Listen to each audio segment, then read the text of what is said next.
of movement in the market right now. E-mini's up 38, NASDAQ up 200, Dow and the Russell up 0.75%. And Bitcoin continuing to just rip higher. You love to see it if you've been hodling Bitcoin. My name is Mike Butler. I'm here with Jermal Chandler.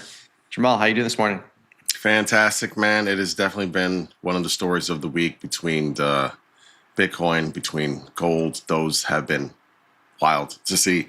So continuation. This is sort of what we're looking forward to. This is awesome. Can't wait to see it. Yeah, lots of stuff going on here. And I mean, if you've ever wanted to see a beautiful chart, here it is. 3 straight days of 5K basically. And like we said, implied volatility in IBIT continuing to increase into this rally. So these are the types of trades you want to have on, like long call, short put.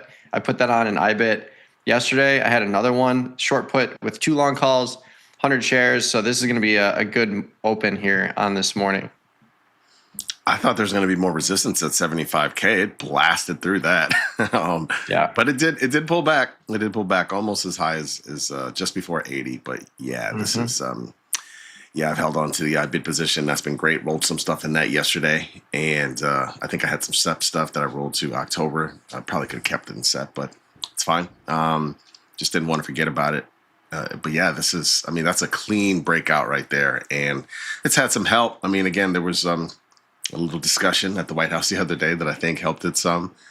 But nevertheless, this is a move that just needed a catalyst, right? We were saying that for some time. This has been really quiet for a very long time, and I think it's a lesson in how you can just build positions in something slowly. And if you do it not long enough out, you don't necessarily have to worry about it, think about it, manage it day to day. And when it happens, it's just a plus for your portfolio. Yeah, for sure. Bitcoin and ETH leading the charge again, which is hilarious because we're going to have a third straight day in the NASDAQ 100 of MSTR, MicroStrategy, at the top of the list. I can almost guarantee it.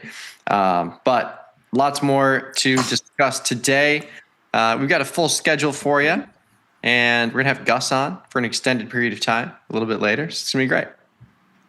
It is, man. Yeah, we got some morning movers with Gus. We'll have the opening bell at 8:30, of course. We got live trades with TP at 8:45 a.m. Trading charts, of course, with Tim Knight at 9:20 a.m. These are all Central Times, of course. You guys know that. We roll out in Chicago. Tasty Step Research at 9:30 a.m. Central Time with Julia Spina. Confirm and send with me and TP today. Risk and Reward with Errol and Gus. And then we have Trade Ideas today kicking off at 11:30 with myself, batting lead off. You follow next. We got Errol, Gus, Chris, and Ilya in there. Featured guest at 11 a.m. today is Jeff Weniger, Chief Investment Strategist with Corgi Invest. And later today, Shay Boloor is a featured guest on the show, Chief Market Strategist at Future Equities. So check all that out. Love it. And join us on the YouTube channel if you haven't already. We're streaming live there. Just pop over to the tastylive channel. You can throw in your trade ideas, questions along the right-hand side chat. I see some early morning folks in there already. Sappers, Kumar, Badger. Good morning. Good morning. But yeah, give us your trade Badger's ideas. In the house. Mm-hmm. Badger's in the house. Yeah, a little ode to your Wisconsin Badgers. No question. No question. Man, it's not too long before college football kicks off here. I actually asked Chatty yesterday. It wasn't about college football, but I just wanted some, I just didn't feel like doing the thinking. You know what I mean? And so I was like, give me a layout of the 5. I included WNBA teams because I wanted something that completes soon who might win championships. And so it actually gave me like a portfolio style layout, which is dope. Because it was like, okay, these are the teams, you can put these, and then like you can bet this amount much on these teams or whatever. It was kind of nice. Who were at the top of the list? Well, Dodgers, of course, Minnesota Lynx for WNBA. It had a toss-up between Avalanche and the Hurricanes, so you could include either one. It had like layouts with either one of those, so that kind of thing. The Rams, of course, are so the favorites. So I did a bunch of different things. I ended up doing a bunch of different things, actually. I did just parlays with each one of those, which are very low probability, of course. I did parlays for like 5 of them for each of those 5 sports. And then I also did like round robins as well. Because, again, when you just miss out on one on a parlay and you hit 4, that doesn't do you any good.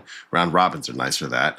And then I also eventually just did individual like bets on each one, like certain teams. So I did like, because that was actually the thing that it laid out. It's like you could do it say based on 1,000. So you can do it say on the size of 100. I did it for like 1,000, right? But like you could do, it basically did it such that you can bet heavier on the teams that are more favored, right? Versus the upside bets are a lot lower bet. So I did it kind of like that. Worked out nicely. Well, we'll see how it works out. Yeah. Yeah. Using options trading, even in other arenas, is essentially what I'm getting at here. Yeah. That's life. I mean, I've literally talked about this theory of like life is a call option. It's really all it is. Yeah. And that's the end of that's it. That's all you need to know. Life's a call option. If you're not taking shots here and there, especially as a young person, you got to be taking shots here and there. Like your life doesn't change if you don't take risk and you save $5,000 over 10 years. Like nothing changes. If anything, inflation just deletes your $5,000 right there. So all the time. Take some risk and like put yourself in a position to lose a little bit of money or make a lot of money, and that can change your life. It's just the way it is. Same with like dating. I had some friends that used to go on dates and they'd be at the bar and they'd be like, "Ooh, that girl's like giving me the eye." I'm like, "What are you talking about? Go talk to her." And they're like, "Wow, I can't do that." I'm like, "Well, you're definitely insane." It's like if you don't talk to someone, you're never gonna realize who they are. Like you could put this person on this pedestal and you're like, "Oh, they're out of my league," but you go talk to them and maybe they're just really mean to you and you're like, "Wow, I guess I never stood a chance anyways," right? And then you're out of your own head. The worst place you can be is in your own head from inaction, is what I'm trying to Exactly. The worst place you can be is inaction. And so what? They're mean. You'd be like, "Well, I just thought I'd come over here and be nice to you, but I could see you're in a different mood." You walk away. And then she goes, "Wait a minute, I'm sorry. I didn't." It's like, yeah, well, no, it's fine. No, it's fine. No, it's, I just thought I'd be nice, but it's fine. I'll go back and hang with my friends. We're just trying to create a connection. Yeah. Just walk away. And you're like, "Oh my God, I'm sorry." You're like, what do the letters PCA mean to you? I know him personally. You just missed out. Right. Yeah. Speaking of betting, the Bears play the Bengals tomorrow night. I watched a little bit of the game last night. What was it? What was that? Houston and the Raiders. Mm-hmm. Yeah. Yeah. The Bears and Bengals, huh? Bears Bengals tomorrow night. Oh yeah, they've been practicing. Yeah, featured preseason game. It's gonna be sick. Yeah, they've been practicing because I saw Jalen Johnson matched up with Chase the other day and got a nice little deflection, and then somebody got a pick, and like all of them went nuts on the sideline, even though it's just like preseason practices. Yeah, you picked up Joey B. Yeah. I love the videos of Aaron Rodgers playing like the defensive back. He's just like can barely move. He's just running around out there. It's hilarious. I know, right? Hilarious. But yeah, Bears 6 o'clock Bengals. Tomorrow. There you go. Bears Bengals. And It's crazy that we're 2 weeks away from football season. That is nuts. Less than 2 weeks away. I know. Well, I've already been getting a little taste of it because I had to take my kid to practices over the last couple of weeks. So they've already started. They actually have a preseason game on Saturday. And I know people have asked before. They've said, like, what's going on with Jermal? Son? We haven't had an update. Well, my 13-year-old son going on 14 is like 6 foot tall. He's like 170 pounds. He's a big-ass kid. He always has been. And, he's still playing football. He's still playing defensive end. They put him in at guard every now and again. Again, he can only play those positions because he's really more of a tight end, but he can only play those positions because it's weight restricted. So you have to be under, like, I don't know, 155, I think. And we're not making our kid lose weight. No, we're not doing that. We're no interest in that. He's a good athlete already. We'll be fine. He'll be able to catch balls next year when he goes to high school. So love it. But yeah, we're hyped up. We got preseason game too. Us and the Bears. It's gonna be crazy. Yeah. Lots of people in the chat saying Super Bowls make a lot of difference in my portfolio. Really appreciate the trade of the day segment. Yeah, trade of the day, alive and well. We will have another series of them today. But yeah, that's a really fun segment because you get the soapbox to talk about your trade for 15 minutes straight, which means no stone is left unturned from an offensive standpoint, defensive standpoint. I feel like it's the perfect amount of time to like really break down why you chose the trade, what happens with implied volatility in certain scenarios. And that's really a nod to this here, implied volatility. Like I've been using this a lot recently just to estimate implied volatility crushes. over time.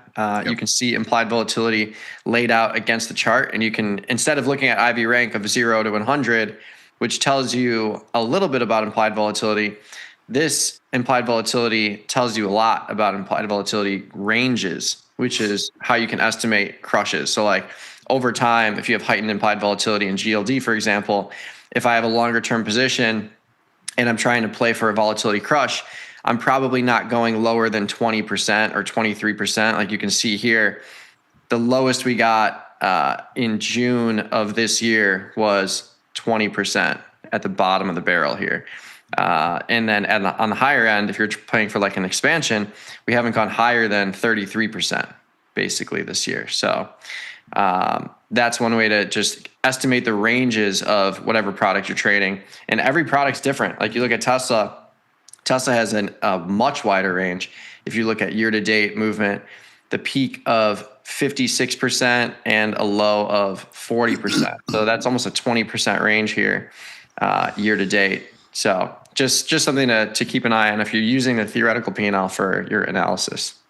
It's totally smart, Mike. And as a matter of fact, this is something that harkens back to, for me, when I used to trade at a prop firm, we had probably too many lines, but we would look at implied volatility on like a 5-day or a 20-day, or just like we look at moving averages, we do a similar thing. This right here is just kind of a static volatility. And what's nice is kind of like you were doing. If you just have a line in between, if you just say over the past 2 years, I want to know what flat vol is, right? So flat vol, we say this a lot, but just call it the average volatility you expect of this name. You just draw a line through the middle, and that's pretty much it. And so, you can just eyeball it in a way. Be like, okay, what do I think vol is going to come into? In this case, it's probably a 45 in IBM, it seems like. Mm-hmm. And it just depends. That's over the last year. But you could also, you have to take into account what's been going on. So like say it changes, say it meaningfully changes. And say you just want to look like, okay, this is what I think it's going to come into based on the last 6 months of data, not necessarily 1 year. Or maybe I want to look at the last 2 years, right? So that's kind of the estimation we kind of do in our head. And a lot of times, if you just look at the platform and you go like 3 months out, you'll see what that vol might be anyway. But this certainly helps. Yeah, totally. And that's really why like an SPX and some other low vol names, we've been trading more directionally, because SPX over the last year, we've had a high at the beginning of March. We've had a high of, when we got the big sell-off, high of 30% IV and a low of 15% IV. So even in the craziest of scenarios, at least this year, not too much vol change, but and like a high of 30% is still low vol. Like, let's be real. So, yeah, love to see it. I put on a couple of Super Bowls yesterday towards the end of the day. So far, looking like a good idea. I put on one for today's expiration. By the way, today is August expiration. I put on one for today just based on the last, 3 out of 4 days we were down. So I was like, all right, let's do something here. Sold the 76.50, 76.40 put spread to buy the 77.25, 77.50 call spread. I did that yesterday, and SPX was probably trading 77.60 at the time. And I got that for what did I get that for? $1.10 credit. And then, as we went lower throughout the day, I ended up doing one for Tuesday. My thought process was like, okay, by Tuesday, everybody's going to be a little elated again and excited for NVIDIA's earnings. And that's all we're going to talk about heading into that. Maybe things will be positive. So I did basically the exact same strikes, for Tuesday's, expiration. Love it. Love it, love it, love it. Yeah, I haven't been in the Super Bowl game. It's been kind of a weird week, I feel like, where we got the moves pre-market. So it was great that you sensed that we've had a couple of red days in a row. Maybe we see a bounce on Friday. That's exactly what's happening here. Mm-hmm. But yeah, some people, as of now, that's right. Yeah, Bitcoin move, insane. Love to see it. I hope it goes straight to 100K. And beyond. I mean, that would be a huge addition to this portfolio, just because we've got ETH shares uncapped. We've got IBIT shares. We've got 2 Super Bowls, one with just one long call financed by a short put, $170. This one in September, short a 35 put to buy 2 45 calls for $100. So these are both credits. Doesn't matter what happens in the middle. We're still profitable there. And then MSTR, this thing's going to gap higher 10 points this morning. This 110, 140 call diagonal spread is probably going to open at like a $400 winner, I would imagine, something like that. So just a lovely timed move. Someone in the YouTube chat also saying maybe it's time to close the GLD crab trade into this gap higher. Yeah, I think you're right. I've got the 400, 420, 440 call crab trade longer term. If we look at the analysis, Theo, we're going to be opening right around 419. So yeah, this will be a nice trade. It'll be right at the short options. And as you can see, based on this Theo, I don't want this thing to go too much higher because I have risk on the upside. So I will likely close it since we're going to open at my short strikes here, which is going to be around that max profit zone at any point in time. So I'll just take it off right on the open. Yeah, those are fascinating trades, and that's a good call out by somebody. Because again, those things can go a multitude of ways. In this case, it does probably behoove you to close it because, I mean, one of the components of this obviously is you're selling upside, and possibly upside comes in as the move, as the ETF or stock or whatever moves higher. But we know in this case that's not going to happen with GLD. We know it's only going to get higher on the upside.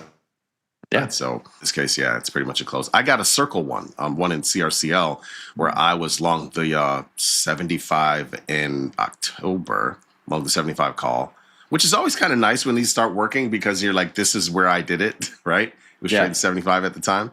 And then I'm short upside. I'm short the 95, two of the 95s in SEP and long one of those 115s. So this is one I got to keep an eye on. We'll see if this move continues aggressively in Bitcoin, and then eventually this thing breaches 90 and change. I might have to close that as well. Yeah, this will be another nice one for sure. Former trade of the day idea. Yeah, nice and wide too, which is nice. Yeah, we're going to gap open around 90 right here. So yeah, you're going to be right at that profit zone. Love to see it. Yeah, and it's wide because for this exact reason. I mean, I didn't know anything, but I've been around long enough, and I knew like if Bitcoin started to move, it was going to gap like this. I mean, right? Like this was one of the scenarios. So that's why I went wide. Yeah, I mean that's the play, and it's 90% IV allows you to get wide there, and these crab trades really benefit from the call skew too. If you look at the previous close of 83 and then you go to the 95 strike, that's 12 points out of the money. And then you go to the 70, 12 points out of the money to the downside. You got twice the amount of premium to the upside relative to the downside. So if you do anything on the upside, whether it's a diagonal spread or calendar spread or crab trade, you are reducing basis, your cost basis twice as aggressively as you are placing a bearish trade to the downside. So Yep. That is that's why we always take advantage of that call skew, especially if we're bullish and there's call skew. Then it gives us that ability to play both sides of that coin. But join us on the YouTube chat if you haven't already. We see you there. Give us some trade ideas too. We will be ready and willing to place new trades. But we're gonna take a quick 90-second break. We got Gus on the other side of it. You're watching Tasty Live.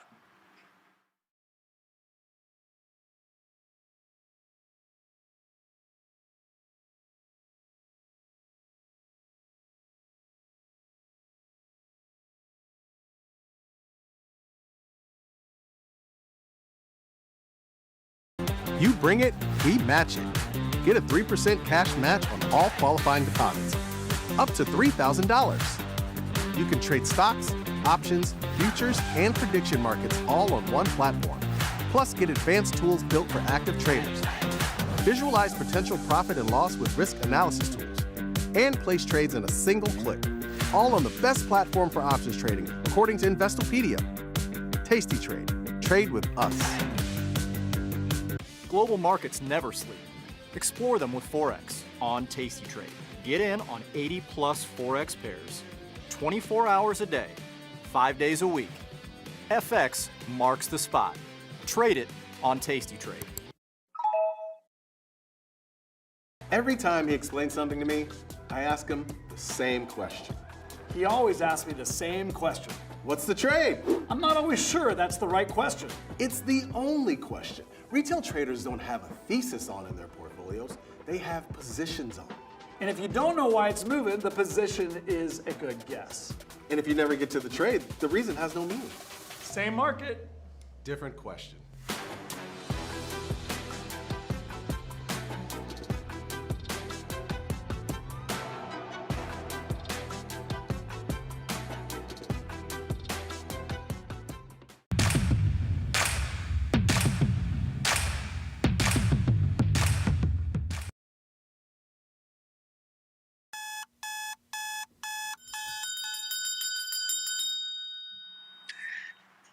Hello, everyone. Welcome back to the show. We've got Gus in the house. And Gus, I know you're feeling a little sick, but I got to say, that flow in that hair, that is sick. That's what I'm talking about. Thank you, guys. Thank you. That's what I'm talking I about. appreciate it. Yeah, I've been more above the weather than I am right now in my life before, but we're doing good. The show must go on. It's a great day to be able to work remote. I love this company. Let's talk about some movers this morning.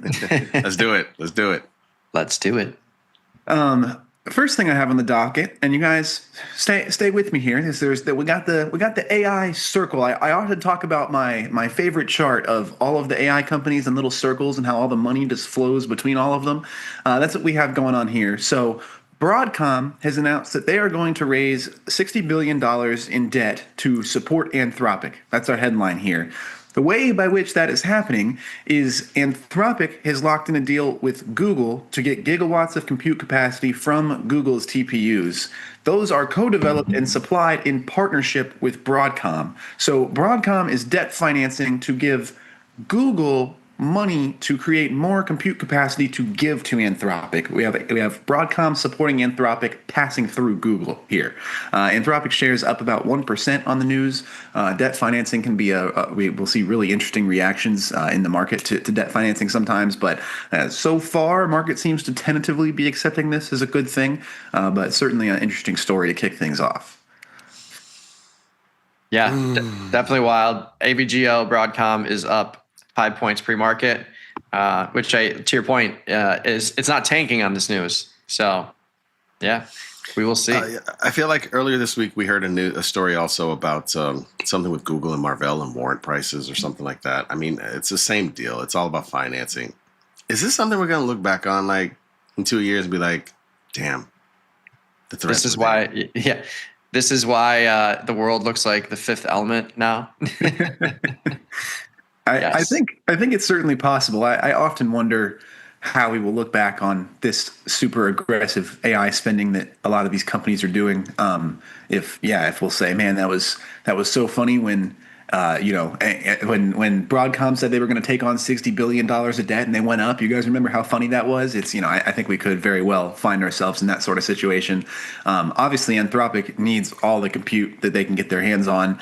It's just, interesting pass through here. Google, but it's not money that's not coming from nowhere, right? Like we're paying for all the stuff from that Alphabet puts out to us. We're paying for all the stuff that Apple puts out to us. We're actually buying stuff from Anthropic and OpenAI. I mean, we have subscription models all over the place. So it's not like the money doesn't exist, though, right? That's true. That is true. The money is certainly there. Google winning this deal. I haven't checked how Google shares are responding to this, but Google just gets to sit in the middle and benefit on both sides here. Yeah, Google also up $3 pre-market. And yeah, I think this will be an interesting one to watch play out for sure. But that's been the worry of the market is too much debt related to AI equals bad, stock price down, but not today. Mm-hmm. Yeah, I put a Super Bowl on in AVGO actually the other day. Oh, there you go. I'm an AVGO champion myself. This thing needs to be included in the Mag 7. I don't know why we don't talk about AVGO with the big dogs, but we should. It's giant. I mean, what are they at now? 1.7 trillion. It's actually down a little bit from the highest I've seen them. I know they've been a $2 trillion company at different times. I suppose the market is showing us why that valuation has changed with this chart here. Yeah, no, it should be. It gets disrespected. It's like it's like the Karate Kid. Everybody thinks Ralph Macchio's the Karate Kid, but truthfully, William Zabka is the real Karate Kid. It's all just branding too. Like they just they do plumbing. It'd be easy to say, oh well, Broadcom, they're kind of behind the scenes. Nobody holds a Broadcom product in their hands. I think you could easily say the same about Nvidia though. I mean, some people might handle an Nvidia graphics card at one point or another in their life, but it's all just brand recognition, I feel. Yeah, I think I'm going to get into calendar spread here on the open in AVGO. 400 strike, long October, short the weekly that has the earnings announcement, September 4th, for $800. Like it's just one of those trades where like the market's at all-time highs. AVGO is not. Would you be surprised if it goes back up to 400? No. Yeah. I'm willing Especially to when there's take that like shot. not any stock specific news that has it down here. I don't believe so. Yeah. So I'm gonna take a look at that on the open. So good call out, Gus. Of course, I like it.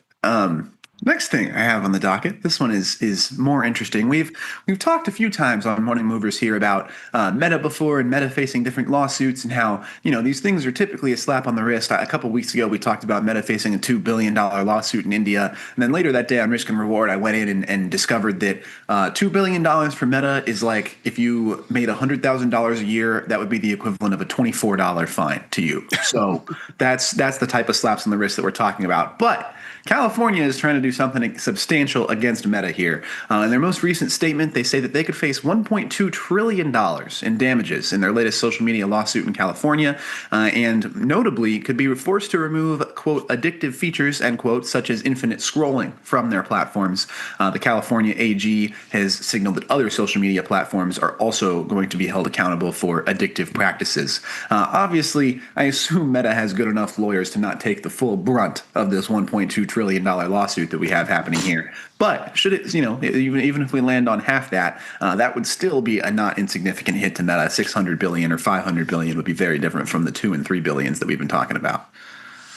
So this is one of those where I think that obviously you can see it's kind of weighing on the stock. We saw a big move recently, but from past experience with these type of lawsuits, if like you just said, you said 1.2 trillion is the max they're getting sued for. Yes, per Meta. So just about anything less than that, especially if it's half or less, this stock will take off.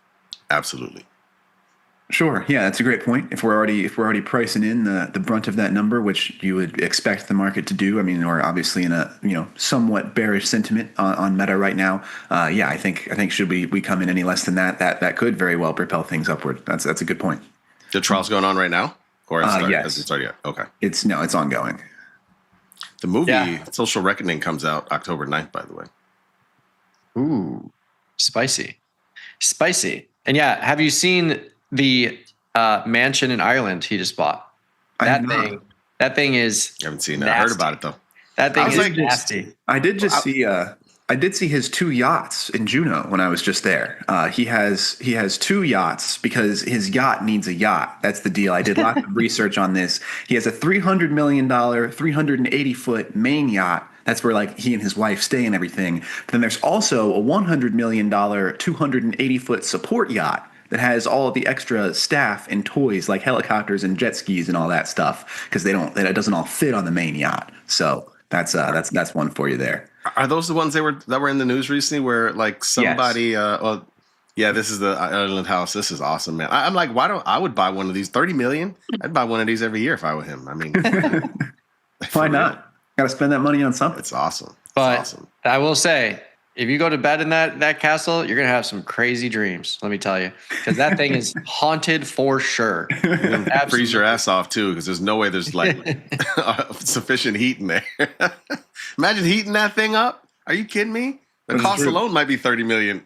There's a yacht. So wait, Gus, is this the yacht where they like passed up some people that were stranded recently? I mean, I actually don't blame them. That's a classic ploy. Ha ha. The old stranded on the boat.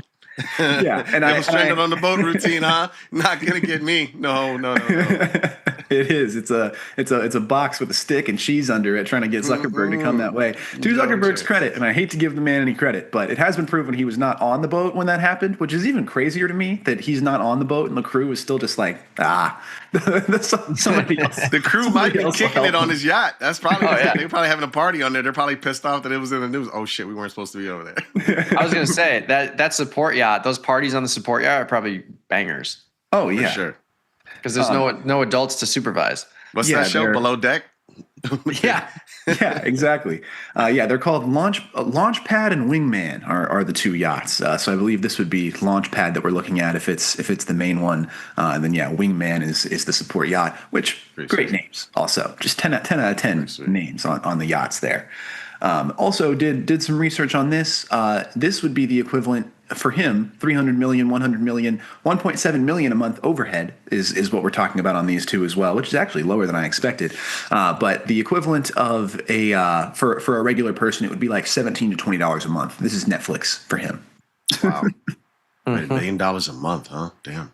I mean, the crazy thing is like pulling that yacht up to fill up the gas tanks. It's got to be 20 grand every time you go. Like it's got to be something like that. It has to be more than that, I would think. I can't imagine how much fuel those things probably take. Yeah, there's 78 full-time staff. It's incredible. Quite the moving water empire you got here. But yeah, how awesome! Like you said, how awesome would it be to be staff on one of these yachts? You know, you could be trapped on a cruise ship in some windowless room, and instead you're just chilling on Zuckerberg's yacht, taking it up to Juneau for him so he can meet it there whenever he wants. That guy's in control of a lot of people's lives, and I'm not just talking about the yachts. Like, true. Holy cow! Gotta have more lifeboats. Last story I have on the docket for today, much smaller and much to Jermal's dismay, but Ross had a great earnings report. Shares up a little over 8% in pre-market trading. Everything exceeded expectations. Their guidance came in above estimates as well. The market loving some dress for less right now. Hey, yeah, I love Ross stores. Ross, so I go to the Honda dealership to get my little Honda tuned up, and across the street they have a TJ Maxx, a Ross Stores, a Chipotle, and a Starbucks. So I literally pull my car and they're like, "Are you leaving? Are you like what?" I'm like, "Yeah, I'm leaving. I'm going across the street." And I do the whole route. I go to Starbucks, I go to Chipotle, I go to TJ Maxx, I go to Ross Stores, and I just get like the random things that are there. I just peruse the store. It's amazing. I don't think I've ever been in a Ross, actually. Oh, it's really? Literally just TJ Maxx. It's the same thing, right? Ross is more. That's why I put on the trade. I thought it was going to go down.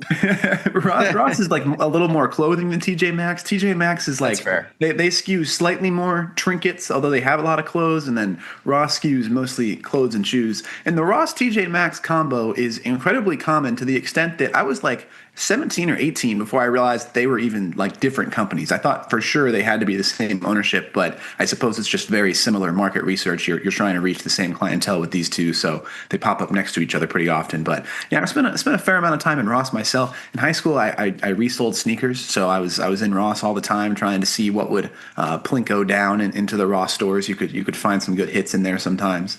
But yeah, love a Ross, love a TJ Maxx. Is TJ Maxx catching a sentiment move on this? That's also worth asking, I guess. Good question. So yeah, I didn't look, but if TJ Maxx was down on earnings, I just figured Ross would be down on earnings, but obviously Ross beat. But yeah, it could be catching a sympathy move to the upside now, depending on what they said for earnings. I don't remember these stores at all. I don't think these stores were near me when I was growing up. I grew up in Florida. I don't feel these were there. I think these are more Cali, right? Like originally as I'm looking. I don't think I saw these stores until honestly maybe 20 years ago, if that. I don't know. I think I definitely always had them around. They were certainly around in Texas. I suppose I can't recall in Ohio as much if they were around. Also, here's oh, interesting. Yeah. We got Ross, California, TJ Maxx, Massachusetts. So it's a coast to coast battle here, clashing in the Great Midwest. It would seem in the middle. Yeah. Crazy. Yeah, Ross, good spot for cleats too. There's a very niche shout out. If you need like some practice cleats or some turfs, that was a good spot to check for him. Craziness. There's someone in the YouTube chat very upset with us because we completely mispriced the cost of filling up the yacht, and they're freaking out. So I looked it up. Between $250,000 and $450,000 to fill up that yacht. Each time? Each time. Damn. That specific yacht? Wow. Yeah. Wow. That certainly feels more correct to me. When you said 20,000, I was like, it's got to be 6. I had no idea. I don't know. I've never had the pleasure of filling up a yacht or knowing anybody who has one to talk to me about it. So I really have no I'm idea. Sorry. I'm sorry. I don't have a yacht, so I don't know. I'm just spitting numbers out here. Come on. God, how often do you fill up? I wonder. That's craziness. Well, Gus, I know you're feeling under the weather, so we can let you go here, and we'll continue to banter. But hey, appreciate your time, and I'm gonna look at some upside trades in AVGO and Meta on your behalf. Thank you. I'm gonna look at some yachts on all of our behalf. Hey, awesome. Yeah, awesome. Love it. Catch you later. All right, thanks, guys. Adios. Yeah, E-minis here up 35, NASDAQ up 200, Bitcoin still charging away. I seen some people in the YouTube chat talking about SPX trading hours. So you can go, this is actually, it's much more extended. It's basically 24 hours now. And this is a precursor to what you should expect in the future. So first things first was getting rid of the pattern day trading rule. Now we got global trading hours for SPX, NDX, RUT, and the VIX. Or sorry, SPX, XSP, RUT, and the VIX. But soon you're going to be able to have global trading hours for a lot of these equity names. And that's going to open up a whole new way of trading because you'll be able to trade the post earnings moves after the close because the options market will still be open with global trading hours. But to get there, you just go to like place your whatever trade you're doing here, and then trade session in the lower right hand corner, just flip it from regular hours to global hours. And it also lists the trading hours. So global hours span from Monday, 4 a.m. to Friday, 4 p.m. And these actually open on Sunday night also. So you can trade these basically 24 hours now. You just have to be cognizant of the fact that the spot price is based on the futures. So if you see SPX is closed at 76.40 and the E-minis are up 36 points, you basically need to add 36 points to the last price in SPX to get your current at the money price. So SPX at the money is implied at around 76.75, 76.80. Another way you can see that is where these options are trading for a similar value. So if you're looking at near-term stuff, 76.75, 76.80, you can see right here is where these options are trading for a similar value. So just keep that in mind if you're trading it. Yep. Man, it's been a week. It really has been. When you look around at all the things that have moved, the news, of course, started with the 30-year treasuries getting bought by which was an immediate faded move. But it's been still a week, and I tell you, I mean, it all started because of this. This was the chart that everybody was talking about kind of over the last 2 weeks, but the chorus rang louder to the end of last week and the beginning of this week, how the 30-year yield was basically at 20-year highs, 5.31% on August 17th. And we hadn't seen that in a while. And I think that was clearly scary because there's a lot of spending going on. We talked about spending going on with a lot of these debt issues that are way further out in these AI names, but just government spending. There's a lot, particularly when you're in the middle of a war, there's always going to be spending. So this has been one of the bigger stories of the week. Seeing this here, and then eventually the Treasury. We have a lot of content on that, by the way. The boys put together a lot of different articles and content, particularly Ilya and Chris, our resident bond and FX people, talking about how this is not QE. So check that out. But yeah, it's been something to watch. Yeah, it's been a wild week. We've been discussing it left and right, but 7:32 a.m. Central on Tuesday, I think, is when everything hit the tape and markets were flying around. And now we have this new landscape. Like that was the beginning of the launch pad of Bitcoin and bonds and notes both sitting around a similar value. Lots of interesting things going on here in this market. Yeah, we've got. And then, Bitcoin, you mentioned that. Let's pull that graphic up with Kramer, which... Oh gosh, it's always so funny. I guess he made a call to sell all of his Bitcoin. I didn't know about this. On August 4th, he was trading 64K at the time. Huge move since then. I mean, enormous. We've seen in Bitcoin added 14,000 ever to his public call. That's great. This is why. It's sad. I mean, I was gonna say, I remember when I got in the game, I was trying to figure out so many things like we all are, and I just like a lot of people, everybody's just like, "Oh, this guy is always on it." But I mean, look, there's a large part of what he does is it's a salesman, and I don't know what else you can say besides that. Yeah, I mean, if you've been investing in the inverse Kramer fund, you've been crushing it. And someone just put out a good point in the YouTube chat. If you, instead of doing the mental math of adding the E-minis to the SPX, you can also look at delta. And the delta around 50 is your at the money price. So that's another easy way to see where the markets are moving right now for this at the money price. So good shout.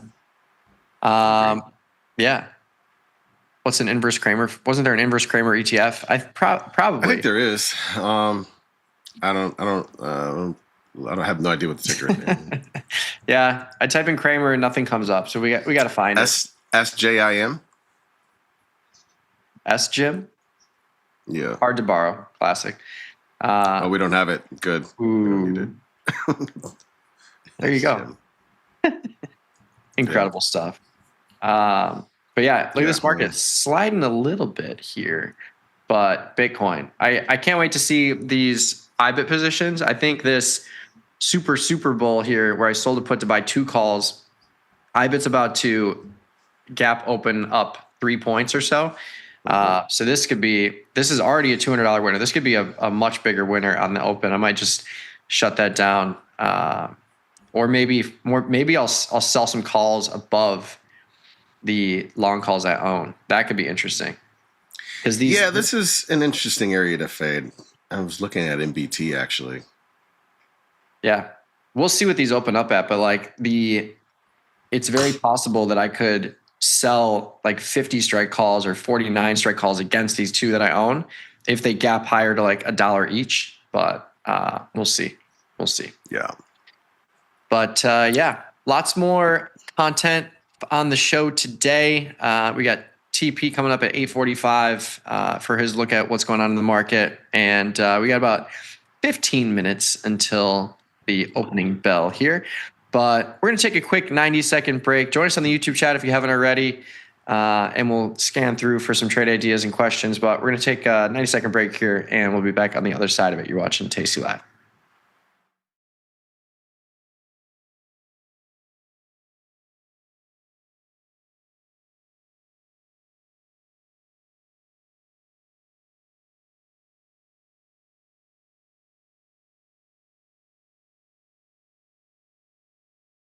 You bring it, we match it.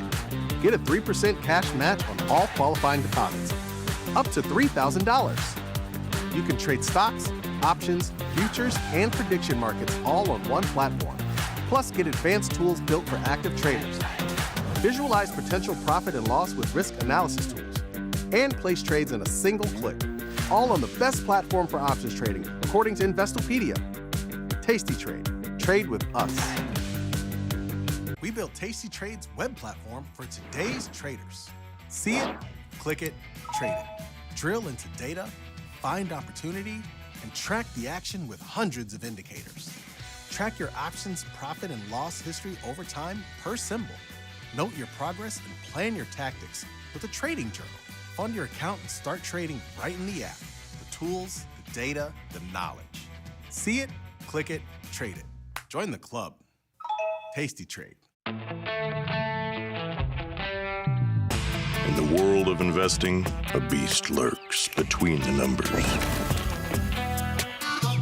Some watch from the safety of the sidelines, but others saddle up and ride that 1-ton rowdy ribeye for all he's got. If that's you, join us on Tasty Trade, named best online broker for options trading. Genius loves company.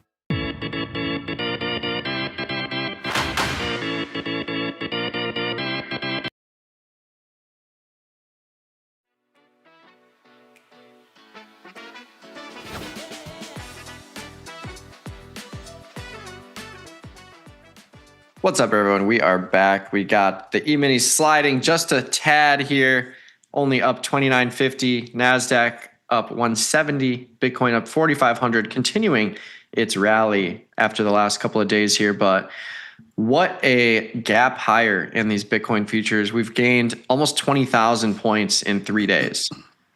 Nuts. Absolutely. Phenomenal. Yeah, phenomenal. And even with that move, it's still not one of the things that's moving the most on the year. Let's pull up a chart of things that have moved the most on the year. Do you know that Moderna move yesterday? It's like one of the biggest moves in history, like of the stock market. Like I feel like in the last like 20 years or something like that. I think I saw something along those lines. I mean, that move was in context similar to some moves that we saw in like some banks during the crisis that moved big in a crazy way. It's wild. There's the chart. Yeah, it's wild. Okay. It is one of the biggest moves, one of the biggest one-day gains by any stock this century. That's saying a lot. And Yeah, in there crazy. are names that were huge short squeezes, essentially. And that's exactly what that looked like as well. Yeah, and I think it's real. Let's pull that chart back up. I think it's crazy to think of not only the percentage move, like you have your penny stocks and all your other random stocks that get these big gains, but like we're talking big capital gains. Like this is a huge market cap gain in Moderna here. Yeah, I mean these other names. God, I wish I could remember I think Hartford might have been a buyout at the end of the year. I can't remember. Wachovia, Bear Stearns, Morgan Stanley. I mean, these are all. It was not for a good reason. I will tell you that when those names moved the way that they did, and you look at the time periods, it was not for a good reason at all. And Williams Co's, this is before I traded, but I bet there's some people who know. I bet Frankie knows. I think that was a deal or something too as well. I don't think any of these were actually good reasons, to be honest with you. Which is, I don't mean to be that guy, but I'm almost positive. It was bought out. What happened? Hartford was not bought out, but faced severe financial pressures. Yeah. Instead of a full buyout, German issuer Allianz took a $2.5 billion stake. Yes, it was not a good reason. See what I'm saying? I don't know. I hope Moderna was a good reason. It sounded like a good reason on the surface, but we'll find out someday what the deal was. But yeah, oddly enough, a lot of these moves were not necessarily great. Yep, that's what I thought. The Williams Co. companies faced a severe liquidity and debt crisis following the Enron collapse. The energy firm suffered a massive stock plunge, cut its earnings outlook. I didn't know that was going to turn into a melancholy slide, but I was just saying those crazy moves and huge moves in the century usually are strange reasons. Yeah. You know, the other one was a pretty good one. Bear Stearns, I definitely remember that one. I was trading that day. I was on a desk that day, and yeah, it had already crashed a lot. I think the buyout, that, you know, it getting bought, that was a percentage move, but you know, it used to be like a $500-something stock. It's like, you know, looking at Goldman or JP Morgan now, Bear Stearns.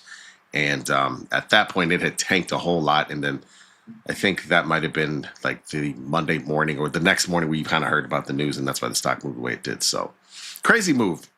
Just so you guys know, the Moderna, one of the biggest moves in the century. Yeah, absolutely nuts. Love to see it. Yeah, I think it's going to be a wild open here. Even the banks are catching a bid here after their 5-day slide. Could be a new regime of upside movement. If Bitcoin's going to be ripping higher and the Nasdaq's going to be ripping higher, could be something wild to watch. But someone asked in the YouTube chat if I am comfortable taking profit in the Natty Gas Super Bowl. You totally can. I've got the 26255 short put spread to buy the 3305 call spread. Basically trading for nothing. So yeah, if you want to just get rid of the risk, if you're worried about a sell-off in Natty Gas, you totally could.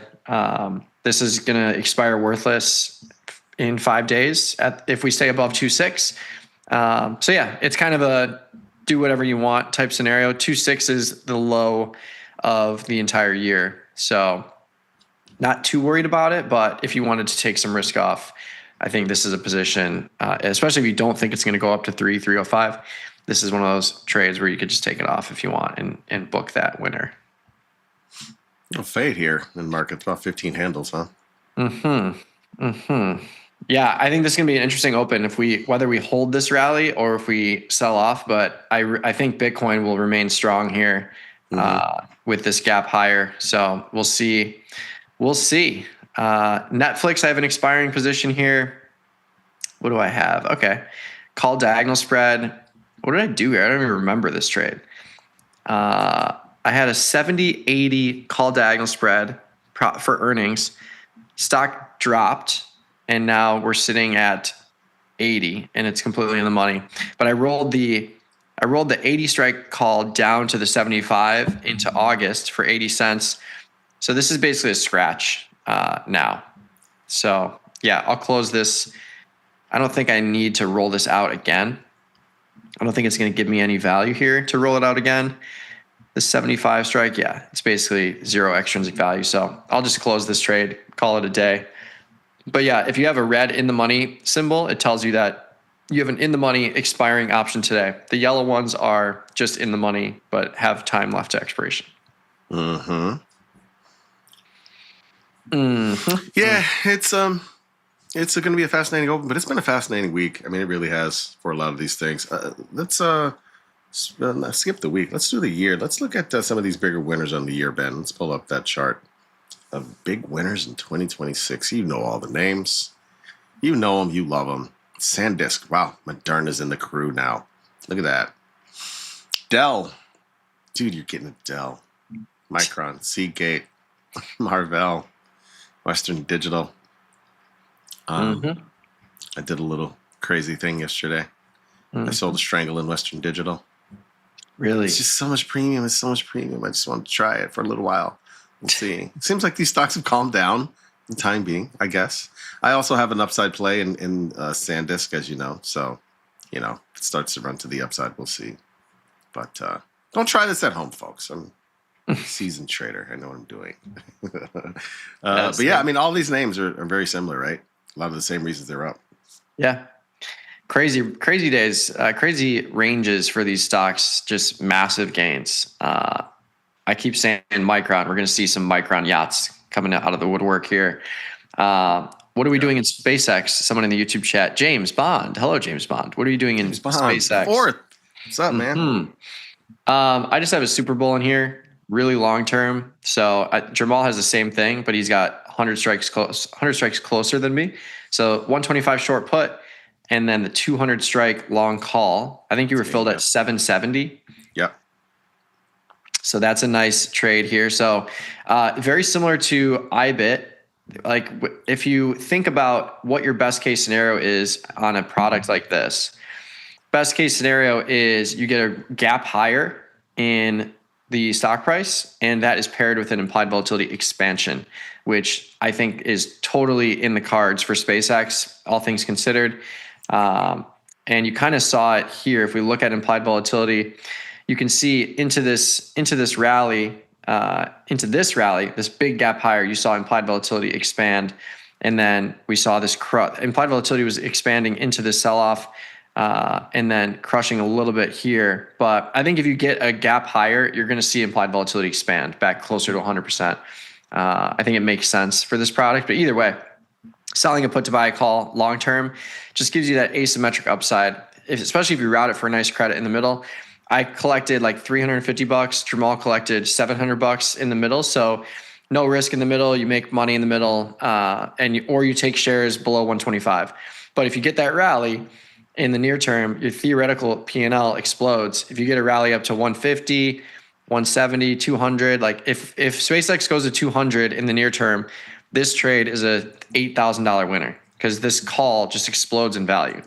So that's the trade. We both have it on. I have the 300 strike, so mine's further out of the money, but same story. If you get a rally to 200, that call at 300 is still going to explode because it's got so much time left to expiration. Yep.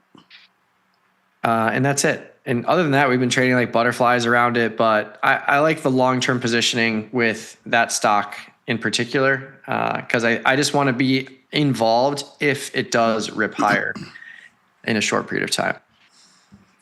Yeah, I just feel like right now there's a lot of sentiment around that stock, and I feel like it's one that's interesting to trade. So building a position in there slowly is nice. It's not cheap, obviously, for those who can afford it. I mean, that's a pretty expensive put sale, but for us, it works. We can do it. Yep. 5 minutes exactly until the opening bell here. E-minis continue to slide. Interesting. Yeah, Very right. Interesting. They were holding up. Got a little. Speaking of SpaceX, let's pull up that expected revenue growth. This one is definitely one of the highest on the list. Expected revenue growth over the next 5 years. I mean, this is not our targets. This is analysts, right? Average analysts.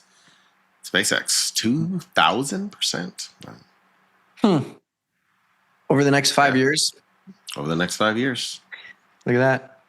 Would you look at that? That's the thing that everybody wants a piece of. I mean, this says a lot, too, about something. So like Apple, yeah, you're not expecting a whole lot of growth. Apple is just not that growth stock anymore, right? It's very mature now. Amazon is very steady. Both of those two are very steady as far as growth. You know what you're going to get. Hell, even Tesla is calming down. Look at that. Yeah, but still, I think like this is why we like to look at these Mag 7s that are down. Like Meta is at annual lows almost right now. while the market's at all-time highs. Like that, it's the same exact story as Microsoft, that why we were trading Microsoft to the upside when the market was near highs and Microsoft is at lows. Like it's just, if you expect these companies to continue to grow and stick around, there's going to probably be a point in time where you're trading at a higher price. So Yep. I will be looking at Meta bullish trades on the open here. If we look at a daily chart Meta, it's pretty clear. We're sitting at basically annual lows. We've bounced from this level 4 times this year. So definitely going to get my hands on a call calendar spread most likely. I like to go to like the middle of the range at 600. I think it's a conservative trade. Like if you're going up here to 700, it's going to be a cheaper trade, but now you need a much bigger move. I think 600 is easily obtainable considering it's right in the middle of the current range. And this is trading for less than $1,000. The long October, short September, just a straight up calendar spread. So that's where I'm going. Same with AVGO. AVGO sitting around 364. It's gapping a little bit higher here, but AVGO 400 strike calendar spread trading for almost the exact same as the Meta one, $800. Long October, short September. And you have the ability to, this one's in the weekly for earnings coming up September 2nd. Yeah, that's definitely one I eyed up a couple of days ago. Got a Super Bowl on in there. Also have a Super Bowl in Meta in October, and just been holding that for a while. I've had it on for a while. I had a couple of them. I closed one off, and I still have that one. And I'll be looking to add more should things get crazy. But yeah, if you're joining us here, E-minis are up 26. But they've actually faded some from the highs. Bitcoin is still holding on to its gains. Gold and silver still hold on to their gains from the news a lot early this week. So much so that we haven't even needed to talk about oil because it's not really doing much. It is up. It is a trend 86. It is positive, but it's not doing what it's been doing. So we're about to get to the opening bell here in just under 2 minutes. Live trades with TP will be at 8:45. Tim Knight will be on at 9:20 a.m. Central Time. We have Tasty Research from Julia at 9:30 Central. We have Confirm and Send with myself and TP today. Join us for that. We have Risk and Reward with Gus and Errol at 10:30 a.m. Central. And Trade of the Day. Everybody seems to like the segment. We'll be kicking that off at 11:30. There's a bunch of us doing Trades of the Day. We also have a featured guest at 11 a.m. Jeff Weniger, Chief Investment Strategist for Corgi Investments. Love it. And yeah, these, I see some questions in the YouTube chat here. Earlier, you showed a chart that had volatility in the bottom half of the screen. Is that IV or some other indicator? It's straight up implied volatility. It's not IV rank. So this you can find by just clicking on the indicators and then typing in implied volatility. And it's, you can change your color if you want, or whatever, but this is literally, if you pop out the overview, this is the IV index right here. So 52%, this is the basically 30-day implied volatility. It's the raw implied volatility of the product, which is very important. So you can see where the range of implied volatility goes. And this is at 52, as we just showed on the IV index overview tab. So this just shows you this 30-day implied volatility, which is sitting around 52%. So over time, you can see where implied volatility is or has gone in AVGO. So like this year, the low IV was 40%, but recently the low has been like 47%. So if you're placing a trade and you're playing for a vol crush, 47% is pretty spot on in terms of where we've been in the low end. And then on the high end into this big rip higher, you can see we expanded in implied volatility up to 75%. There's the bell. E-minis flopping around here. Let's go to a 1 minute chart and see where we're at. Yeah. Catching a bid off this little sell-off in the morning session. Let's go to the positions. As expected, seeing some nice gains here. NG, if you want to close that, totally fine. But here we go. IBIT, big story of the day. And yeah, we're seeing some nice value add on these long calls. Can I sell something against this? Does it make sense to sell something against this? So what? So I have these two long calls. I mean, I was thinking about like maybe selling the 50 against them, but I think I'm just going to leave them 50 cents. I don't want to cap the upside there.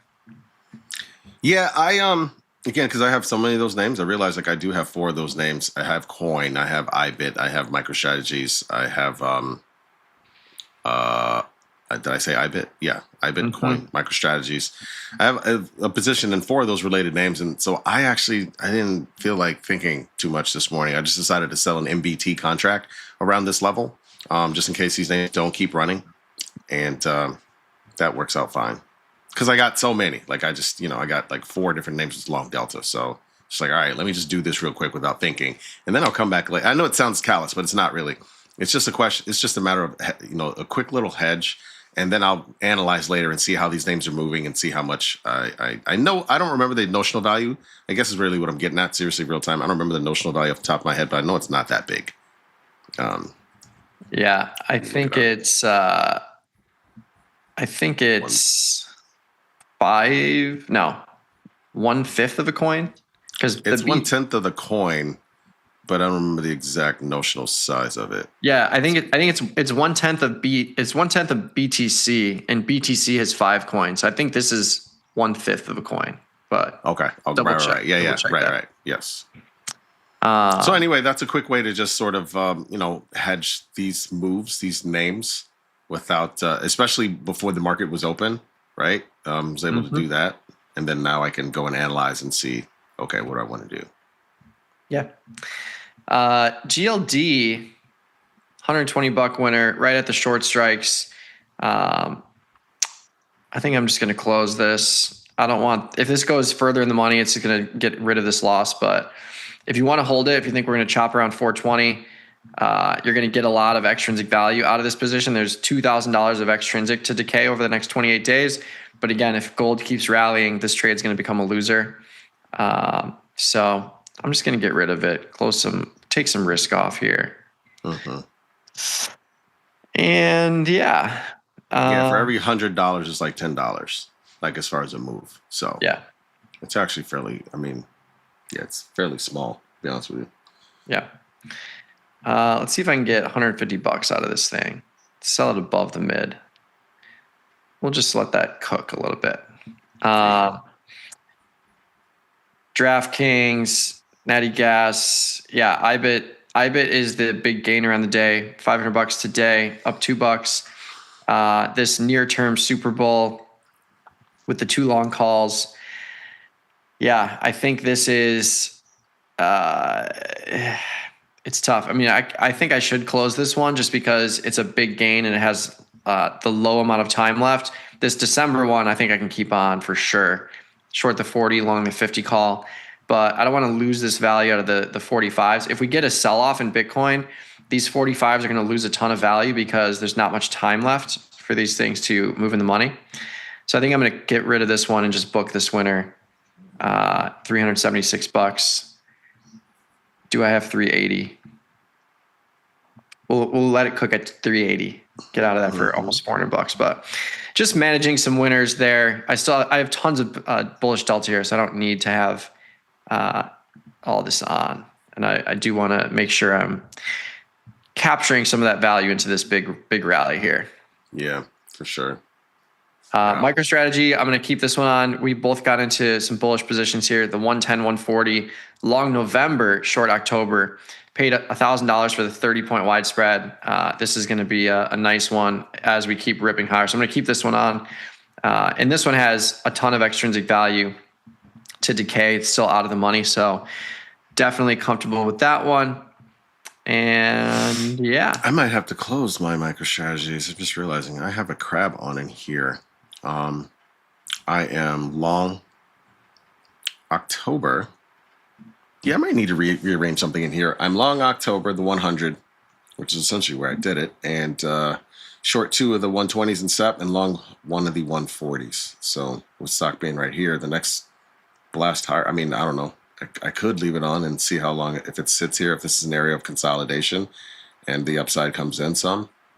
I guess I could maybe do that. Because I do feel like this has been a strong 3-day move. I don't know if it has. You can see there's a little bit of running out of gas here in Bitcoin just for the time being. So I don't know. I think I'm selling off for a little bit. Selling off a little bit from the high 79K, almost 80K this morning. Yeah. So AVGO catching a bid here. I'm going to get into this trade. from this morning. Let's see if we can get in for 950. Long the 400 call in October, short the 400 14-day call, which encompasses the earnings announcement. Let's get into that one. 950. And then Meta, this one's up a little bit, but this is another one. 600 strike calendar, long October, short September, for $800. This is trying to get back to the middle of the range where we've been trading in Meta, right around 600 here. So let's get into that one. 825. Love to see it. So got rid of that IBIT Super Bowl. I kicked it down 10 cents. So I captured $370 out of that one. And I still have these other ones on. Short the 40, long the 50 in December, and then 100 shares. So loving that move. And then ETH, I think I can just get rid of these shares. This is a short put I sold for $275, and then I was put the stock, and this was in May. I sold this option, and then I got assigned in July 1st on that option, and we saw ETH drop all the way down to 11, 12, 13. Like I was assigned right here when it was trading at 12. It's now trading at 18. And my shares are at a scratch, but I keep that premium I collected. So let's get rid of this position and call it a day. There you have it. Things sure have changed a lot since July 1st. Yeah. This NDX butterfly, are we going to do it again? I think we might do it again. You think so? I think we might do it again. We got next Friday, we need NDX at 28.8, and this will be another big hedge. But like I can't speak enough about these downside hedges. This one, 7-day butterfly, we're 170 points away from being in the money, but I bought this for $300, and this is a $10,000 max profit. Same with this NDX one. Bought this for $700. It's trading for $1,400 right now, but this is a $20,000 max profit. So like these are for the portfolio. It's still a couple $100, but for the portfolio hedge, like this is all you need to hedge the entire portfolio on a downside move if we pass through this range. So yeah, I mean, they are look, mine is in September 4th. Yours has a lot going for it, especially with NVIDIA earnings next week, Wednesday after the close. So essentially that catalyst lends into Thursday and or Friday. You're sitting in a good situation. Yeah, it's nice. Feels good. And it's really Kevin from the NASDAQ. His presence, anytime he comes on the show, we place this trade, and then somehow it just works out. So we got to give Kevin the credit. I've got some YouTube chat questions here. Let's see. Are you leaving on the AVGO Super Bowl, Jermal? Oh yeah. Yeah, we're only up $100 on that thing right now. Yeah, for sure. We didn't get in this to make $100. We got in this to make more than that. It's in October. Short the 350, 340 put spread to finance buying the 420, 440 call spread. Look, it's already done half the work. It's moving away from that downside strike. And so, yeah, we're holding on to this for a minute.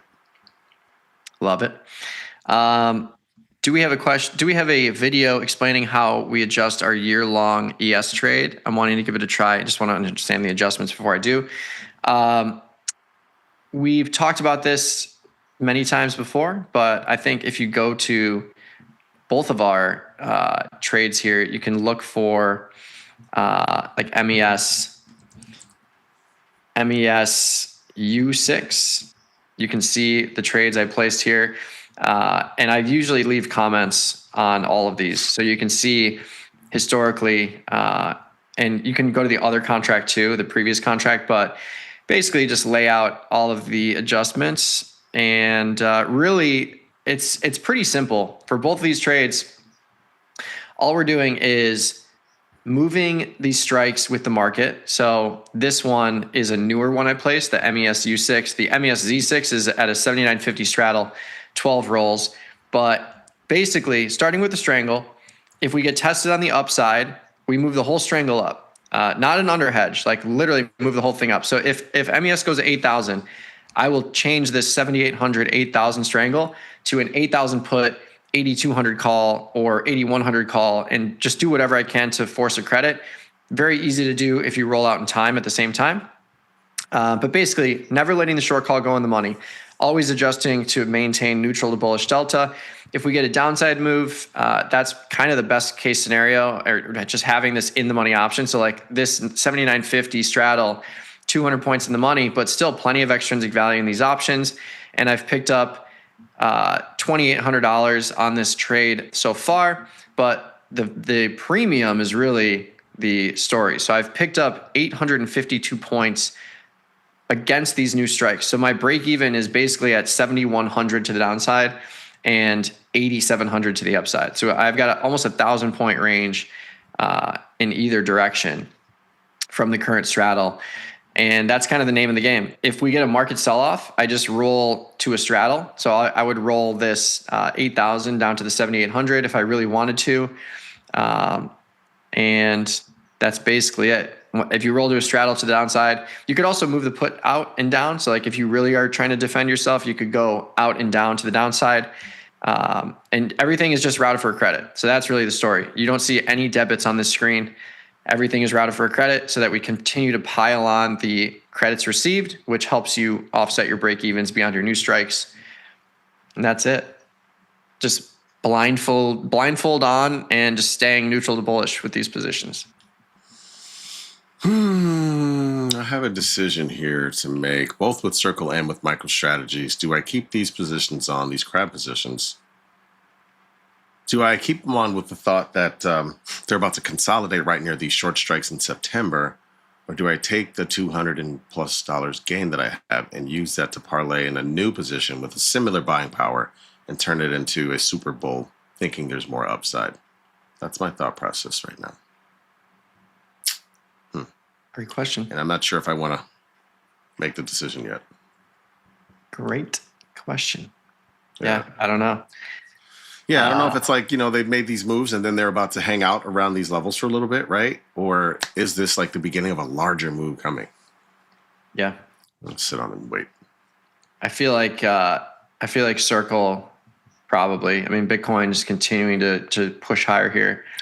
Right. I mean, they all look similar, right? Like, yeah. MicroStrategies coins. And look at this, Circle implied volatility expanding into this rally. So craziness across the board here. But yeah, real quick before we pass it over to TP, are you holding your SPX Super Bowl trade right now? For today? Yeah. Yeah, I am. And again, it's also already doing some of the hard work. It's away from the downside strike, I believe. Yeah, it's close. I mean, obviously, SPX is trading 76.67. I'm short the 76.50, 76.40 put spread. So for now, yeah, I'm holding on to it. I don't think I see the upside of 77.25, but it's expiration. Who the heck knows what's going to happen? Yeah. NASDAQ selling off here, equivalent in terms of gains to the E-minis. Both of them are up 25-ish. Dow and the Russell are up significantly more, over 0.5%. And Bitcoin continues to be the story of the day. Bitcoin is outpacing ETH. Yesterday, ETH was up 10%. Bitcoin is up 6%. Right now, Bitcoin's up 6% and ETH is only up 3%. But ETH still moving higher as well. But yeah, we are going to pass it over to TP now, and we'll be back in just a little bit.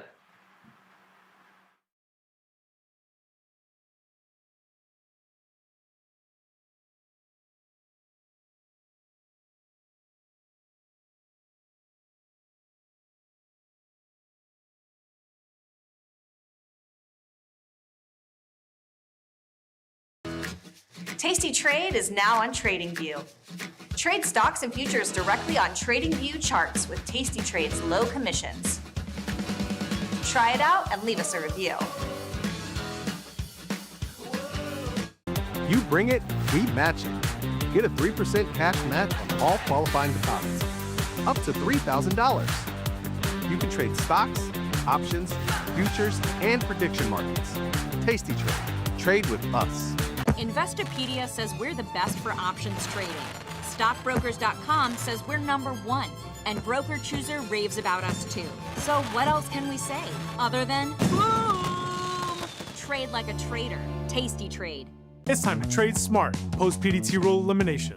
And Tasty Trade has the tools traders need. The Active Trader tab's comprehensive market data is designed for rapid order placement in a single click, while bracket orders let traders set entry, profit target, and stop loss all in one ticket. From the Positions tab, you can monitor positions, roll trades, close positions, and create conditional orders. Now, traders of all account sizes have more flexibility than ever before to engage in the markets. Smart tools for smart traders. Tasty Trade.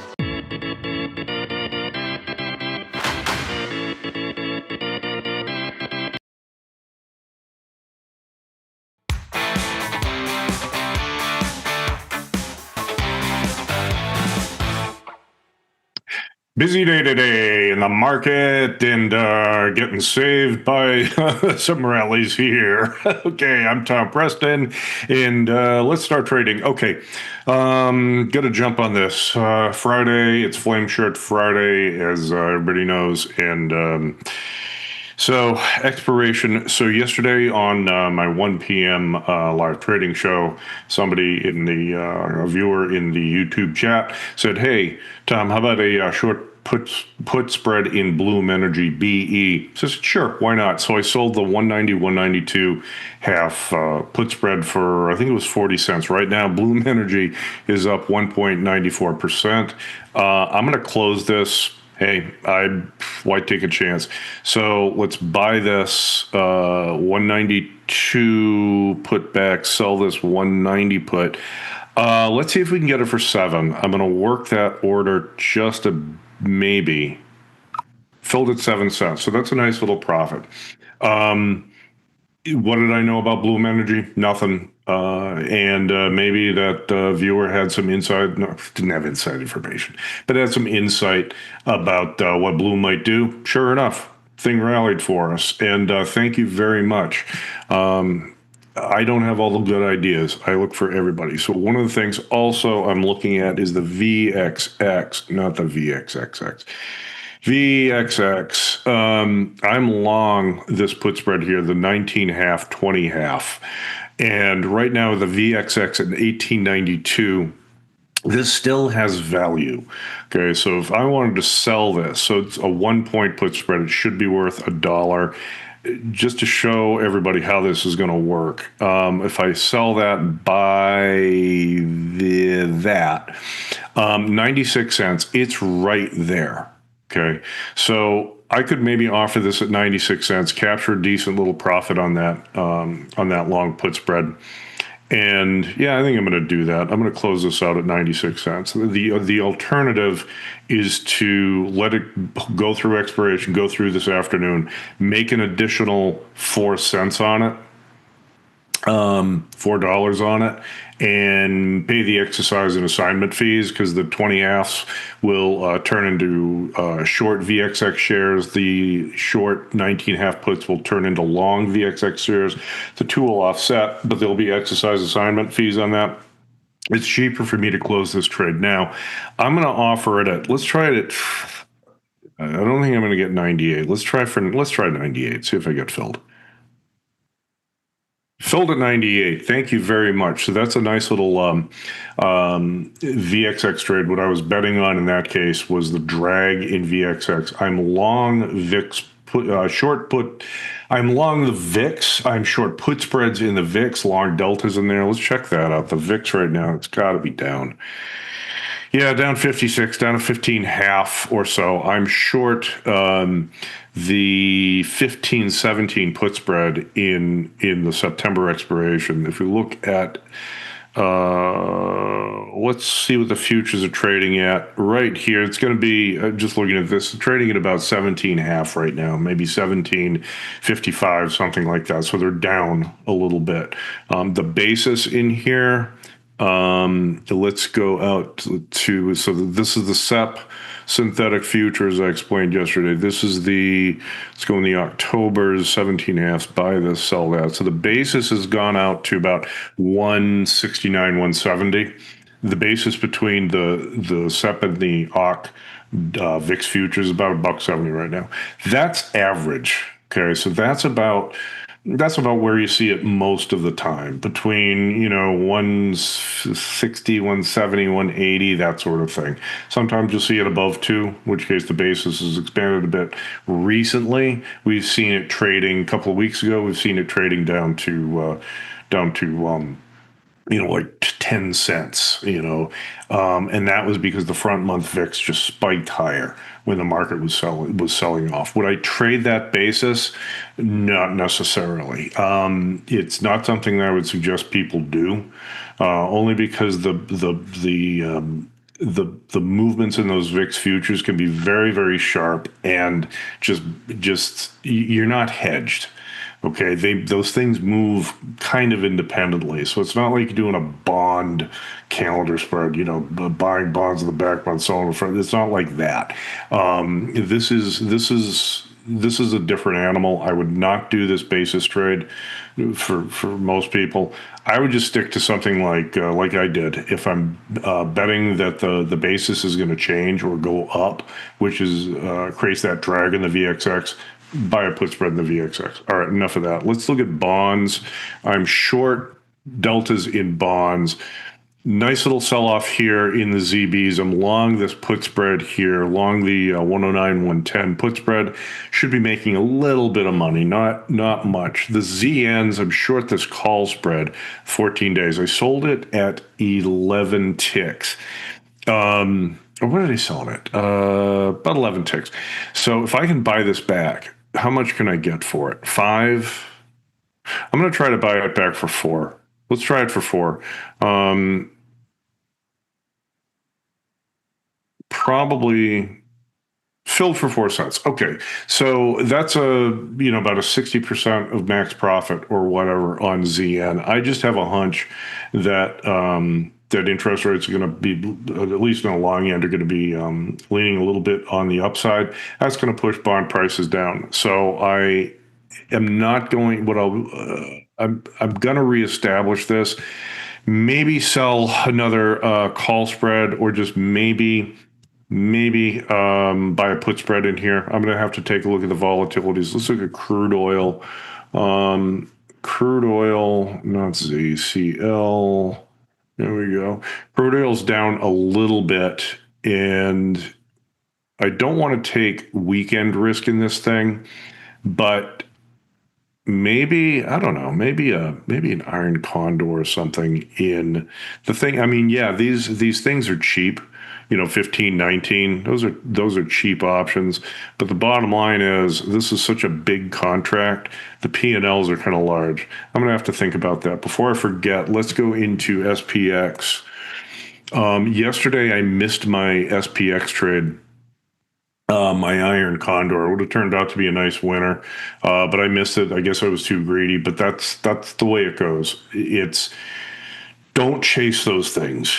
Don't chase those iron condors, especially with the VIX in the 15 handle. You're not getting enough credit right now anyway. I mean, yeah, I'll do it. I'll sell them and collect what I can, but you don't want to chase those things. If you're not filled at your price, let's say 280 or something, don't say, now it's trading at 270. Maybe I'll offer 265. Don't do that. That, I know it sounds crazy, but that 15 cents can make a difference long term. So let's sell my $2 put here. What's $25 below 75.90. Bing, bing, bing. And then we go up here. Let's do this one. 76.90, 75.15. Let's pull this one up. Let's do this one. So $3.30, not bad. It's a little aggressive. Let's do it for a one lot. Do I have my strikes right? Yeah, not bad. Let's try it at 330. 330. 325. Filled at 320. Yeah, it's 325. The tick changed on me. So the mechanics of this is to go in here, put an order in opposite, and again, the software is perfect for this. So half of that is about $1.60 or so. I'm going to put $1.60 bid in to buy it back. That would be 50% of the max profit, approximately. Ship that off. And what else do I have here? I bet Do I still have my IBIT? So what I did was I closed out my long call spread in IBIT. That I think I published to the fall. Did I publish that to the follow feed? Yeah. So I had a long call spread in IBIT, the Bitcoin ETF, and that thing is just going parabolic. I had basically maxed out my profit. It was a 2-point vertical. I sold it for $1.87. Given IBIT's volatility, I'll just take that. I'm not going to hang on for another $13 in that trade. I'm not sure I want to get long Bitcoin up here. Well, let's look at IBIT as a proxy, just for the chart. Come on, and that's what this is. This is Bitcoin. Okay. So yeah, is it overbought? Well, let's check the skew. I guarantee the skew is pointing to the upside. 43.80, it's right around here. Let's go down 2 points, up 2 points. 41 puts, 91, 45 calls, 172. Yeah, the skew is screaming to the upside. That short covering, and if you look at this chart here on IBIT, this volume here, spike in volume is looking off. That was the short covering that you heard about in the stories. The volume's coming off a little bit. So I don't know, maybe it's short-term bearish trade in this, just for a quick little sell-off, maybe 3 days, buy a put spread, maybe by the 45, 43. Let's see what the numbers are on that. No, I don't like that trade. I'm getting negative. I'm going to have to fiddle around with this a little bit more before I route the trade. So the other trade that's coming in for me is Avgo. I had an iron condor in that, and that was looking ugly. I was getting smoked on Avgo in this sell-off here. Broke through my short put strikes. This little rally is saving it. So I'm going to be watching this very, very closely to see if I can take that off for a little bit of a profit. Let's check out some of the other big stocks. Tesla. And one of the things too is looking at the market. Where's my information here? This is a fairly broad-based rally. So in the S&Ps, Avgo is a big one. Oracle is up a lot. ORCL is pulling up the S&Ps up 3.3%. ANET, Robinhood up a lot. Tesla up a lot. JP Morgan, the bank stocks are up a lot. There's a lot of green on the heat map in the S&Ps. The same is true in the NASDAQ, just not so green. So a couple of big names that are down. Apple is down, was down early, still down. Amazon down. So it's a very mixed bag in here. Just got 1 minute left. Let's do this here. Let's go out to my Mag 7 list. And Mag 7 is sort of, yesterday's news, sort of, but it's just a good snapshot for the mega cap stocks, and they're a mixed bag. So Google up a little bit, Apple down, Tesla up, Amazon down a little, Nvidia down a little bit. I'm long Nvidia, long Amazon, that's dead. Apple, I was long, that's killing me. Google, I'm long, could be making a couple bucks. Meta up a little bit, Microsoft. This could be a busy day, and so we're going to see how it works. Join me at 10 a.m. for Confirm and Send. I'll be on with Jermal this morning. If you have any questions, send them off to research@tastylive.com, and I will see you at 1 p.m. for some live trading. Now I'm going to kick it back to Jermal and Mike. Good luck trading, folks.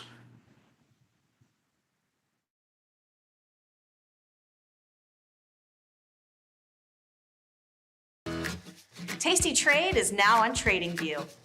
Trade stocks and futures directly on TradingView charts with Tasty Trade's low commissions. Try it out and leave us a review. You bring it, we match it. Get a 3% cash match on all qualifying deposits, up to $3,000. You can trade stocks, options, futures, and prediction markets. Tasty Trade. Trade with us. Investopedia says we're the best for options trading. Stockbrokers.com says we're number one, and Broker Chooser raves about us too. So what else can we say other than boom? Trade like a trader. Tasty Trade. It's time to trade smart, post PDT rule elimination.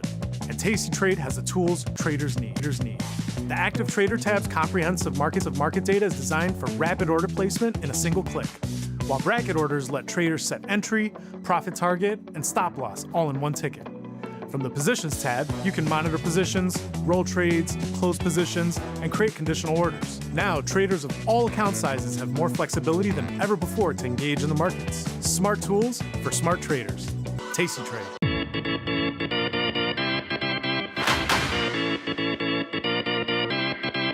You bring it, we match it. Get a 3% cash match on all qualifying deposits. Up to $3,000. You can trade stocks, options, futures, and prediction markets. Tasty Trade. Trade with us.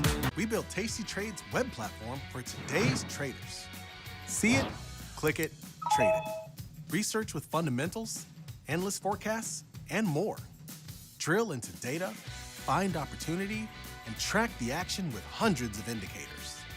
Track your options profit and loss history over time per symbol. Note your progress and plan your tactics with a trading journal. See probabilities, max profit, and Greeks in one click. Fund your account and start trading right in the app. The tools, the data, the knowledge.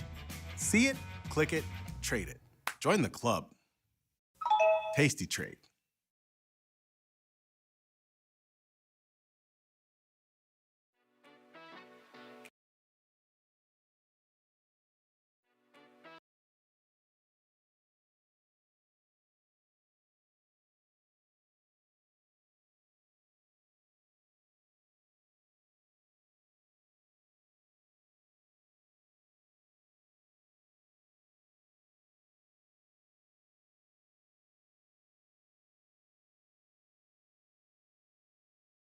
Minis have not really moved, but the NASDAQ has completely reversed into intraday range here.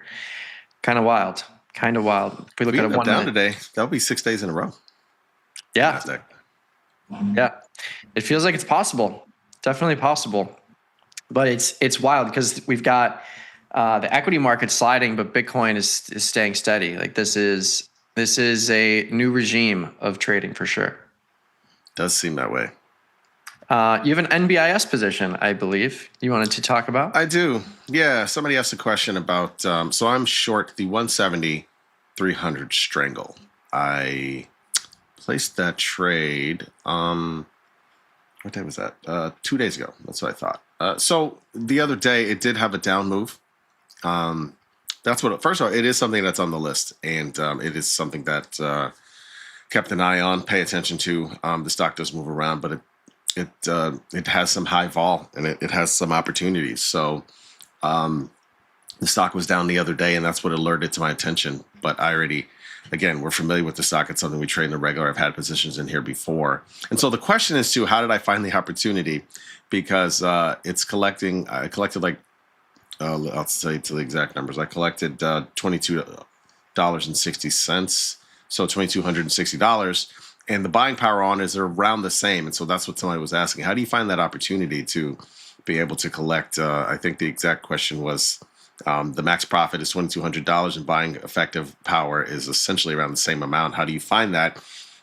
Because a lot of times it is buying power is way more. And again, it's a name I've traded before. I just happened to keep an eye on it and watch it that day. But to really answer your question, and maybe Mike, I actually don't. I'm not sure. I know what determines the buying power sometimes, depending on how volatile the name is. I'm actually a little bit surprised that this one isn't higher, but at the same time, I just happened to check and see. I lined it up. I looked at the trade. And I was like, oh, okay, this is pretty good buying power for this amount that I'm collecting. I will certainly slap this on. So I'm just familiar with the name. I'm aware of the fact that it has this essential type of buying power based on the amount you collect, but I don't know how. I just took advantage of what I saw. Why it's like that, I know why it's like that, but I don't know who sets those rates for the margin based on certain names. Yeah, I mean it's definitely based on implied volatility, realized volume, realized volatility. Typically, you'll have a little bit of elevated implied volatility in 100% IV stock, and that's just because of the nature of the implied volatility in the product itself. But yeah, kind of surprised to see the buying power so low on this one. But yeah, ultimately, it's up to the clearing firm and brokerage, and typically we like to keep these rates as low as we can, as low as the risk team is comfortable with. But sometimes you'll have your products that are over 100% IV and the buying power is elevated because it's pricing in the stock doubling or going to zero. And that's really to protect not only the brokerage firm, but also the customer, to make sure that they're aware of these implied volatility levels. But yeah, NBIS on the lower end here, $2,000 for that strangle. Because, yeah, I mean, you could look at SK Hynix, certainly not the same situation, right? That one has a much higher buying power just based on largely based on the expected volatility of that name, based on a lot of those headlines you would hear about, circuit breakers going off in Korea overnight. And so that's why this one, and mind you, NBIS will move on that type of news as well. But this one is directly affected, and that's why you can see the buying power is a lot higher in something like this. So, but anyway, I like the trade because, again, I saw the move to the downside the other day. I do like sometimes selling strangles into down moves, and this one was moving. I did in October, but this one was the 170-300. This one was moving down the other day. I see the IVR is a little bit elevated at 41, but also you have that high implied as well. And so I just feel like this was a pretty good one to do. VIX has jumped back up. We have seen markets come down some, and so volatility was up a little bit, so I don't mind putting this on. Yeah, I like it. Yeah, super efficient use of capital for sure. Somebody in the YouTube chat looking at Hood gapping higher up at 110. And this is, of course, moving with the similar Coinbase moves, Bitcoin move. Coinbase continuing to rip higher here, up another 16 points. And same story, implied volatility expanding into this gap higher. Craziness across the board. Love to see it.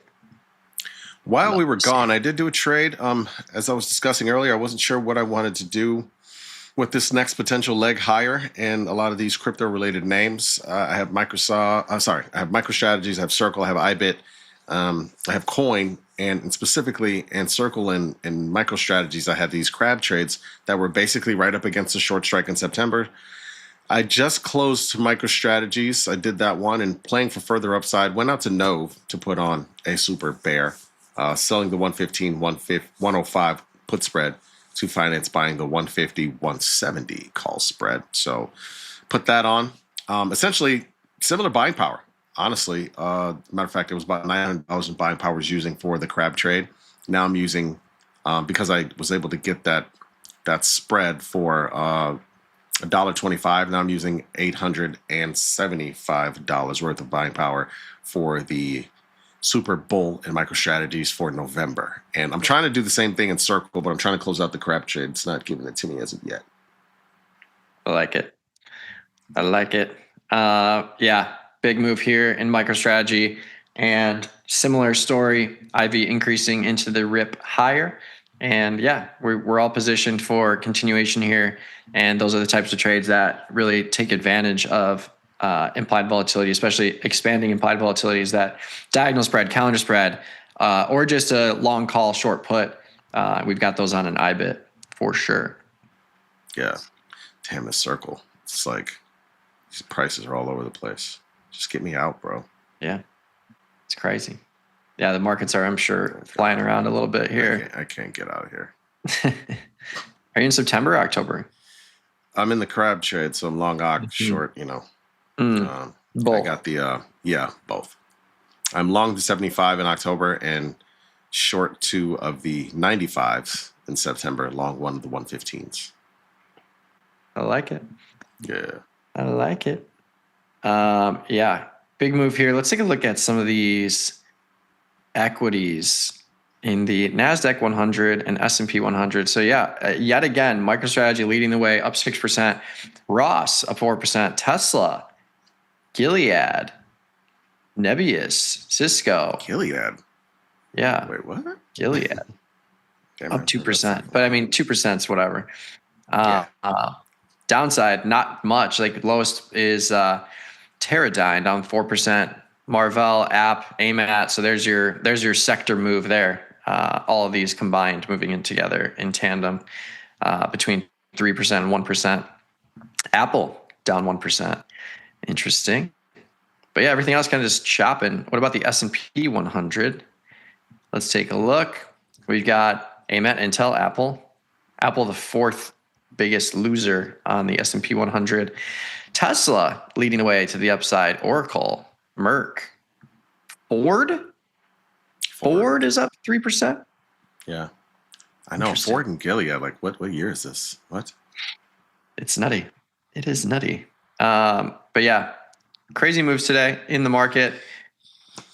Interesting to see that E-mini is staying afloat and actually gaining as the NASDAQ slides.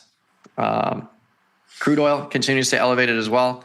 We talked about this at length, but the back end of the curve still at 75 and 76. So it's been lifted. And then we've got backwardation here, 86, 84, 82, 2-point backwardation across the regular expiration curve here. And that is helping USO stay afloat.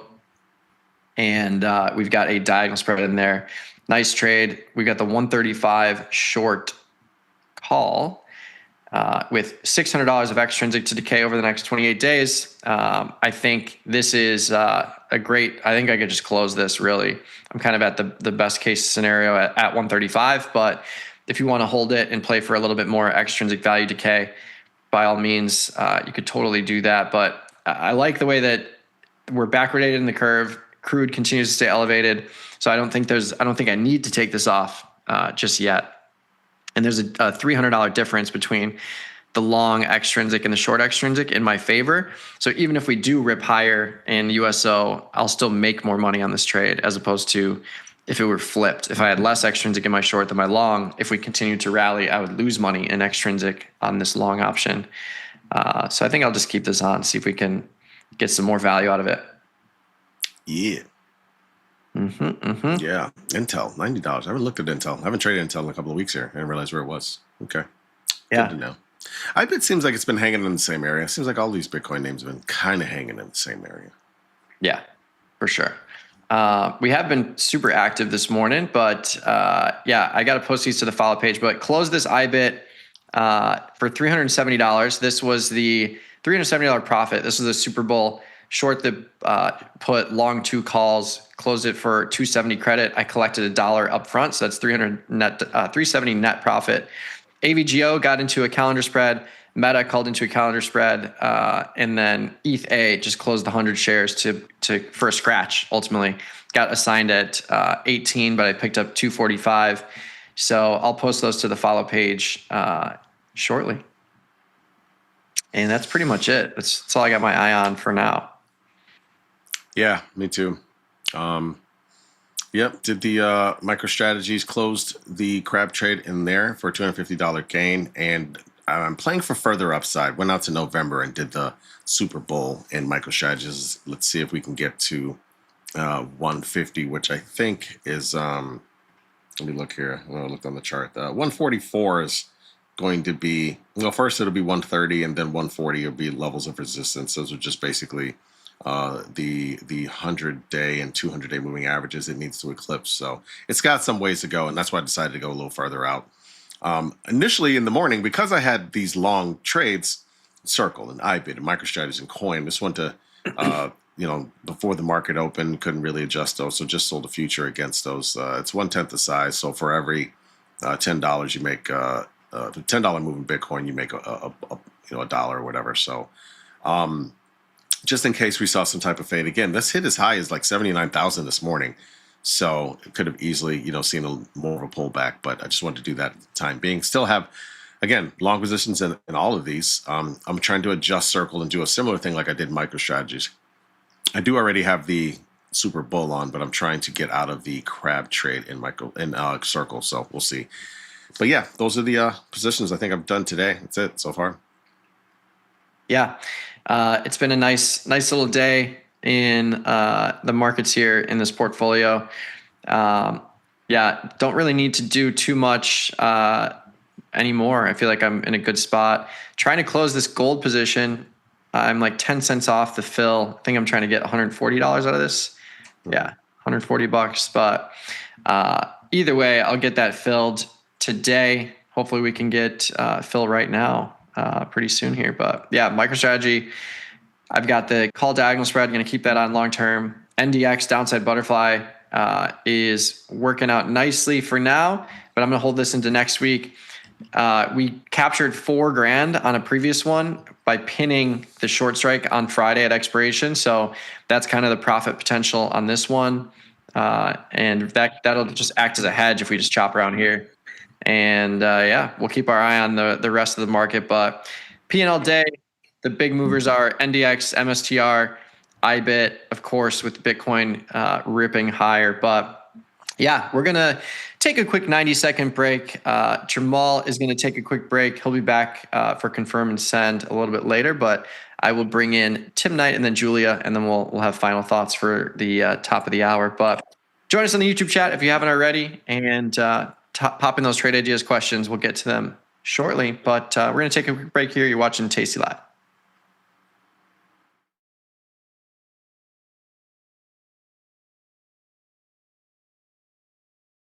You bring it, we match it. Get a 3% cash match on all qualifying deposits.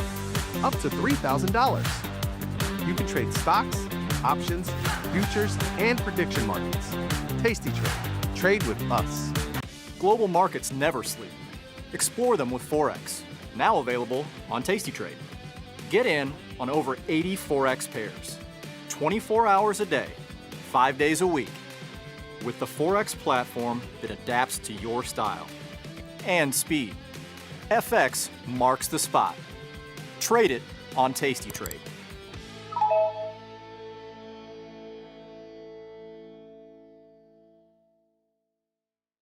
Every time he explains something to me, I ask him the same question. He always asks me the same question. What's the trade? I'm not always sure that's the right question. It's the only question. Retail traders don't have a thesis on in their portfolios. They have positions on. And if you don't know why it's moving, the position is a good guess. And if you never get to the trade, the reason has no meaning. Same market. Different question.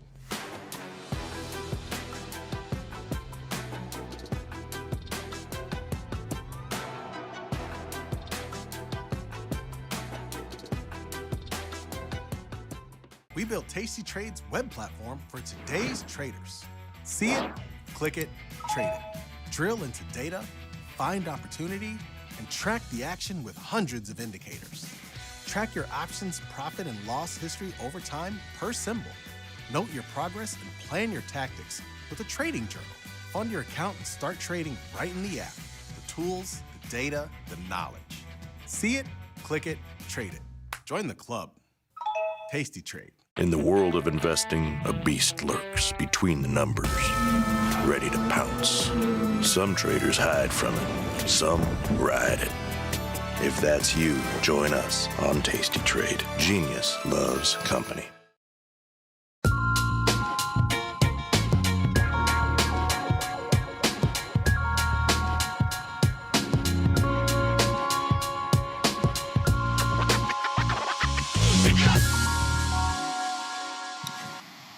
What's up, everyone? Welcome back to the show. We've got Tim Knight on the line and some bearish movement in the NASDAQ. Tim, how you doing on this fine Friday? Seems every day my answer is better because by the time we see each other, about 40 or 50 minutes has passed and things have generally gotten improved. It's funny because I'm religious about setting my stop loss orders. And this morning I did something that I really don't often do. Which is my biggest position was the cubes. I was short. It was profitable, but I had a tight stop on them, and it absolutely would have gotten stopped out of the opening bell.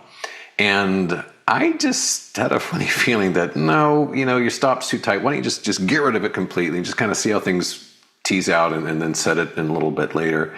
And that's what I did. I'm glad for it because we basically opened at the high and been falling ever since. And we're down 76 now.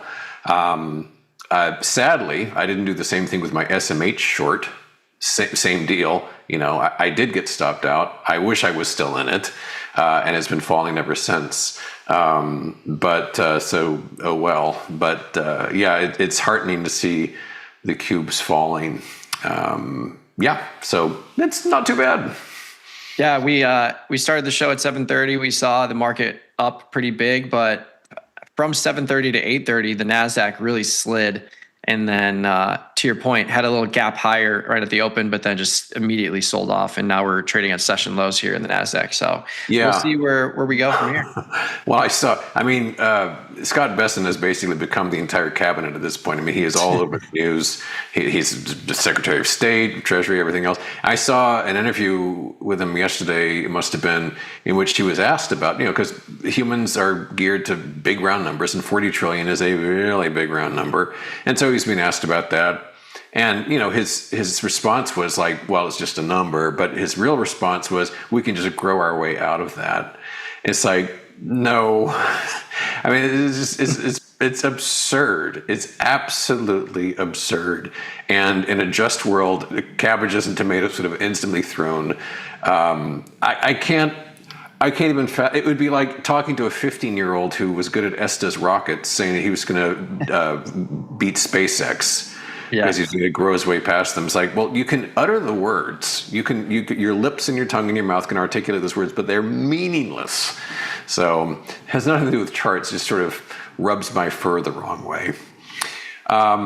Anyway, as we so often do, I just want to kind of contrast the ES and the NQ here, just kind of tease out broadly what's going on here on this end of the week. And the ES is ever so subtly tiptoed its way below that line I mentioned yesterday. That line merely represented the prior lifetime peak. And I'm just using it there as kind of a marker of that accomplishment, which I was reminded yesterday that this enormous rise that blew past that line was Scott Besant saying the Iran war would be over in 1 to 2 days. That is exactly what caused this rally. We were 1 to 2 days away from an agreement. That is what caused the rally. Didn't happen. And now we're below it again. But as a kind of a subtle move, the more interesting move persistently is the NQ, because we are now, this is day 6 of red bars thus far. And as I've mentioned, at the peak of strength, we did not even tag the descending trend line. So little by little, this thing is weakening as we head into a season of increasing volatility and historically weak markets in September. Yeah, it'd be crazy to see a 6th day in a row for the NASDAQ sliding. And to your Besant point, it's kind of been wild to see, regardless of what is said, the market hasn't budged. Like bonds and notes are still exactly where they were before he said all those things. So the market's saying, no, you can't make this thing happen. And the NASDAQ is reacting poorly here. Yeah, I mean, most directly with the ZB, if you didn't know anything about this week's news and you were simply presented with this chart of the ZB, it'd be like, there was, worldwide mayhem based upon that one green bar, and it's been control Z'd. It's like it never happened, and yet the pledge and the execution is still there. Japan has 250% debt to GDP ratio. We're only half that, but we're on our way. So this is just, for those who study long-term, thousands of years of human history with respect to debt and civilization, is kind of history playing out right in front of our eyes. Yeah, and it feels like with the inflation worries and all the currencies against the U.S. dollar ripping higher over the last couple of days, Bitcoin has come back to life, resuscitated from the depths. My. Yeah, I'm so glad to be way over on that side of the room, because it wasn't a couple of weeks ago I was a pretty dedicated Bitcoin bear, but we look at this and the past 5 days, with the past 3 days in particular, just jaw-dropping. We've gone from around 62,000 to we're approaching 80,000 on the futures here. It's looking as I made mention, I've been kind of tempted to just kind of get out the calendar and measure these cycles here, because it is sort of an interesting pulse that does happen. But as I've been remarking, we do seem to be in these series of consolidation periods followed by swift drops, followed by attempts to get higher. And so we had this one here, which failed with a lot of drama. This one here failed with a lot of drama. And, if you're going to play devil's advocate, you could say, well, hold on a second. This level here, around 60,000, has represented important support here and then recently. And so you may not get another instance of that kind of plunge, and that may well be. But at this distance, you can pretty plainly see, even just using this simple trend line as a guide, most of the move seems to have been done already. We're getting rather close to what should represent its first important level of resistance by way of that trend line. Yeah, and just like we saw with precious metals and some other products that have just ripped really high in a short period of time, not going to be surprised to see a little pullback here in Bitcoin, regardless of where that actually happens. I think we should see some relief at some point. Yeah, and again, to play devil's advocate and to play the bull on this instead of the bear, if this got beaten down to something like this area, the top of this area, 67,000 or so, that would be a pretty appealing entry point, because this seems to have been the base that it was forming and which it finally escaped from, and with a lot of drama after it escaped. Yeah. Love it. You made mention of gold. A couple of things worth watching here. Gold's having another quite good day. $85 approximately plus on the futures. Somewhat important resistance coming up here by way of this right triangle, but these can be shoved aside. And as I've said, if you have a long-term horizon, these wiggles and jiggles don't matter. I think ultimately it's going to be thousands higher from here. So whether you get in at 4,200 or 4,400 in the end really hardly matters. At the moment, between Bitcoin's enormous ascent and the strength we've seen for a few weeks in gold, it might be a time for a little bit of a breather. But as with Bitcoin, it may do a little more than ease back to here before getting a second wind and finally pushing that trend line out of the way. So it could be a little bit of a breather for a few days, but I think longer term, it's pretty evident that gold is going to have a very good months and years ahead. Yeah, and I think gold and silver are both kind of showing that they can be the hedge now against the NASDAQ. I mean, the NASDAQ is about to have its 6th red day in a row, and gold continues to push higher. So, and right now it's reaching session highs while the NASDAQ hits session lows or close to it. So, interesting dynamic there. Yeah, and just to peek at GDX here, the miners, for obvious reasons, those two have been doing well. It's a mess of a chart. There's really nothing to tease out of this. But they've just been kind of coming along for the ride. I would also mention, since we're in kind of the Bitcoin/gold discussion, Strategy has had a very powerful 3 days. For weeks, it was grinding around basically around 95-ish. And then starting on Wednesday, it leaped forward, added to that yesterday, adding to that today. Once again, if this thing's going to sink, it should, and if you're a bull, better find support something around this level here. Just kind of ease back before making another push higher. So if Bitcoin's strength is here to stay, if Bitcoin doesn't really cut below that 67K level, then this is probably a good floor of support for Strategy. Yeah, and Strategy is going to continue to be that volatility product of the Bitcoin sector. So if you think Bitcoin's going to make a big move higher, Strategy is going to make an even bigger move higher, since they just compile as many as they can. And one last chart, since we're heading into NVIDIA week, is SMH. Sadly, no longer short, wish I was, but maybe I'll get back in again in a smaller quantity. But the thing is that we opened at the high, pretty much to the penny, and have been stumbling on that. We're still within the confines of this descending but broadening pattern. Key resistance is that price gap which coincides also with this upper trend line, but plenty of more downward potential than upward potential within the confines of that pattern. And of course, the real deciding factor here, and I imagine Wednesday everyone will be sitting on their hands waiting, will be NVIDIA Wednesday afternoon. Yeah, NVIDIA also about to post its 6th red day in a row. And interestingly enough, the implied volatility for the 7-day cycle, which contains the earnings announcement, is still right at like $12, $13. It hasn't really moved at all, even though time keeps passing. So IV is kicking up in there a little bit as the market shows some weakness. But yeah, 5% move in NVIDIA for earnings, which seems pretty low, but it's still a massive, massive mega cap stock, $5.5 trillion. So 5 trillion times anything is still a big number. Yeah, that's right. Beautiful. Well, Tim, appreciate you as always, and we'll see you a little bit later. Have a good weekend, everybody. See ya. Bye-bye. Adios. E-minis down now to only up 20. NASDAQ down 13. Bitcoin at the near the session highs, up 4,500, exactly 6%. And ETH up 3%. But we've got to take a quick little break here. We're going to bring on Julia right after it for some research. You're watching Tasty Live.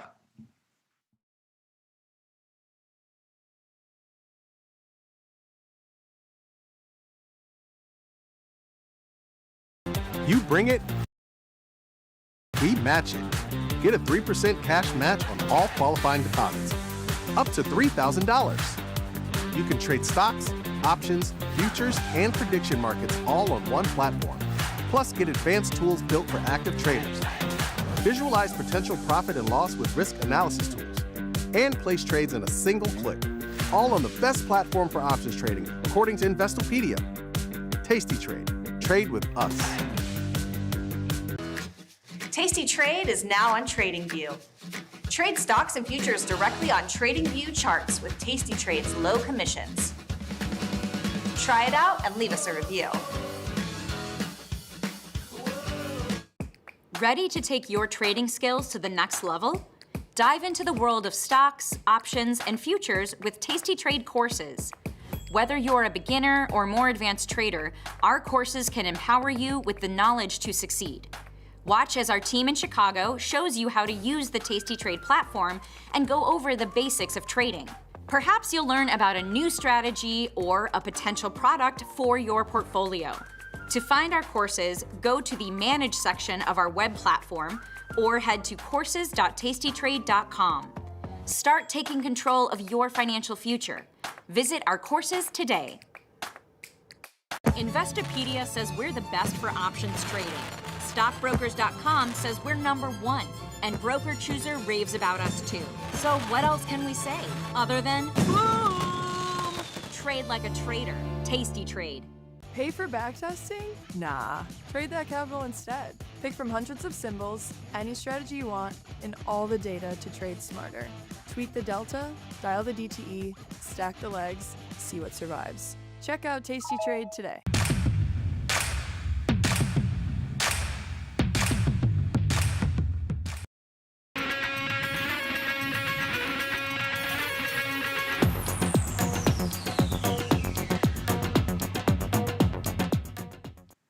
What's up, everyone? Welcome back to the show. We got a market measure sponsored by SIBO here, which means one thing only. We got Julia on the line. Julia, how you doing on this Friday? I'm glad it's Friday. Yeah, dude, Moderna's up and then down and then up and then down. And I think it might be the biggest one. No, not quite. Almost. It's like the second biggest gainer in the S&P after the craziness of the last couple of days. So I don't know, man. I was expecting it to go down again today. It's crazy that it's up almost like 20% again. Are you trading this one? I am not. I am not. But yeah, we had a graphic up earlier. Maybe we can pull it up again. But this is the biggest gainer in the S&P. I mean, like historically in the stock market, when you think about the market cap too. We're at 25 billion. There you go. Yeah, huge gain in terms of a one-day move, 177% with market cap inclusive in there. And yeah, I mean, just basically doubling its value, tripling its value in a single session is absolutely nuts. Actually, I did this. I ran a similar calculation, not taking market cap into account, but posted about it first day that this happened. But it was the second largest single day move, taking market cap out of it across all the stocks currently in the S&P going back to 2020. The biggest one was Train Technologies. It jumped almost 300% in a day. And then we got AIG, and then the next two are Carvana in 2023. So Carvana was two of the top 5 largest single day gains since 2020. So this one was just huge. The people love those car vending machines. Let me tell you. I do see them sometimes. I'm like, yeah, that's just great branding. It's so ridiculous. It's so like immediately identifiable, a big car vending machine. I don't know if it works. I've never seen one in action, but it's just from a branding perspective, it's so funny. Yeah, it is wild. If you look up, you can look it up on YouTube and see how they actually move the cars in and out of those little silos, but wild. It's wild. And then another good day for some of these crypto names as well. My only skin in the game is just I bought IBIT a while ago, just like some shares to have a little bit of something. And I still have yet to make money on it, but this is the closest to being green on the position since I opened this. I think I might have opened it like right at Bitcoin's high too, which it kind of stinks. But nice little recovery in there, maybe making some of that money back. Yeah, we've been adding IBIT positions for a long time now, but I also have 100 shares at a basis of 65, but I picked up $3,000 in premium over the course of last year. So profitable on the shares overall with that basis included, but also have a longer term Super Bowl sold a put to buy a call for $1.70 credit. That's up nicely today. And then I also had a 35 short put that I used to buy 2 calls at the 45 strike for September. That was a $370 win after today's move. And I just closed that this morning. So nice. we are taking advantage of this IBIT move for sure. Yeah, I've always wanted to do a study on this, but I think that IBIT, and this is just me speculating, but just watching the options market when this thing became available, this might be an ETF that became liquid maybe the fastest sort of like ever, definitely in recent years, but just seeing an ETF become that liquid that quickly was crazy. Now that's kind of, I guess, like a standard post IPO. We saw that with like SpaceX became fairly liquid fairly quickly as well. But for like an ETF, that was really interesting to kind of watch. And now we have like thousands of contracts in open interest, pretty tight spreads, tons of expirations available. So super cool to see there. Yeah, IBIT has 56 million shares traded today, which is more than SPY, the Qs, the Diamonds, and the Russell IWM combined. All of those are under 56 million. I just checked. So craziness. I don't know. I'm going to hold on to my shares. Maybe I'll make money on those someday. There you go. But yeah, LLC, speaking of all-time highs, you want to get into a market measure? Let's do it. Cool. Okay. So we have a piece from Sahil if you want to give him a follow over on X, but this is back to all-time highs. What this means for traders, now we're like close to all-time highs. But market's been on quite the tear, and we wanted to put that into context to talk about like how often these types of rallies that we've just sort of seen recently, how often those have happened historically, and what can happen after, noting that like price movements on a day-by-day basis are not really reliably predictable. They're pretty much a coin toss, with the exception of certain like extreme circumstances. But we can talk a little bit about like forecasting longer term, what tends to happen after we see something like this, especially larger moves. Make sense? I like it.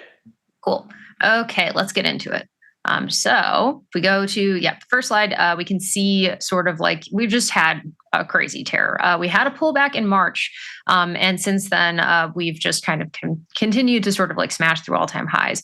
And so if we go to that second slide, we wanted to take a look at how that sort of rally compared to other significant ones from a historical perspective, putting things into context. So we wanted to look at when the market has gained at least 20% in less than 6 months, we wanted to look at those occurrences. And then as well, the criteria that we're adding here is never having a downside interruption larger than 6%, which corrections of that size, in a given year are not terribly uncommon actually.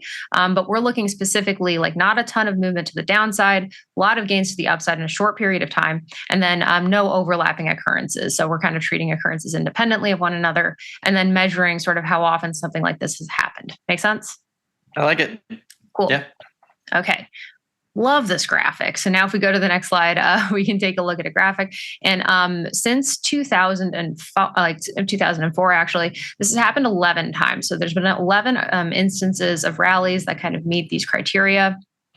Where here we've marked the beginning of the rally as well as the end of the rally, and then how much the market grew over that time. We're going to give like some kind of aggregate statistics next, but you can just see like the velocity of the movement that we've sort of had since this sort of minor downturn in 2025 has just been like over a very, very short period of time, comparable really only to the recovery after the 2020 sell-off. Usually it takes the market obviously much more time to sort of make the kind of gains that we've witnessed recently. Yeah. It's interesting that there's 11 occurrences over this period, but the constraints are interesting where it's like this has been obviously a super bullish last couple of many years, but yeah, it's interesting to see that it still encompasses a large majority of that range. Large majority of that range. So you have very strong market that we've kind of had since 2004 with some blips. But I think like just the velocity of the move to the upside, noting that like we're not following a sell-off, we're following like a dip in the market really, and one that's like not particularly uncommon when we look at, the market's just movements on yearly basis, 2 years, 3 years. That kind of thing. So that was just something that I found to be very interesting. And the closest thing we've had to a major pullback since then is really just some chop with, large intraday movements sort of sprinkled in there, but not really the significant downturn that you might expect. So I found that to be very interesting. And then when we go over to the next slide, we can again put this into context where the size of the rally is still a bit smaller than average, but it's not done yet. This rally is about 139 days from the bottom that we had on the 27th of March. Where we have seen faster rallies like right after 2008, for example, and right after 2020, which was a very, very high velocity recovery. But that being said, so that's the low that you can see right there, 22% return in 71 days. And then a pullback that, ended that rally of around like 6%. And that pullback also happened over a very short period of time, just kind of showing the velocity, like the speed of the market during that period. But typically, especially when we're looking at the high end of the case, those rallies can take place over much longer periods of time. And prior to the volatility since 2020, pretty much, that's historically closer to what we've seen. But the market's kind of shifted since then. Yeah. And as you might imagine, those dates are after big market sell-off. So I think, and to your point, the sell-offs still resulted in higher highs, and we continue to push higher here. But yeah, when you have the big velocity move to the downside, it's not surprising to see a bigger velocity move to the upside over time. For sure. And then historically, and this is again based on historic statistics, and the market changes every day. It's a different beast every day. But this also shows that there's about a 50% chance for another pullback by the end of the year. Kind of like I said, pullbacks are not terribly uncommon. They do happen, especially when we've had such hot movements over the past couple of weeks, especially. So just something kind of important to keep in mind. Longer term directional market trends are a little bit more consistent versus day-to-day predictions. So that's something that we can kind of use historical references to be able to contextualize a little bit. So when we go to the next slide. So now when we're looking at reversals, here we're going to be using like how often and how quickly do we expect those reversals to kind of take place. And here we're going to be using kind of extreme moves in the market, a 2 standard deviation move, about 2.4% for the S&P, to understand what sort of like reversal probabilities look like after one of these moves happen.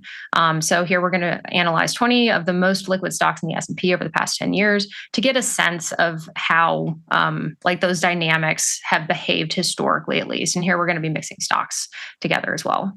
So let's check it out.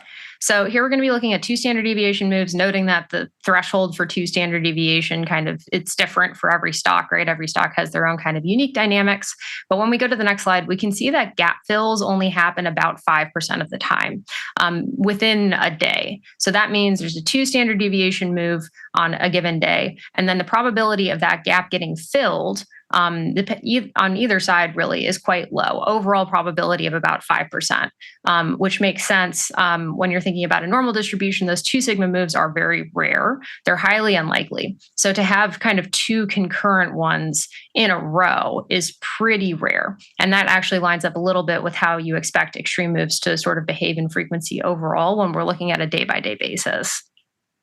Yeah. And I think just like the upside moves after a sell-off, I think these gap fill rates, and we looked at this yesterday too. I guess you kind of expect them to happen more often than they actually do.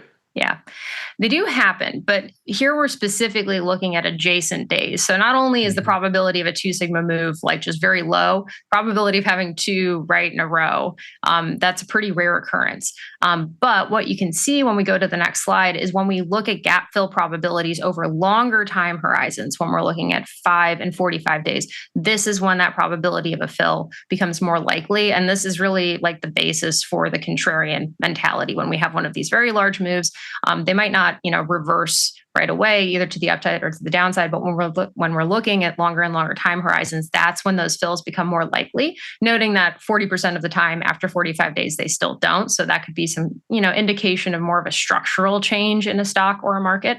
But when we increase that time horizon, that's when you start to see reversals happen more consistently, if that makes sense. Yeah, and that's especially true for the S&P 500, the NASDAQ. Like when you look at these big downside moves, when we're down 10, 20, 30%, the probabilities of reversing or being a higher print than that level 1 year, 3 years, 5 years out is extremely high, in the high 90s. So that's when we're looking to, take our stances with longer term positioning. Right. And that the same is true for the reversal too. You look at gold, silver from earlier this year, you look at IBIT, like I wouldn't be surprised to see Bitcoin pull back a little bit here eventually, because these moves have been so dramatic to the upside. I think it makes sense to see some relief eventually. It does. Yeah. And then just buying that time or, having your time horizon, because with like an option contract, and it's not like it's not stock. You have to kind of pick a duration, and you have to kind of like choose what that directional assumption is going to be and over what amount of time. And this kind of also makes a case for, with contrarian strategies, being a bit longer term, because as we're seeing right now with like even Moderna, for example, there's a lot of chop that can happen in the interim, but the long-term structural trend around like, in just investor directional beliefs and that kind of stuff is having that time on your side can come in handy. So I thought this was a super cool piece from Sahil. If we want to go to the takeaways, we can just wrap up. So this rebound has been historically quite fast in that we saw since March of 2026. Ranking is one of the quicker recoveries from a market bottom, while we also had an unusually large decline in the VIX as well. So market dynamics just being very choppy the last couple of weeks, especially. And what we noticed when we looked at gap behavior across a bunch of different underlyings is that it's asymmetric but statistically significant. Or consistent, I should say. So gap downs are a little bit more likely to fill than gap ups, but gap reversals in a day following a large move are statistically very unlikely, just because these are very unlikely rare moves overall. So having 2 in a row is something that doesn't happen very often, I should say. But when we look at longer time horizons, that's when we can see these reversals sort of start to play out at higher probabilities, noting that's not 100% of the time, it's closer to 60 after 45 days, but that still does support the contrarian mentality in certain ways, but specifically when we're looking over longer time frames. Yeah, and I think that is a great call out, and especially when you look at some of the trades that we've been pinpointing this morning, like Meta trading at annual lows while the rest of the market's at all-time highs. Like that's a situation I want to attack. Same with Broadcom, sitting in the low middle of the range while the rest of the market's at all-time highs. It's like these are the stocks where I have strong conviction that eventually we'll get that reversal over time. So longer-term positioning gives you that higher probability that can play out, but still trading small, trading defined risk just in case we're wrong. Small, trading small, trading often. But then also when these, like for single company names where you have like idiosyncratic risk factors, like Moderna, like Microsoft, like Nvidia, like these moves and dynamics can be a little bit more variable, obviously, because they're all different stocks. They all have their own sector exposure, their own company exposure. So when this type of behavior emerges in a market index, that doesn't happen very often, and really just taking advantage of that, because when you have like something that represents a diversified market, that can have in certain ways more, I don't want to say predictability around it, but there's certain outcomes that are a little bit more predictable than others. So I think that's just another important takeaway here, but super cool piece from Sahil. I like it. Cool. Yeah. And if you look at a chart of SPY on a monthly chart, you can see like all the big red months have been reversed over time, every single one of them, which is how you get to all-time highs. And that's just the math and science behind it. But yeah, I think when you get these big moves, these monthly big downside moves, like that's when we're, again, looking for longer term positioning.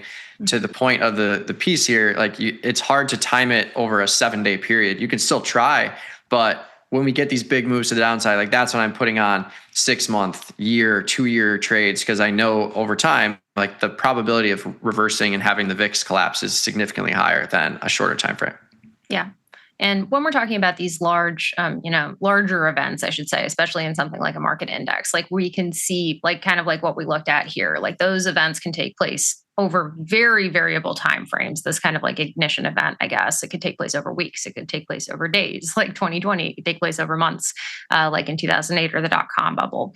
But expanding the time horizon for those directional assumptions, especially around contrarian directional assumptions, makes the odds of that happening just more likely, because you're buying more time for them to potentially be right or wrong. But we do have a very bullish market that likes to historically go up. So, yep.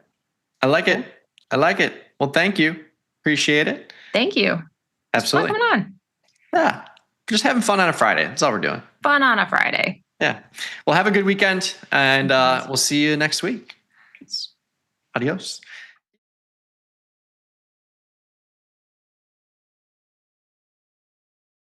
Every time he explains something to me, I ask him the same question.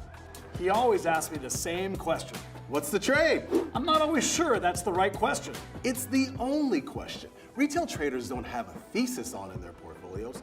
They have positions on. And if you don't know why it's moving, the position is a good guess.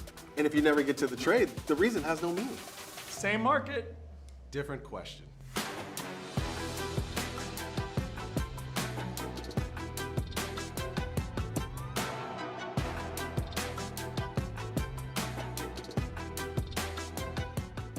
Grow a strong community with Tasty Trade's referral program. When your friend joins Tasty Trade, you'll both receive $100. As your community grows, you get more bonuses. Only at Tasty Trade. Tasty Trade has crypto, and you can trade with zero commissions: Bitcoin, Ethereum, Litecoin, and more. Diversify in one place. Crypto, we got it, we get it.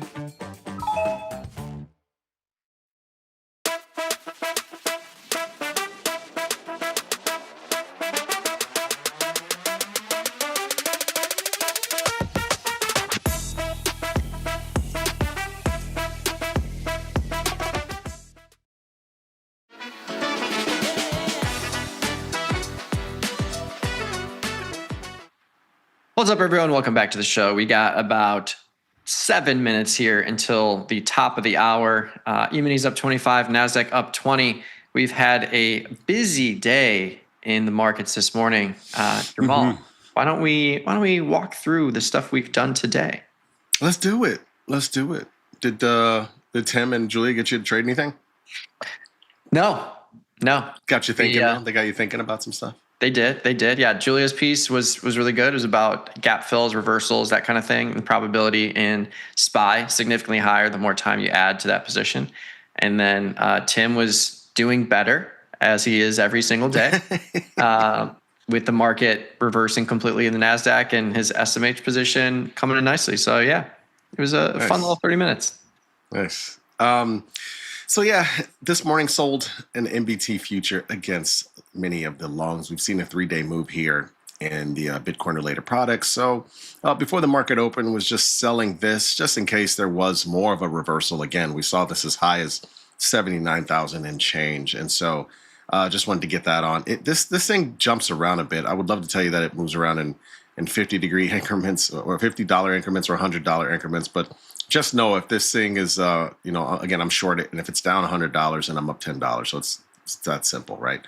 $1,000 be a $100 move. So it doesn't really even fully hedge, honestly, the stuff that I had on. But I just wanted to have a little something on in case it was more of a reversal here.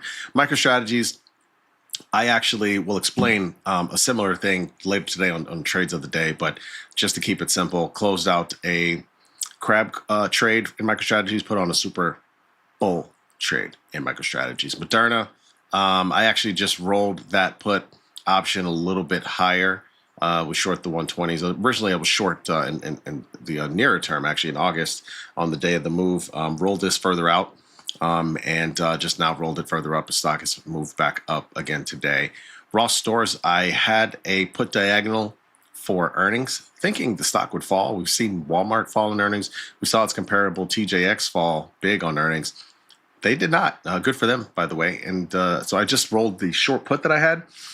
Just rolled it up to collect a little bit more. So now I have a $10 wide diagonal. I'm long to 230 in put in October and short now the 220 put against it. I like it. Yeah, close some positions here. Netflix, I had the 70-75 call diagonal spread that I rolled into after poor earnings. And then we saw Netflix fill that gap, trading at 80 now. So basically closes for a scratch with the 0-day option and the short. I just decided to just get out of it. ETH sold 100 shares to close. I was assigned at 18, but I picked up $245 in premium with a short put. And we finally got that reversal back up to 18. So just closed the shares for a scratch, kept the premium from the put. IBIT, this was a short put that I sold in September to buy 2 calls.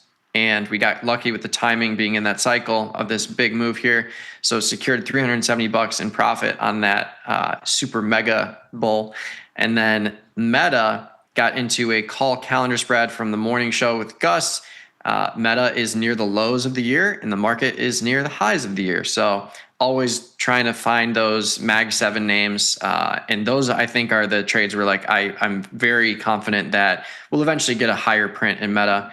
Hopefully it's within this 60-day cycle. So 600 strike calendar for $800. And then same story in AVGO Broadcom. This is trading near the lows of the recent trading session. So I went to the 400 strike, bought October, sold the 14-day, which includes the earnings announcement in about 2 weeks. And that one was for $950. So just putting on some neutral bullish trades here in these products, close some other ones. And I feel good about where we're at now. Nice. Yeah, markets are pulled back a little bit here, but the real story of the week, as we're rounding out of Friday here, has been the move in Bitcoin this week. The early move in bonds this week, which I think kind of led to some of the move in Bitcoin and led to some of the move in gold that we've seen this week. Metals have been strong, so that's kind of been the theme of the week here, and we've just tried to take advantage of those. Yeah, gold sitting around 420 in GLD. I've got this diagonal spread. I'm just going to try and close it for $120 profit. We'll see if we get filled there. And yeah, everything else is moving along swimmingly. And I really don't think I need to make any more adjustments, at least right now. Yeah, I'm kind of in the same boat. Really. And, the other thing to keep in mind as you're trading on a Friday, positioning heading into next week. Again, it's a week of NVIDIA earnings coming out. That's going to be Wednesday after the close, which, we're going to be talking about it. I'm sure not just everybody will be talking about it the entire week heading into it. So that's Wednesday after the close leading into Thursday. And then I think that essentially just leads into the Jackson Hole meeting. And you got to look at everything in totality. When you hear early this week about the U.S. Treasury buying 30-year bonds to try and stimulate some of that move, we've seen a huge move to the upside in 30-year yields. They were at 20-year highs. And so they were going out to buy treasuries. And again, the numbers is the interesting part, because they were saying they were buying about $4 billion worth. I mean, this is a trillions of dollars wide market in bonds. So it's almost like a drop in the bucket, as a lot of people were saying. But nevertheless, it led to some of the moves that we're seeing this week. So I think that's the backdrop here heading into that Jackson Hole. Yeah, for sure. And I think lots of movement here. NVIDIA earnings next week, like you said, about to print its 6th red day in a row, just like the NASDAQ. Craziness there. But 13-point implied move-ish for the earnings cycle next week. Everyone will be focusing on that. This is the Monday Night Football, the Wednesday Night Football of the earnings announcements. But I will make this adjustment at Intel. Intel is slid dramatically down from 130 down to 90 back at the lows here the last couple months. I've got the 130 straddle out in October, but I've picked up $2,600, $2,700 of premium here.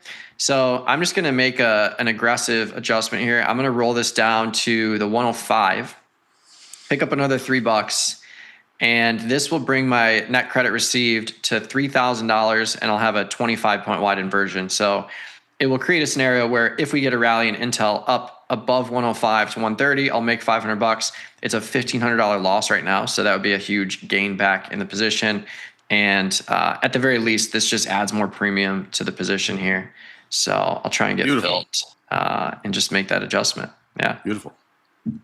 Yeah, there you go. 302. But yeah, that is it. And it's been a fun morning as always. But we're going to take a quick break here and we'll pass it over to Jermal and TP for the next session. But join us on the YouTube chat if you haven't already. We're streaming live there. You can throw in your trade ideas and questions and we'll get to them shortly. But yeah, you're watching Tasty Live. We'll see you soon.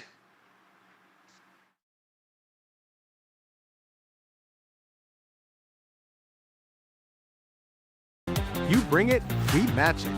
Get a 3% cash match on all qualifying deposits.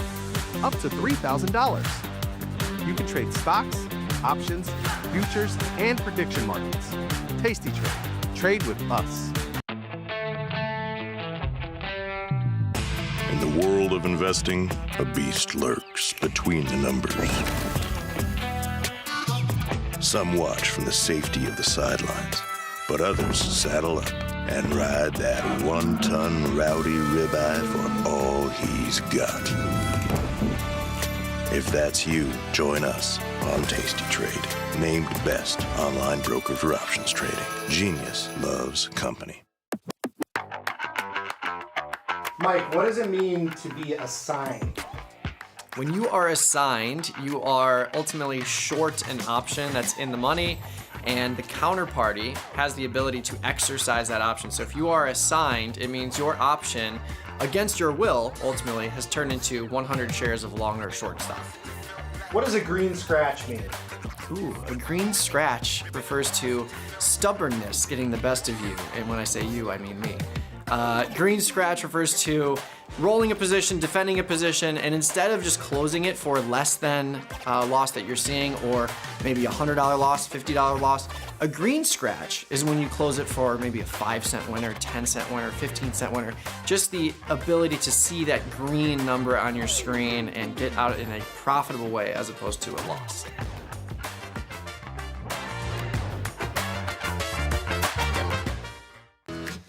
Tasty Trade is now on TradingView. Trade stocks and futures directly on TradingView charts with Tasty Trade's low commissions. Try it out and leave us a review.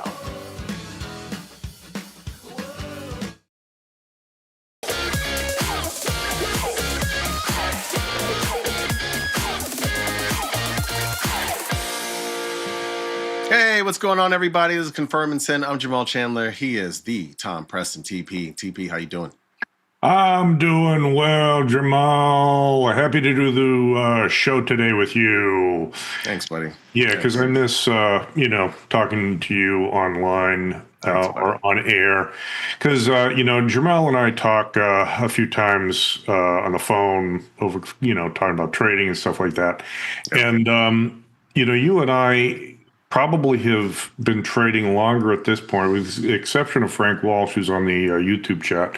Yeah. Longer than longer than most of the people here. And it's Is there anything that's surprising you right now, Jermal? And I'm just kind of putting you on the spot as far as what you're seeing in the market. But is there anything that jumps out at you that's unusual or like I've never seen this before? Well, first of all, you're not putting me on the spot. I mean, this is what we do. We're used to it, right? We're used to. I don't think there's very many people in the world can do what we do as far as answering questions on the spot like that. As far as, but that's because we TP, we live and breathe these markets. We're looking at them, we're paying attention to them, and thinking about them majority of the time. Good question. Is there anything surprising me? Yeah. I mean, this is the chart that I have up. That move the other day in bonds was very fascinating. I'm going to think about your question in terms of the week, honestly, because I think that's more prescient. But the move in bonds the other day was really surprising. You just don't see those type of moves that often. I guess the other thing that was surprising, this Moderna, just seeing all the different talk around it. I mean, do you know this was one of the largest moves we've seen in the last century? Well, I saw the research team did a piece on that, and it's one of the largest moves in the S&P 500. Just to clarify that, in that I wouldn't have guessed that. I wouldn't have. Me neither. And you see the company that it's amongst, and oddly enough, that's not good company. I know a lot of those dates. I traded around a lot of those dates, and that I'm not saying it's that, but it's just weird that that's usually the situation where you get these type of moves. It's really kind of weird. I got this short put in here. I don't know if I'm supposed to have it or not. I really don't. Who put this in my account? Wait a second. But we'll see what happens. But this was a surprising move. The bond was a surprising move. The other things that happened as a result, not that surprising. Gold has been on track to make a big move to the upside once again. You had to be patient, I think, and you had to check and see when it would eclipse certain levels. I think 4,500 was resistance level. You could see that, and then it finally broke through that. Who knows what? Sure, you can make a story for it, you can make the news, but it doesn't really matter. Now that it's moving, now it's like, okay, how am I going to make these trades and take advantage of this move? Same deal with Bitcoin. This thing has been so dormant, it's not even funny. And you and I both know when something is quiet, nobody cares about it for a long time, all of a sudden when it starts to make a move, it goes crazy. And it's like, wow, how did this happen? This has been waiting to happen for a while. It just needed the catalyst. So those are the things I've been paying attention to this week. And same with me. And really, I know you've been talking a lot, doing some shows with our guests and stuff like that, talking about, is it news? Is it the macro information? Is it just sort of random stuff moving around? And I'm convinced, and I don't think you and I have ever talked about this specifically, but I'm convinced that in the financial media world, of which we are kind of a part, okay, admittedly, but I think really they've got a bunch of producers, they see bonds down, and then or the S&P's up or gold up or Bitcoin, whatever, take your pick, and then they scan through their stories and find ones that are plausibly bullish or plausibly bearish. And no doubt. I think it is I think the news is entirely reactive. That's why I say, Jermal, the what is more important than the why. You can tell me, hey, TP, here's why Bitcoin is up so much. But really what matters is it's rallying. And I looked at it this morning when I was on air and on 8:45. The skew is still pointed to the call side on IBIT. It's like, hasn't this stupid thing rallied up enough? Yeah, right. It's clearly not. And I'm playing for more upside in these. I just feel like now that they got a hold of it, it's going to take off. Fair enough. Similar to what we saw like in NVIDIA a couple of years ago. So. And I'm finding risks to find ways to do it. And I think that's. And I know we also have 4 pretty good questions. I know you and I are going to have different opinions about some of the answers for them, so I don't want to hold up too much time talking about the markets. But let's get into them. Actually, well, I just want to make one final point about, let's say, gold and IBIT. It just seems we saw those things underperform with the Iranian war. In other words, they haven't been doing well since when was it, February, right? Yeah, February. It's different now. they're still shooting over there, Jermal. They're still, it's not resolved. And I'm just wondering, and as I always say, I hate to see anybody getting killed or injured. That's not what I'm not making light of that at all. Yeah. But it seems like the market does not care anymore. It does see that. Yeah, Ben, let's queue up the first question. TP, a lot of this is about sentiment, right? And so that's the interesting thing. Like you said, sentiment has changed in those two products, particularly gold and Bitcoin. And we trade what's in front of us, not what we think is going to happen. We trade what we see. Right. So I'm bullish, but implied volatility is already high. Selling a put makes me long delta and short vol at once. So I need to be right on both sides. Is there a way to be bullish without also betting vol comes down?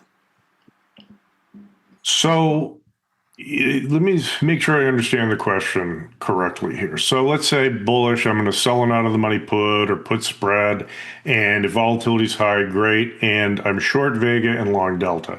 So is there a way of being bullish without betting, without getting short Vega? I guess is what the question or is. Just betting on vol period, whether they're worried about putting a trade on, but then they have to think about vol. Is there a way to put a directional play on without having to think about vol? The easiest way that I think is there are a couple of different strategies that I would use. The first is just an at the money vertical. So if I'm bullish and I sell a put, okay, great. I can also buy an at the money call spread. Why would I do that? First of all, it's going to generate positive deltas for you. Second, because the strike prices are relatively equal. In other words, they're equidistant out of the money. One's a little bit out of the money, one's a little bit in the money. The Vegas of those options are going to be about the same. So you're buying Vega in the long option, selling Vega in the short option, and they're going to offset. The long verticals typically don't have a lot of Vega to them. Mm-hmm. The other point is, you could buy something like a diagonal or something like that. That's going to get you long volatility if you buy a back month option, do a poor man's cover call or whatever. You buy a back month call, can be in the money. That's going to generate positive Vega. And then selling a front month option is going to generate the positive theta, and you're going to have positive deltas. So really, it's just using. So yes, you start off with a short put. Awesome, fundamental strategy. But the idea is that use the flexibility that options have and get a little creative. Verticals, calendar spreads, diagonals, that sort of stuff. Yeah, and I'm going to double down on your vertical idea and talk about the trade that Mike and I have employed a lot. And I give Mike all the credit, actually. It's not a trade I really used to think about. And yeah, I mean, you talked about, trading longer than somebody. It doesn't necessarily always mean more than somebody. I've been trading probably 10 years longer than Mike, but Mike actually started off as a retail trader, has always thought about these type of things in that way. I started as a prop firm trader. We weren't trading, calendars a whole lot and Super Bowls and things. We were doing way bigger strategies. But my point here is the Super Bowl and the Super Bear trade that we've talked so much about. The idea of selling something to the downside, in the case of a Super Bowl, selling a put spread to buy a call spread. And again, that's not even really trading skew, honestly, because both of those legs are on the downside. Both of these legs are on the upside. One is long, one is short, right? And so essentially you're getting away from dealing with vol, and you're just basically making a directional bet. And so again, if you sell downside to buy upside, or if you sell upside to buy downside, either way, you're making a directional bet, and both of those legs are in the same area. So it's not like, for example, if I'm selling that call spread, I'm not necessarily selling skew per se, because I have a long strike call in there too. But I am selling that call spread for short delta. And if I'm buying the put spread, I'm buying that put spread for short delta. So that's a directional play without playing vol. So that's another way to do it. And the final point on this: don't overstate the impact of IV. Okay. If you're selling a put, if you're doing a super, whatever, the main determinant of your P&L is going to be what the stock price does. Yes, if volatility moves your way, it can help you, or against you, can hurt you a little bit. But compared to what the delta risk is, or what the stock price does, it's not even close. So yeah, I understand you're worried about IV. I do too. For me, that's more about trade selection than trade management. Mm-hmm. Yeah, let's go to the next one. I always loved this segment, TP, the idea of confirm and send, because I remember when I first started on this side of the business and I was doing hour-long webinars, I dreaded the idea of webinar because I had to bring the content. Whereas you don't even really know. People join a webinar for the title and all that, and they might want to see it. But once they get in it, they're like, oh, I don't know if I get this or if I really. But then at the end, they ask questions, right? And that's always been the best part. They ask questions pertaining to something that they specifically want an answer to. And so that's what's always great about these. I'm bullet. Yeah. Oh, wait, no. Let's get to the next question. This is a different one. Next question. Can we get the next question? Next question, please. Can we get a next question? 35, 35. Go for 35. 35, 45, 35. Go ahead. I hold a short option over the weekend. Collect 3 days of decay for one trading day. Am I getting paid for that, or is it priced in by Friday's close? I'd say it depends on the stock and the current environment. And Jermal, you know me, I'm not a macro news kind of person, but if there's a lot of uncertainty, if there's something that might pop over in the Strait of Hormuz, or something that China announces, or some super secret, message from the Treasury Secretary, who knows, right?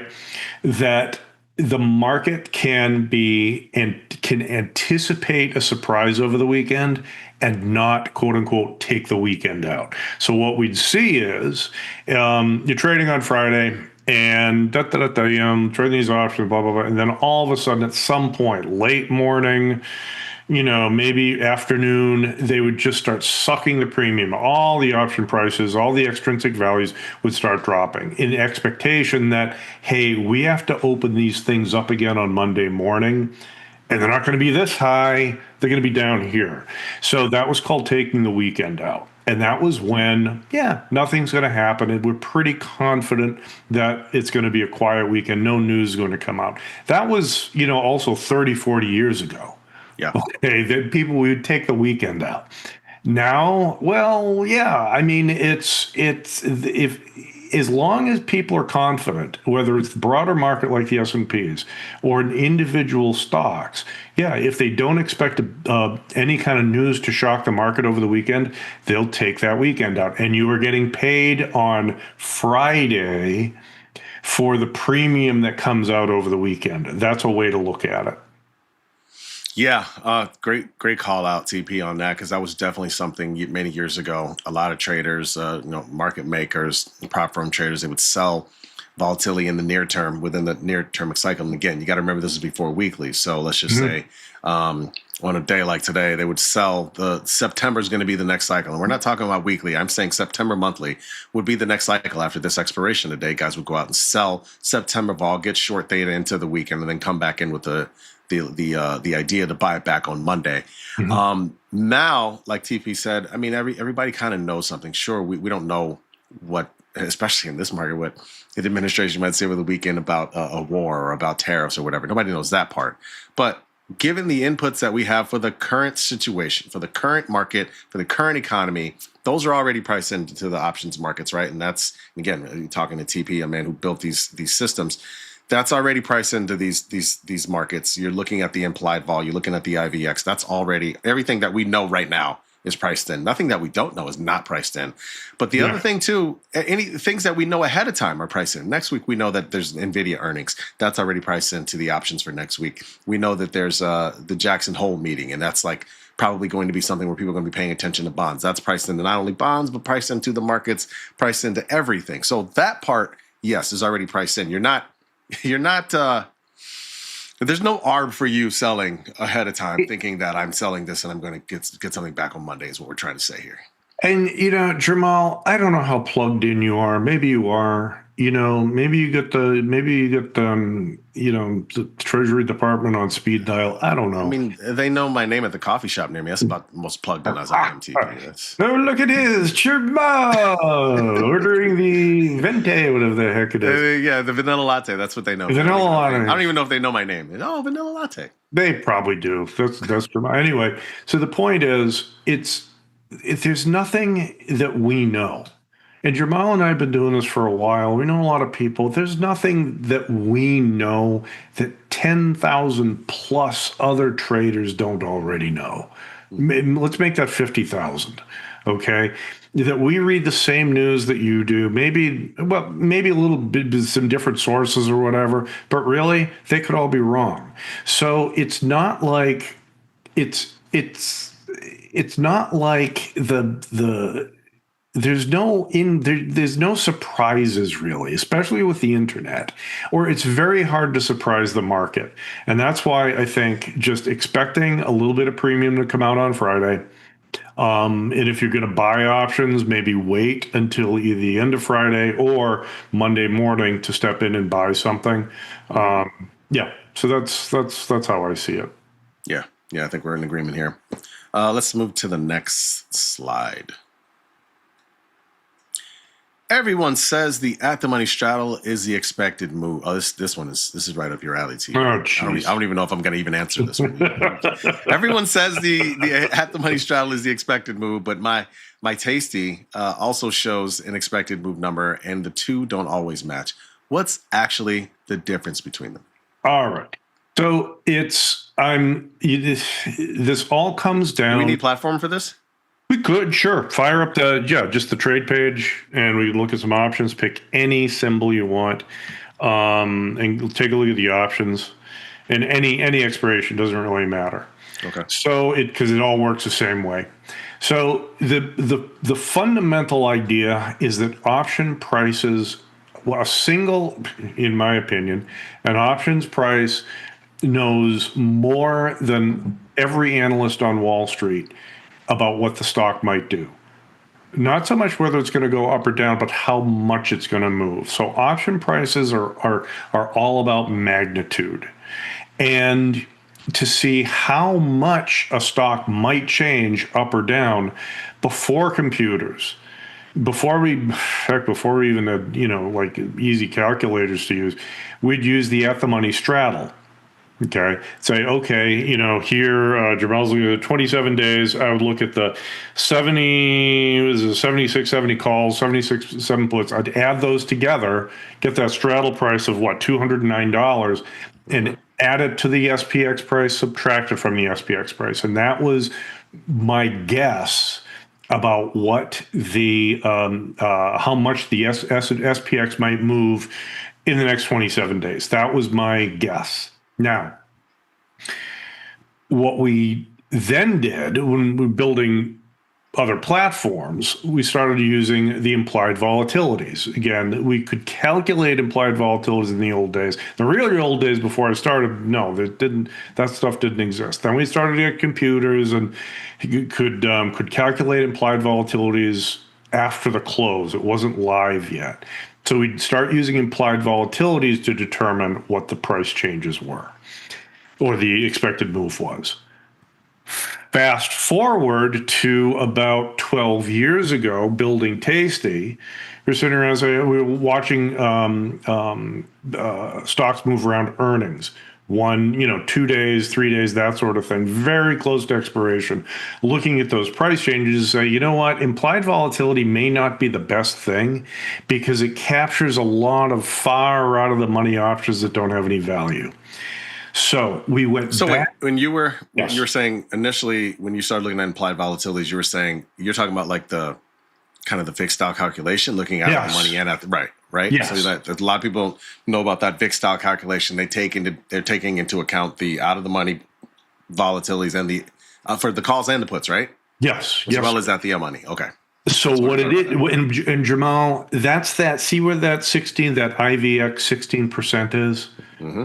That's that number. And it's okay. The fixed style calculation for volatility. For SPX and those options. But we're saying, wait a second, that might not be the most informative because it's using all this out of the money stuff. Nobody actually cares about that. So what I came up with is a weighted average for that 200. It's now 210.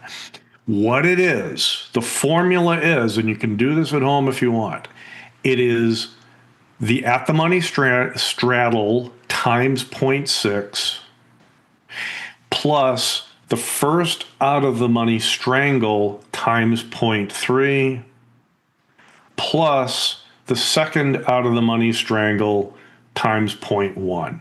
So it is a weighted average of the straddle and the first two strangles. So it's an enhancement of, that's about as creative as I get. So it's an enhancement of the old floor style. Just look at the straddle. Okay. And yeah, we could add up strangles too. We could do that, sure. But as far as speed, we just in our heads, we just use the straddle. This is a little bit more computing. Okay, but that's the difference. So if you just have the straddle, great, you get some number, $209. But if you weight the straddle by 0.6, add in 0.3 of the first out of the money strangle, 0.1 times the second out of the money strangle, that is that expected move. Now, you can use that in any expiration you choose. That's your decision as a trader. I only use it for options with less than a week to expiration. Why? Because in that case, those far out of the money options, out of the money calls, out of the money puts, really don't provide as much information as they might. Okay, but when I go further out, 20 days, 35 days, 45 days, 60 days, I like to use that the IVX calculation, which is basically just looking for the the 68% pop option probability of expiring. That's how I base them. I intended that expected move to be a very short-term estimate. There it is. So yeah. Is there? I mean, do you still? So you still will look at this IVX and this expected number move. Particularly, you rely on those more when you're going further out. You're saying? Yeah, I mean, it all comes down to there's no single metric for me, Jermal, just like it isn't for you that says, oh, this is the trade. Right? It's a bunch of stuff. And so the trade selection process, the trade finding process for me starts with liquidity. Can I get in and out of this trade with relatively low slippage fairly quickly? Can I, then I say, what's volatility? Volatility high, sell premium. Volatility low, buy premium. Sell put spreads, buy call spreads, that sort of thing. And then I'll start, the trade selection process. I start by looking at the POE numbers, the probability of expiring numbers. You can use delta, whatever, I'll look at a 35 delta put, for example, and I'll structure either a naked short put or a put vertical around that. See what kind of credit I get. Then drag the strikes up and down. It's a process, right? It's, is it outside the expected move? Great. Or not, or whatever. I have to pull it in closer because the expected move is very wide, but I'm not getting the credits for that. There's, like I said, Jermal, it's just another piece of information. Yep, I agree. Last question here. Let's pull that up.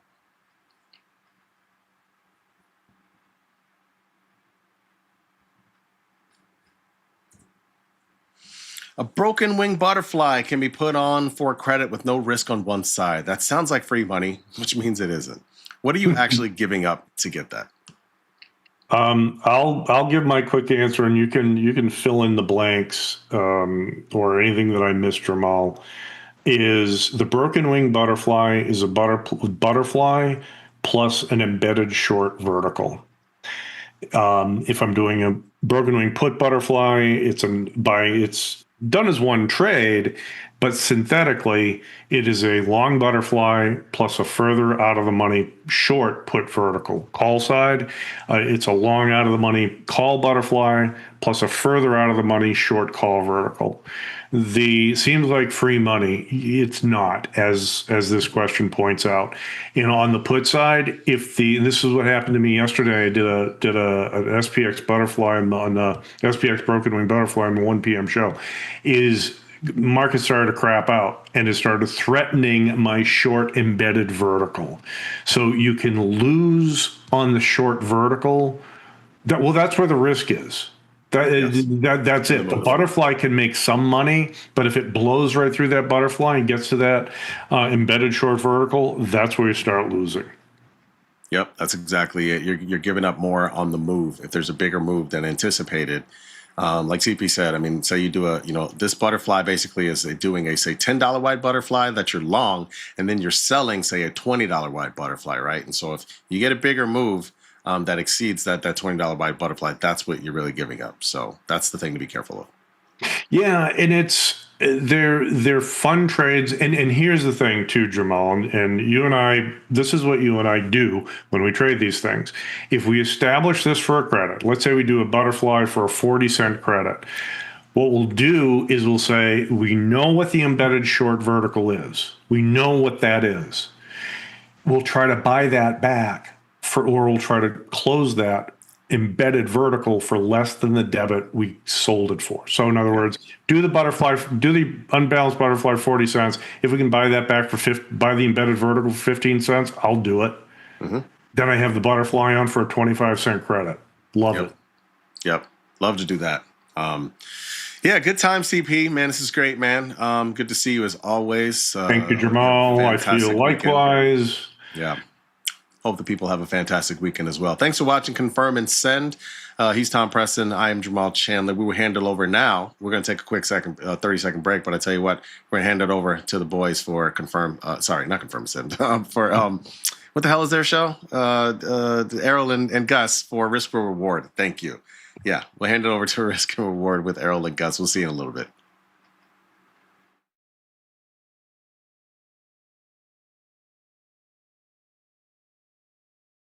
You bring it, we match it.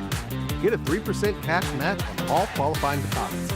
Up to $3,000. You can trade stocks, options, futures, and prediction markets. Tasty Trade. Trade with us. In the world of investing, a beast lurks between the numbers.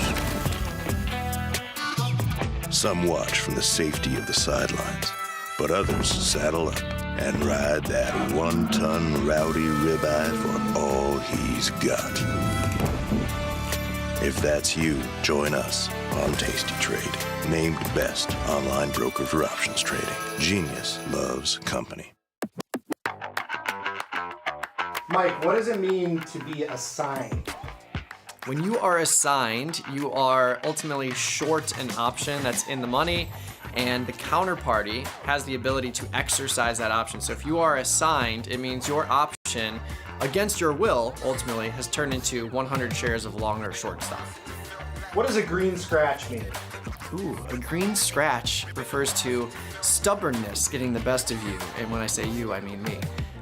Green scratch refers to rolling a position, defending a position, and instead of just closing it for less than loss that you're seeing, or maybe $100 loss, $50 loss, a green scratch is when you close it for maybe a 5-cent winner, 10-cent winner, 15-cent winner. Just the ability to see that green number on your screen and get out in a profitable way as opposed to a loss.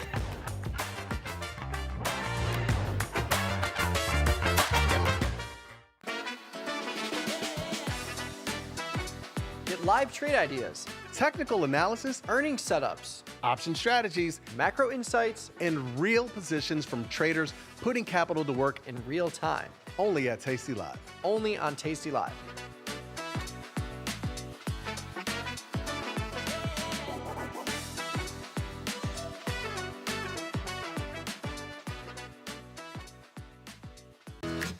Tasty Trade is now on TradingView.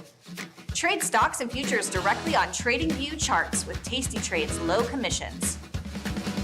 Try it out and leave us a review.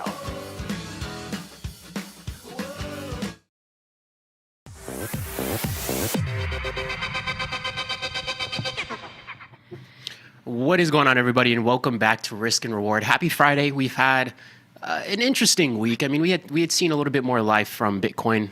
We see a little bit more of a continuation to the upside on oil. We got a lot of things to talk about. Moderna cured cancer this week. Gus came back this week. So before we get into everything, Brother Gus, how are we doing today? And how are you feeling?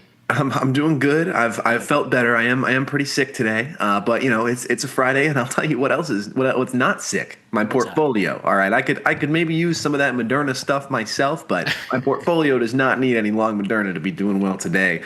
Crypto chief among the things keeping me propped up, so I'm a happy camper. No, I love it. I had actually gotten on a skewed strangle on an IBIT a few days ago, a day before the pop to the upside. So we have a little bit of adjustments to be doing over here, Gus. And that happens to be a position that was using a little bit more buying power, and then we get that massive Trump candle to the upside. So it's nice to see the conversation back and alive in crypto. I know on social media, I've been seeing a lot more crypto influencers and just people engaged in the trenches of crypto finally coming out of their cave. And I will say it's kind of nice, right? Crypto's been quiet for a long time. We've kind of been into this little bit of a winter season there. So it's really cool to see the community of all digital assets and the overall market kind of start having more conversations along those lines. But it's nice to see. I love it. I love the energy.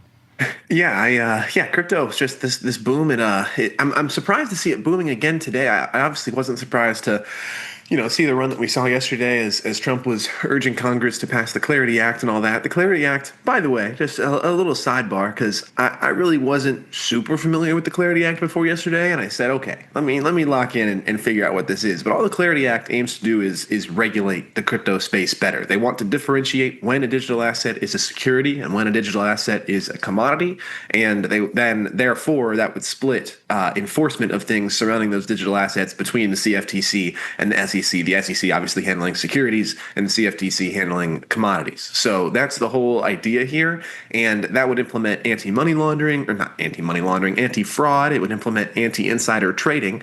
And it would just bring a lot more trust to the crypto space as a whole. So that's kind of the thesis that's happening here for anybody who's unaware, is that if the Clarity Act gets passed, public trust in crypto is going to soar, and there would be more, institutional money, more money in general pumped in the entire crypto space. And particularly is a lot of altcoins could benefit here as well. I'm not typically in the trenches slinging the altcoins, but if you are, and the Clarity Act is passed, it would put a lot more regulations in place on those altcoins and provide a little bit more safety and security for you.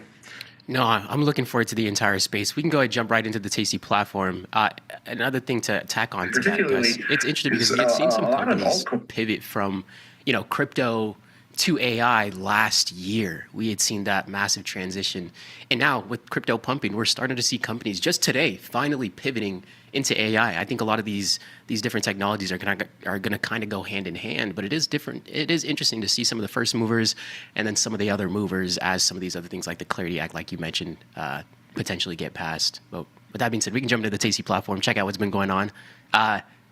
Right now, we've seen a decent amount of volatility in the portfolio. And just to start, right now, we do have our short position on an Apple. We have a long position on an Apple oven. IBIT is a strangle that we had put on in the ETF for crypto just a few days ago. Today, I was looking at rolling up this put side. So we rolled that from like a 34 to a 38 put, rolled out untested side, collecting additional credit. 56 days left to expiration, but we have more exposure in the crypto market. So I think this is going to be a pretty fun one. Maybe we get a pullback, maybe we don't. We'll do some adjustments, but it's nice to see the crypto market back and alive with some volatility.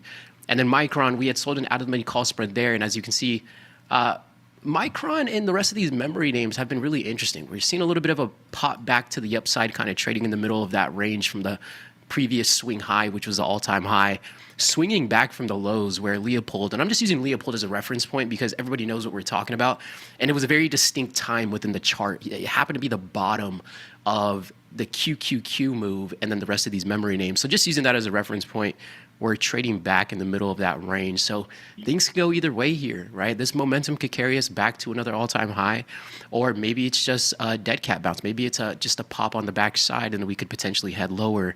Right now, we're sitting in the middle of that range, so we got to let a little bit more time pass to see what these markets are trying to do over here. But it's nice to see that. Nice to see these stocks still alive. And then to SMH, we sold an out-of-the-money call spread, getting on a little bit of short delta into these semiconductors, especially the ETF. But I mean, the rally that these things have seen over the last 6 to 12 months can't be understated. So we're just looking to get a little bit of a pullback there. So far, these charts are looking very similar to, Micron, your SanDisks, your ASTS, all those kind of names. So sometimes it feels like we're trading like cousin products, a lot of the time with all these positions that we have on. And then we also sold an out of the money call spread there on SanDisk, kind of sitting near break even there, not much going on. Was $10 wide, so it's a little bit of a larger position there. We collected $3.30 of credit. And then Walmart, boy, Walmart's been volatile, Gus, right? Got a zebra on in there. We're down about $100 on the day. We'll see if these tables turn, but don't want to be catching a falling knife. But I'm bullish on Walmart. Walmart is very close to my heart there in terms of superstores, even though I haven't been to one in a couple years now. But that's how the portfolio is looking so far. A decent amount of volatility. What's kind of catching your eye? What's sticking out to you most on the day, Gus? Yeah, I mean, I'd pick it up right where you left off. Walmart certainly jumping off the board at me here, continuing to work a little bit lower today, which is surprising to me. I was fairly confident that we were going to open higher on Walmart today. That's typically the way that we see these post earnings moves go. Is if we get the big downside move, you'll catch at least a little bit of a dead cat bounce or something into the next day. There'll be some buy support there. Not what we're seeing play out. Currently trading at 102.70. Also, yeah, I mean, I talked crypto already, but IBIT at the top of the portfolio today. IBIT, if I'm able to somehow reverse this IBIT position into a winner, back? It's working. It's trying. We're still far from it on 3 of my 4 leaps that I have on an IBIT. The only one that's relatively close to break even right now is the January 21st, 2028. But we are starting to catch a little bit of momentum. Obviously, my January 15th of next year are probably dead. Those are the only ones that really still aren't managing to catch a move. And again, these are all gamma play leaps that I have in play here. The shortest or the slowest of the strikes that I have across these 4 over the next 2 years is 100. So we're far from it. We need something like 130 on Bitcoin to actually catch 100 on IBIT. I don't know that that's going to come to fruition before the end of the year. But in a world where we do see some giant run in crypto and I'm able to reverse this, it would certainly be a record for the biggest loser I've ever had turn around into a winner. So I don't know. Just a little bit of hope being injected into me there. Although I don't know the validity of continuing to hold out on that hope. Aside from that, Rivian is jumping at me today. Rivian just doing the Rivian thing. Here we are again, up 6.5%, just over 17. As I always say, I'd bet my bottom dollar we touch 18 or 18.50 and come right back down. But Rivian doing Rivian stuff. Here we go, back off the bottom of the channel. 3 days later, wham, we're right back at the top. So Rivian just continuing to provide great directionality for those that continue to trade this channel that I highlight all the time. And aside from that, I'll give a shout out to Grumpy Mike along with this one, Resolute RZLT. Logging a great day for me today, up 33 cents, and this is a $5 stock that we're talking about, so that constitutes a little over 7%. I still have 50 shares. I still have 10 calls expiring in January, and we just continue to work up. We obviously you can see logged much higher highs today and have worked back down a little bit. But yeah, loving Resolute. If we can hold over $5, that's kind of been a ceiling for us. I'm hoping that we can continue to hold that level. Yeah, I've seen a lot of volatility here. And I mean, this thing has been on a straight trajectory upwards. Every time we talk about it, there's some type of higher low put in. But I know we were trading near $1 and we've 5x'd where we were trading on this thing at the beginning of this year. So Resolute doing really well, just chugging along. I see Frankie said oil backwardation has really narrowed. Now barely $1 in the near terms, but $2 from December to January and January to February. So maybe we get a little bit of a cool-off period as well in some of these oil markets. I know things were getting a little bit out of hand there, and I think the backwardation lasted for quite some time, on oil. And if anything, it just kept steepening to go to the regular expirations here. But yeah, you can kind of see that front month trading at 86.93, that back month trading at 75.25, so that curve really starting to flatten out a little bit more there. Not sure what that's going to mean for the overall broader things on oil, but this thing seems to be chugging along. I was noticing that even on the daily chart, this thing really likes to put in certain legs in one direction, and then we'll consolidate for a few days, then it'll make its next move. But anyways, very headline driven. Backwardation is finally flattening out a little bit more there. We'll pay attention to it. But this is going to be a really interesting story, just headed into midterms and coming into fall. I think you can kind of group, what oil is going to be doing in with Bitcoin and some of the other indices. But it is cool to see such big markets all volatile at the same time, right? You got oil, you got Bitcoin, you got the indices. I mean, even gold was showing a little bit of life, over this last week as well, which was crushing some of those bonds positions. But look at gold, right? Gold trading at 4,600 right now. I know we were consolidating at the lows for quite some time. We've seen a little bit of a pop to the upside last week. We consolidated for about 5 days, and it looks like that upwards momentum on gold is going to sustain. I'm curious to see how high these things can go. Again, considering the fact that we went on that euphoric rally at the beginning of the year. But yeah, hats off to anybody that's long some metals. You and any metals at this time, guys? I don't know if we've looked at these in some time. I'm not in any metals. I am unfortunately just, still short oil, which that position has been dead for a little while. I'm not sweating that one too much. But on the negative side of my portfolio here, I do have the shares of bonds of TLT that I got assigned. And bonds continue to work lower, obviously, typically inverse to oil and gold. But logging another negative day today for TLT. So this one is hurting me. I know national debt just crossed $40 trillion yesterday. That was a major headline. At some point, that has to matter a little bit, right? Are we there? Well, I don't know, though. Let's get into it. When does that actually matter, though? Because it kind of just seems like an arbitrary number at this point, and it's just like, oh, yeah, and then you kind of forget about the effects of it. But what are the conversations like around this national debt? I hear it all the time. I've heard it ever since I was in high school. You hear it all the time. You hear that it's increasing all the time. But what does that actually mean? What does that mean for the economy? Yeah, I agree. And it does really start to just feel like a number. It's kind of a money is all fake situation. I feel like a lot of the time because, yeah, as you said, I can remember pulling up the national debt calculator when I was in elementary, middle school in the computer lab and, watching it tick up, and it was at 23 trillion or whatever at the time, and just has continued to work higher the entire time. At some point, it has to matter. Can we default? What happens if we do? We certainly spent all that money on the military, so nobody can come take it. So I don't know.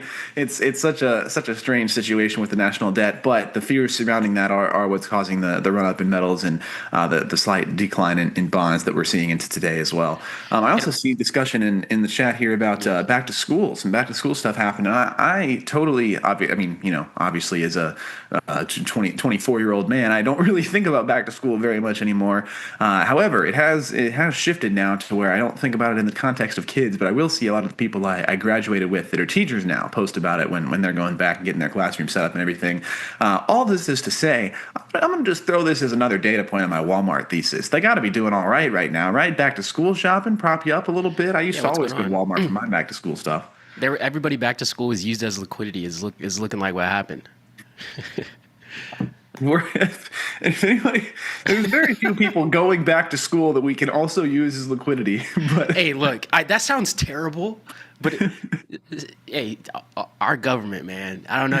No, I'm just kidding. I don't know. But yeah, no, that's a great point that you make there. Walmart is one of the prime places that parents and other households will go to get their school supply shopping. Right? You can get it at Target, you can get it at any grocery store, but Walmart is definitely one of the campaigns that does really well for back to school shopping in terms of whatever you might need for the year, especially teachers too, right? Like that goes understated all the time. A lot of teachers are paying for their own supplies. A lot of teachers are paying for their own tools for their own, classroom to help their kids. So yeah, I'm not one of these, why don't doctors make as much as NBA players people? I understand money in, money out, how all that flows. He said I'm not an idiot. We got to be paying teachers more, man. Teachers are criminally underpaid. They do a lot. And yes, as you said, they do so much to buy all the supplies and do everything for their own classrooms. We got to, I'm for raising teachers' pay for sure. No, I am, because there's so much more about a teacher than just teaching kids. Like you're managing all these little bodies. Like there's a lot of psychology at play that you need to do to get your class engaged. So I feel like there's a lot of social skills involved that, in my opinion, are skills that should be paid for. Especially now that these teachers gotta teach these iPad kids, these zero attention span Gen Alpha kids. I know that's getting worse. I know that we're seeing a decline in overall literacy rates. There's broader, scary stuff going on, and the teachers are the ones standing in the way of that. So, yeah, I agree. Although I will say, on the other side of this coin, I do know some people that I know are not the sharpest tools in the shed that I went to college with. They're teachers now, and I'm always kind of like, but. They teach young kids. I do believe that they're qualified to give second graders a good education. If they were teaching high school, I might be a little more. You're like third grade. Second grade, that's fine. Yeah, that Aggie education. They're telling me in my ear here. Yes, and I mean I don't know. It's certainly not not an issue to one university or anything. It's just there are some question marks there, but I think everybody's qualified in the spots that they're in. No, I hear you 100%. But to the point that you made, back to school is back in business. It's looking like Target is doing a little bit better on this rally as we get into back to school. It almost looks like the inverse chart of Walmart right now. Target doing really well. I feel like this is one of those underlines that has really snuck underneath your nose. I mean, we put in a steady uptrend, higher highs, higher lows, all the way from the lows of 83. Right now we're trading at $164. We doubled the stock price without getting any type of downwards momentum or really any type of sideways action. We've really stayed on this consistent uptrend on Target. Not too sure what's going on over here, but they're doing very well. With Target 181 that they're going to be rivaling pretty soon here. Yeah, Target just is sticking it to me. I'll be the first to put my hand up and say I was wrong about Target when they and I will say my long term, my decades long term bearish thesis on Target remains. I do think that Target is in of the major brick and mortar retail players, I think that Target is the one that could get squeezed out. There's just I feel, and my thesis has always been that as a shopper, there is just another store that does everything cheaper or better than Target. I don't know that there's necessarily a place for them in the market in the long term as everybody grows and eats each other alive. However, that said, when they made their CEO switch, they just promoted their COO up to CEO, and I hate when failing companies do that because it's like go ahead. Is that the story where he started as a regular employee? Okay. Yes. Yeah. And shout out to him. I mean, yes, his LinkedIn looks awesome. He's just been at Target for like 25 years or something like that. And just started as, I don't know, a store manager, just like a very low level corporate employee, but has just worked his way all the way up to the very tippy top of the org chart. Which is incredible. He obviously is very passionate about the company, and his leadership's clearly working pretty well given this increase that we've seen in the share price over the past few months. But I really was incredibly bearish on Target when they made that switch, even given his history at the company, because it's just anytime your company is struggling like that, promoting internally is always scary to me because these C-level people are the ones who made the decisions that led us here, even if they weren't the CEO. The COO was in charge of operations, and those operations have led us to this struggling position that we're in, and then we promote that person. But like I said, I'm eating my words right now. It's at least as it stands, Target on a nice little rally here, coming off the lows, did not just continue to sink as I thought it might. His name escapes me right now, but he's doing all right. They're definitely running ads on his resume to recruit more workers for Target. I mean, you could start as the employee and become the CEO. What a story, right? Like, if there's anybody looking to really put their heels down and dig their heels into a career path, I mean, he's the perfect candidate to market for the company. So crazy. 'Cause Target's not one of those, little companies, and it's Target. They're telling us we're gonna go question on from the chat here into the stream. I trust. I think I have a good idea of what this might be. Yes, there we go. It's from Felipe. Felipe, I'm happy that somebody gives me a platform to talk about this. First of all, bad hair day today. Okay, can't get it to cooperate. I'm sick. I said screw it. We're going. The knowledge is still in the noggin. That said, hair is incredibly long right now. I'm getting a cut this weekend. Is the answer to that question? We will be containing this pretty quickly. I'm about a month overdue on a haircut here, so that's the short answer to the question. Not looking to go longer, but not looking to look the way that I do right now either. I just could not vibe. You still got a good agree flow with going. me this morning. No, you still got a good flow going. Yeah. It's still looking healthy, but no, I'm my long hair days are behind me. My picture in the follow feed actually is still long hair Gus. So I've stuck by it in that regard. Enjoy the long hair, but not looking to go back. It's a lot of work to keep up with. Split ends or dividends? I like that. Golden Moonshung. Well, I don't got too many split ends, so I suppose that only leaves one option. Gus is like, this. Y'all think this is long? This is short for me. What are we talking about right now? Felipe, LOL, thanks. Keeping track of all the signals. You got to. Yeah, peep the shirt he's wearing today too. Write that down. Yeah, we rock the fun shirts on Fridays. I'm just realizing I'm unbuttoned. I'm all kinds of disheveled here. Let me up the professionalism for you here, guys. Come on, Sorry. Get a little more modest for us. Come on, you distracted me from this target position that I thought I was going to put on. Ryan saying, "Do not cut. I haven't had hair in a decade. Enjoy it while it lasts." Thank you, Ryan. I appreciate the support there too.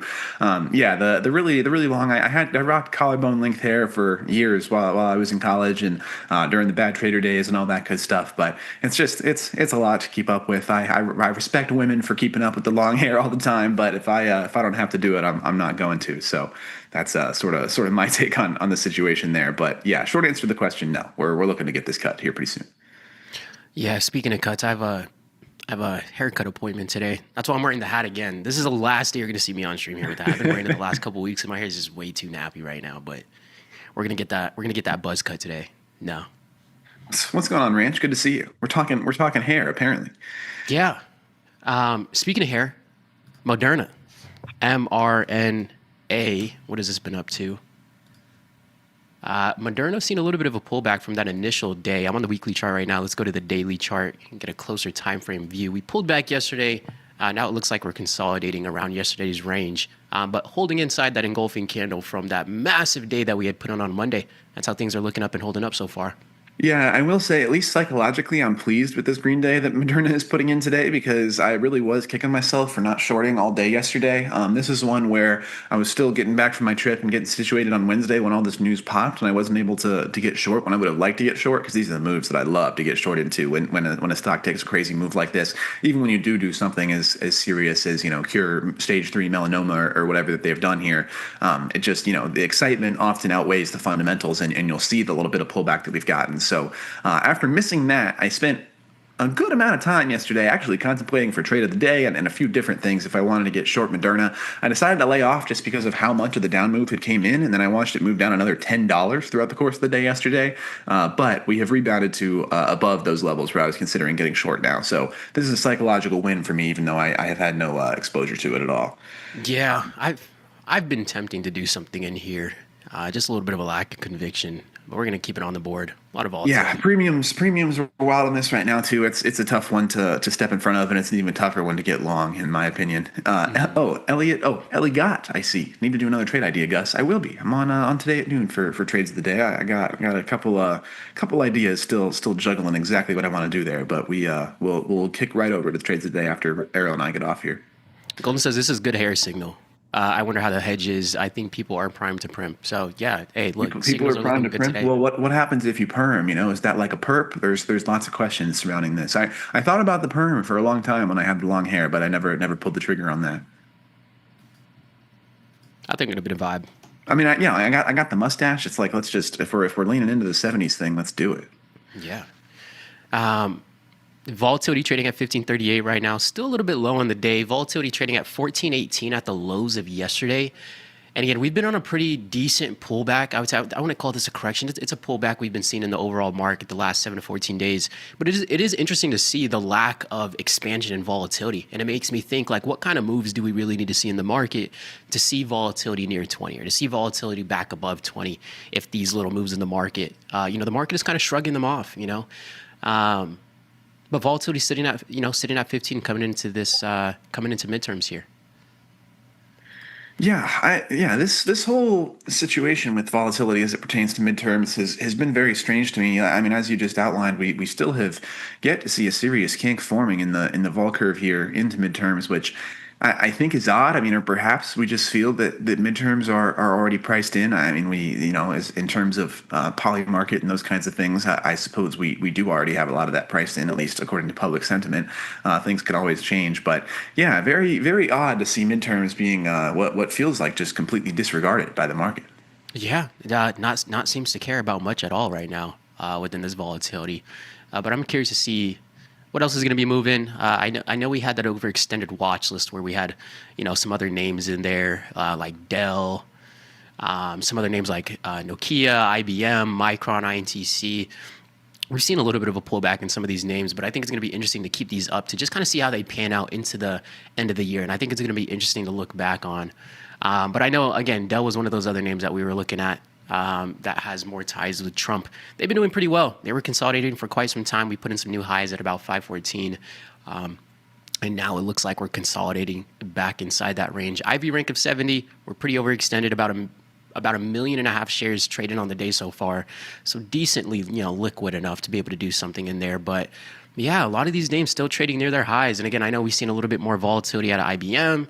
And IBM with that massive gap down to the downside. So these things can really change on the flip of a dime. So we'll keep an eye on them. We'll keep them in the watch list and we'll see how they do. But seeing this level of volatility on IBM still is very impressive.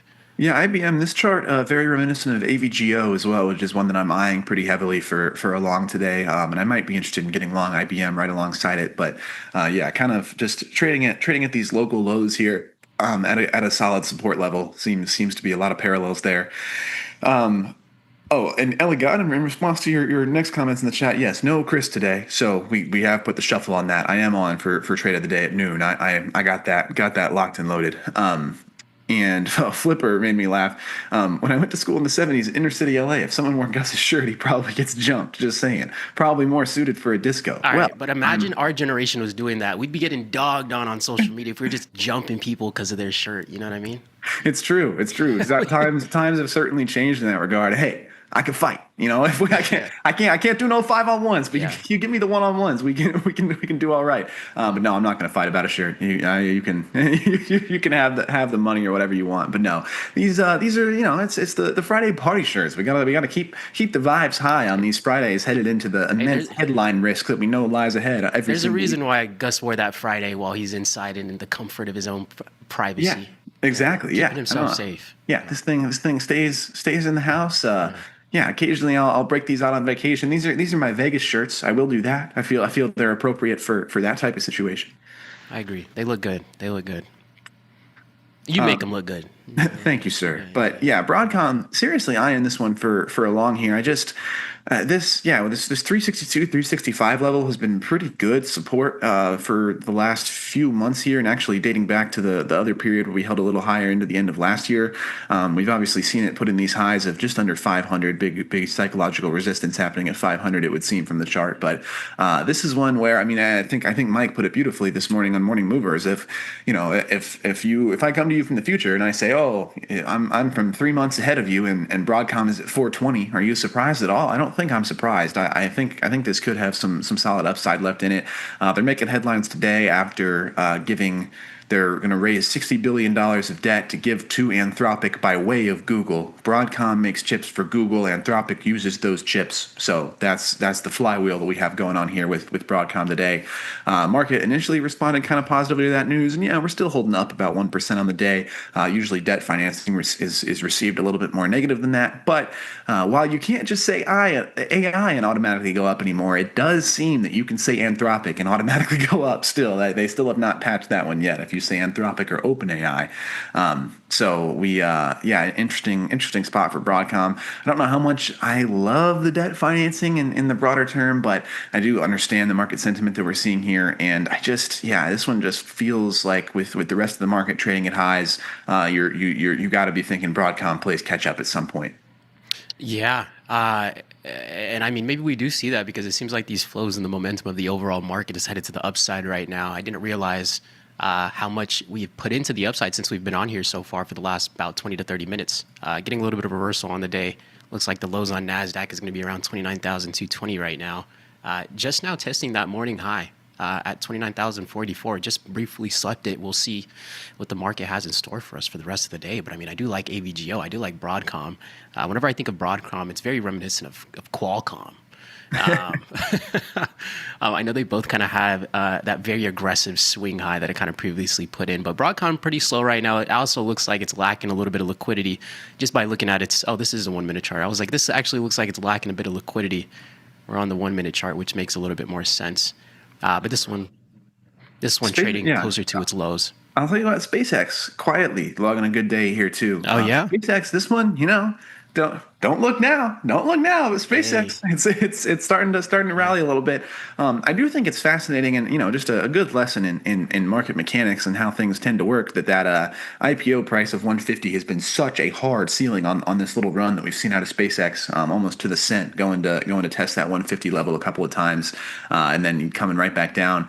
We'll see if it's able to catch a clean break through there, but definitely something worthy of making note of. And it's the most brain dead support resistance you could ever have, right? The stock IPO, the stock IPO 3 months ago at 150, and here we are, 150, clear support at the beginning, clear resistance right now. 150, obviously going to continue to remain a significant level for SpaceX. So we'll see if we can get a confirmed break there. But it has been a pretty rapid turnaround. Just 2-3 weeks ago, I'm talking about, oh man, I'm jumping on SpaceX if it gets below $100. If I see 99XX on SpaceX, I gotta buy it.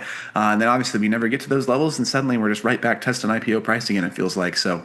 Certainly one that I'm keeping an eye on here, and I do have some longs into January in play on SpaceX right now that are printing for me this morning. Yeah, no, it's a good point. Not too many conflicting factors when it comes down to the data points that we have on SpaceX so far. Like you pointed out so clearly, right? IPO'd about 3 months ago. That IPO price at about 150. Then we had a falling knife below that level. So it'll be nice to see what the market, or how the market wants to engage with 150 again whenever we can curl back up here. But I had seen one of the polls in chat, and we're talking about what's next for bonds. Is it going to be 108? Is it going to be 110? Where it looks like ZB is trading at 108.29 right now. And if anybody's long, I'm sure 110 would be glorious. I'm sure if we get up there on TLT. Yeah. I actually participated in this poll, and I did. You actually? I voted 110 110 sort of wishfully. I must say, sort of. Who's not going to click 110 though? If you're trying to put the vibes out there. Yeah, that's hilarious. I don't make the polls. I'm allowed to vote. No, I know Frankie has a keen eye on those bonds right now too. So I know Frankie's whipping those polls up. Frankie's looking at copper as well. Copper up a dime. I think that's HG. Don't think I've ever traded this myself, but I know we were looking at it the other day. Not the most volatility, but from a swing standpoint, you can put in some decent runs in here. But the high is sitting at 686 right now and trading at 657. You traded copper before, Gus? I have traded copper. I traded copper shortly after the penny thing, when we said we weren't going to make pennies anymore, which actually, sidebar, I have started to see the effects of that. Lots and lots of places have the signs now that say we don't give pennies anymore. We're going to round your change down. Sorry. So we are starting to see the penny shortage play out. I happen to have, 300 or 400 pennies in my possession, and I don't really want to go through the effort of rolling those to deposit them for $3 or $4. So I'll probably just sit on those and see if in 10 years pennies are suddenly a cool thing to have. But I did trade copper amid that penny thing. There was some crazy action that happened in that, and I, in typical Gus fashion, got short on the backside of that run up. That panned out okay for me. That was one that I bag held a little too long. I was looking at like 60 to 70% profit and wound up selling it for 20% profit because I thought I could get it through to the max. But yeah, apologies. It's copper, interesting asset. Doesn't always move perfectly in contango with the other metals. Can have a mind of its own from time to time. So certainly a okay, slow moving vehicle. Yeah, I mean, it's still at a pretty low price. I know Golden says over here, I'm in copper miners and long after seeing many interviews, and we are just beginning. So maybe things seem to be pretty bullish. I know you just mentioned pennies. I have a handful of change sitting behind me, and I recognize in that pile of all that change, there's no pennies. So you're right. I haven't been getting any pennies back, unintentionally recognizing that right now. So I think it'll be a historic artifact for sure. It's going to be crazy that our kids won't know what a penny is. Like, what are we talking about? That's a historical shift right there. That's true. That's true. It's the new $2 bill, I guess. Although it has considerably less comparison. Face value. World supply chain is struggling with copper, says Golden in the chat. Yeah, I can believe it. You guys, there's free copper in abandoned buildings. you can just go take it. They don't stop you. You know what Gus does on his Friday nights. You got to change a hairstyle. They won't recognize you. But no, I know Frankie was pointing out Tesla. He said the volume today in Tesla on the options is pretty crazy. It looks like 31.5 million shares, not options, but shares traded on the day. Let's take a look at the options chain. Just right off the bat, just by looking at the expected move. I don't know if anybody else has something they look at right away. Maybe it's the implied volatility percentage.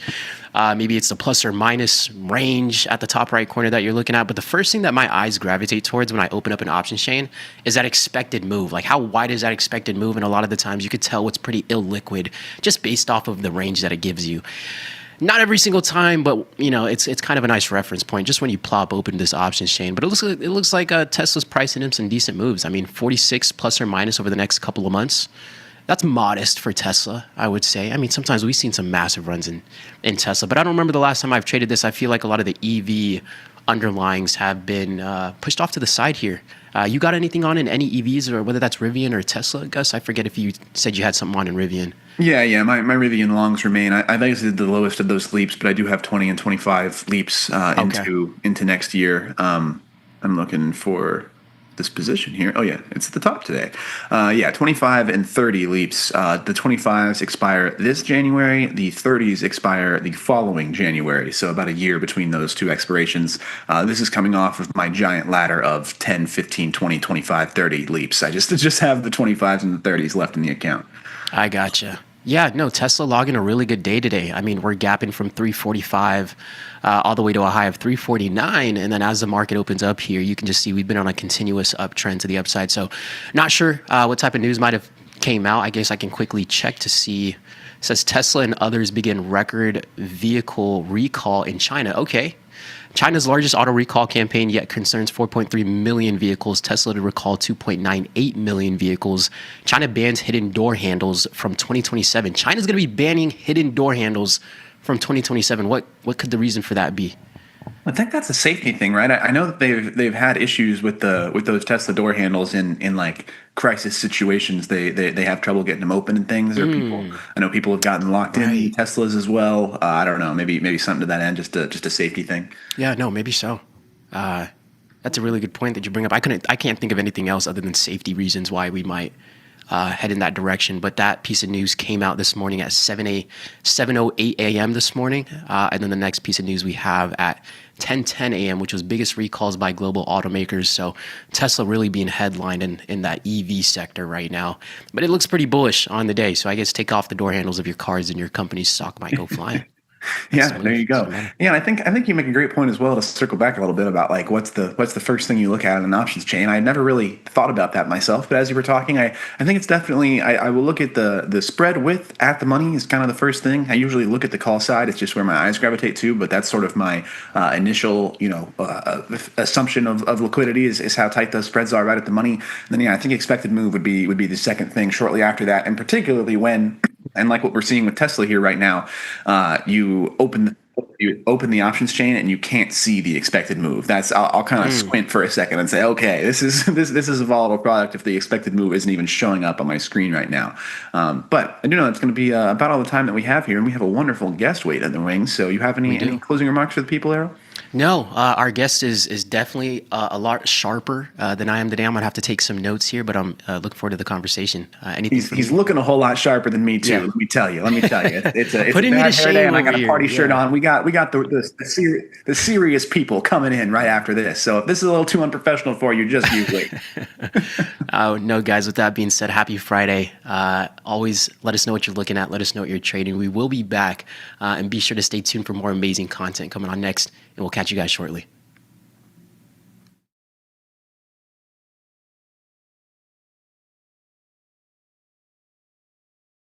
You bring it, we match it.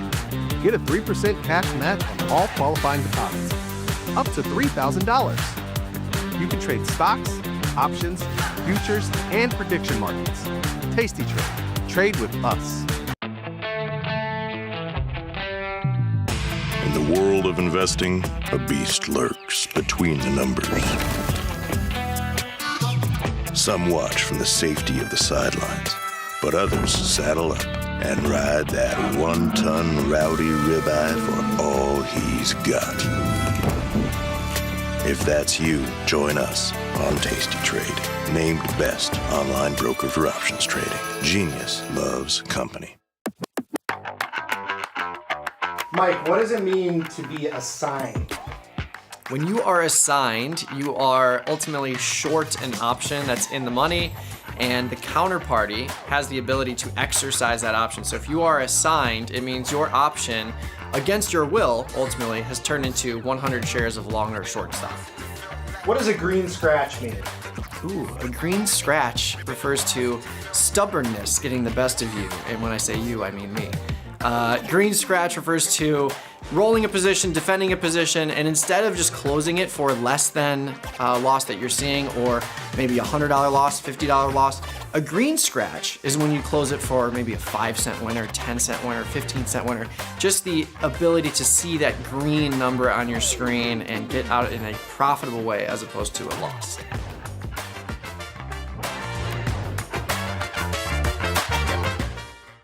Global markets never sleep. Explore them with Forex, now available on Tasty Trade. Get in on over 80 Forex pairs, 24 hours a day, 5 days a week, with the Forex platform that adapts to your style and speed. FX marks the spot. Trade it on Tasty Trade.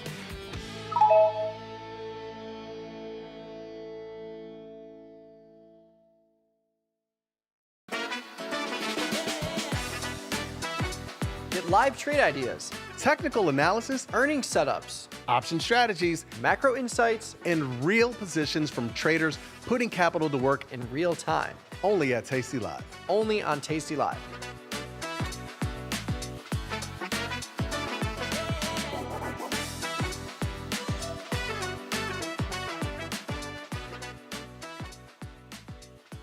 Tasty Trade's active trader interface makes futures markets your arena. Built for the bold, not the bored. Trade CME futures with a single click. From micro contracts to major ideas. And go even further with futures options. Tasty Trade lays out multiple ladders and charts for total visibility. Plus, hundreds of built-in indicators for traders who want a broader view. Tasty Trade, pro-level tools, intuitive design, total control. Tasty Trade is now on TradingView. Trade stocks and futures directly on TradingView charts with Tasty Trade's low commissions. Try it out and leave us a review.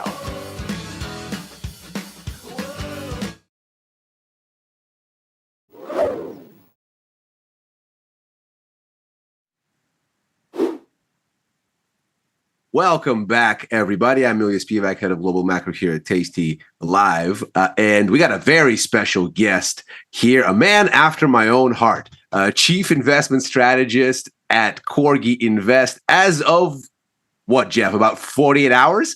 And Wisdom Tree before that. Jeff Weniger is with us. Welcome. That was my pleasure. Yeah, it's more than 48 hours. It's about 96 hours since I walked through the door. Yeah, I was at the old shop for 10 years.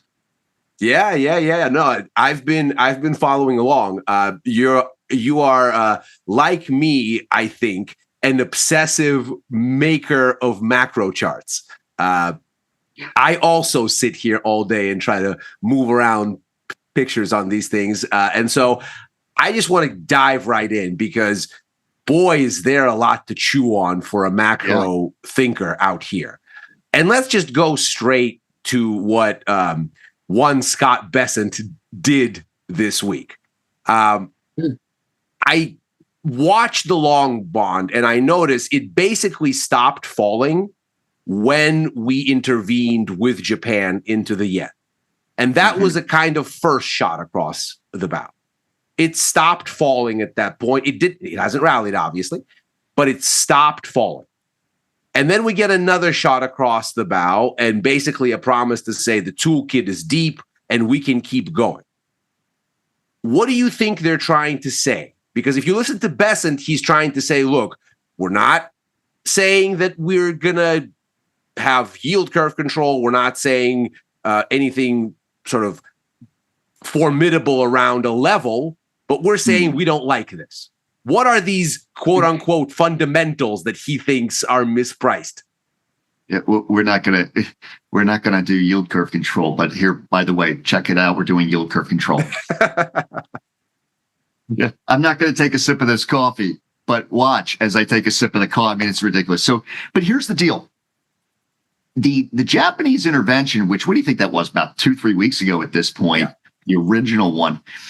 Remember, Treasury came in and did it with euros.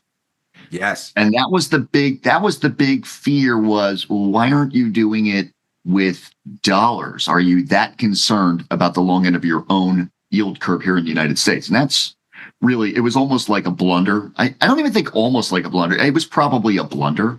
But then the other thing about with this new intervention, it's $4 billion.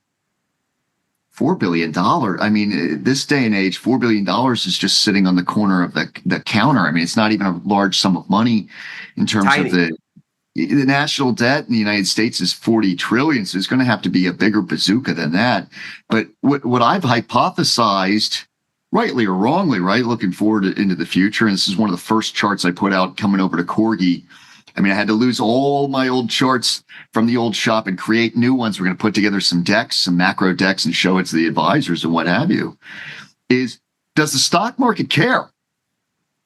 And that's one of those things where, golly, you can put together the chart. You can say it doesn't care up until time zero, when then suddenly it does care. And you can even see it on the tape right now. Mm-hmm. Stocks went down today on account of they sold off the long bond and they sold off T-notes. And it's like, oh, crap. Okay, well, I've got these charts that are showing up, 2-3 years, ever since the 2022 cycle ended. The S&P 500 hasn't cared one bit about any time that the long bonds sold off. Maybe this is the time that it starts caring. It's an opportunity cost situation. The long bond's at like 5.25 right now. And so some people may say, okay, well, let's see, you're at 21 times forward earnings on 2026 S&P 500 earnings. Maybe I'll just take the 5.25. That's not too bad. That's one of the bear arguments. But could it be? I'll put it back on you. I'm going to put this back on you. Let's go. Maybe it's. What if T-notes, long bonds, what if they're selling off because the economy is just doing fine? Who came down the mountain and said it must be because the 6% deficit to GDP ratio is the sole reason the bond market is puking or deciding it might want to puke? Could it be? I mean, we had a composite PMI come in, this morning? My God, like 56. What was the number? I'm so happy you read that data, because I'm going to flip this right back with exactly that. So for the past, let's call it 3 weeks. Okay. Whatever you want to look at in the economic data, the Atlanta Fed GDP model has gone from 6 to 4. Mm-hmm. Obviously, we're going to get the third quarter numbers at some point in such a distant future. I mean, October is so far away that who knows what's going to happen in between then and now. But the direction tells you, okay, the data going into this model is kind of soggy. The Citigroup Economic Surprise Index fell off a cliff at the same time. So whatever it is, it's underperforming expectations. At the same time, Fed funds futures start to lose rate hikes. And so we start to come off, especially sort of the near-term ones. It starts to come down. And then we get this scorching PMI. This is like, and it's service that is driving it, which is really what you want. Like you don't want manufacturing to be the only thing going. Like we had in the first quarter, where consumption was a rounding error and the entire GDP increase was non-residential business investment. That's not what you want. That's really inflationary. You don't want that. Okay, so this is service sector driven. It's booming. It's amazing. Who's wrong? Right. Oh, what's wrong? No, who is wrong? This PMI data is on an island. Well, I mean, it was something like a 56 for the composite, and I think incredible. I think the services side exceeded all expectations. So the highest street estimate, it beat that to the upside. I mean, there is that damned if you do, damned if you don't concept, where if you do get too hot, then suddenly Kevin Warsh becomes your biggest enemy. But I mean, 350 to 375 on overnight money. And then the street is looking, let's say the high end of street consensus next summer, 2 hikes. That's not so bad. I mean, is it that we are all so youthful? I see you got silver hair, you got a silver beard, but we're generally youthful. I mean, Paul Volcker did 450 basis points in the middle of the night one time. Yes. I mean, and Greenspan was the one that got us situated on this 25 basis point increments. And then here I come into Corgi, which this is basically a long only shop, right? It's an ETF shop, got 200 ETFs, a lot of the 2X stuff. We're going to launch 1 million more ETFs in the second half. All right. What is the view on stocks? Well, if you're going to give me 2 tepid Alan Greenspan quarter point hikes over the next year, is that the end of the world? I mean, that doesn't strike me as the end of the world. We are essentially, whether we want to fret, and we can talk about this for hours, about the no hire, no fire, the reality is the U.S. unemployment rate, with all of its flaws, the first digit is a 4. The first digit is a 4. And the other thing is I was told that the reason a Federal Reserve should hike policy rates is because inflation is scary. And certainly what we're seeing on the energy side is definitely, that's the S word, scary.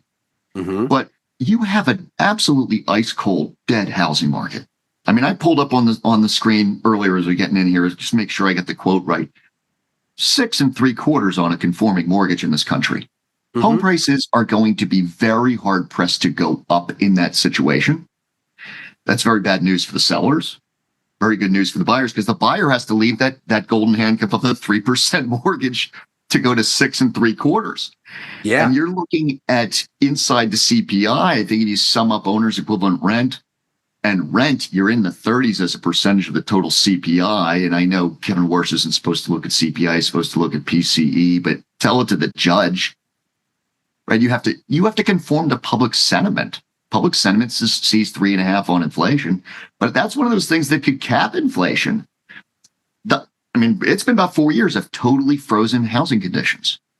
I mean, and this is the really interesting thing, right? So when you start the year, crude oil pops and the break evens go with it. So you go, okay, I understand why the markets are doing this thing. The markets basically reacted to the war as an inflation shock pretty much on day one. They bought the dollar, they sold off gold, break evens surged. You go, okay, they think this is an inflation shock. Got it. All right.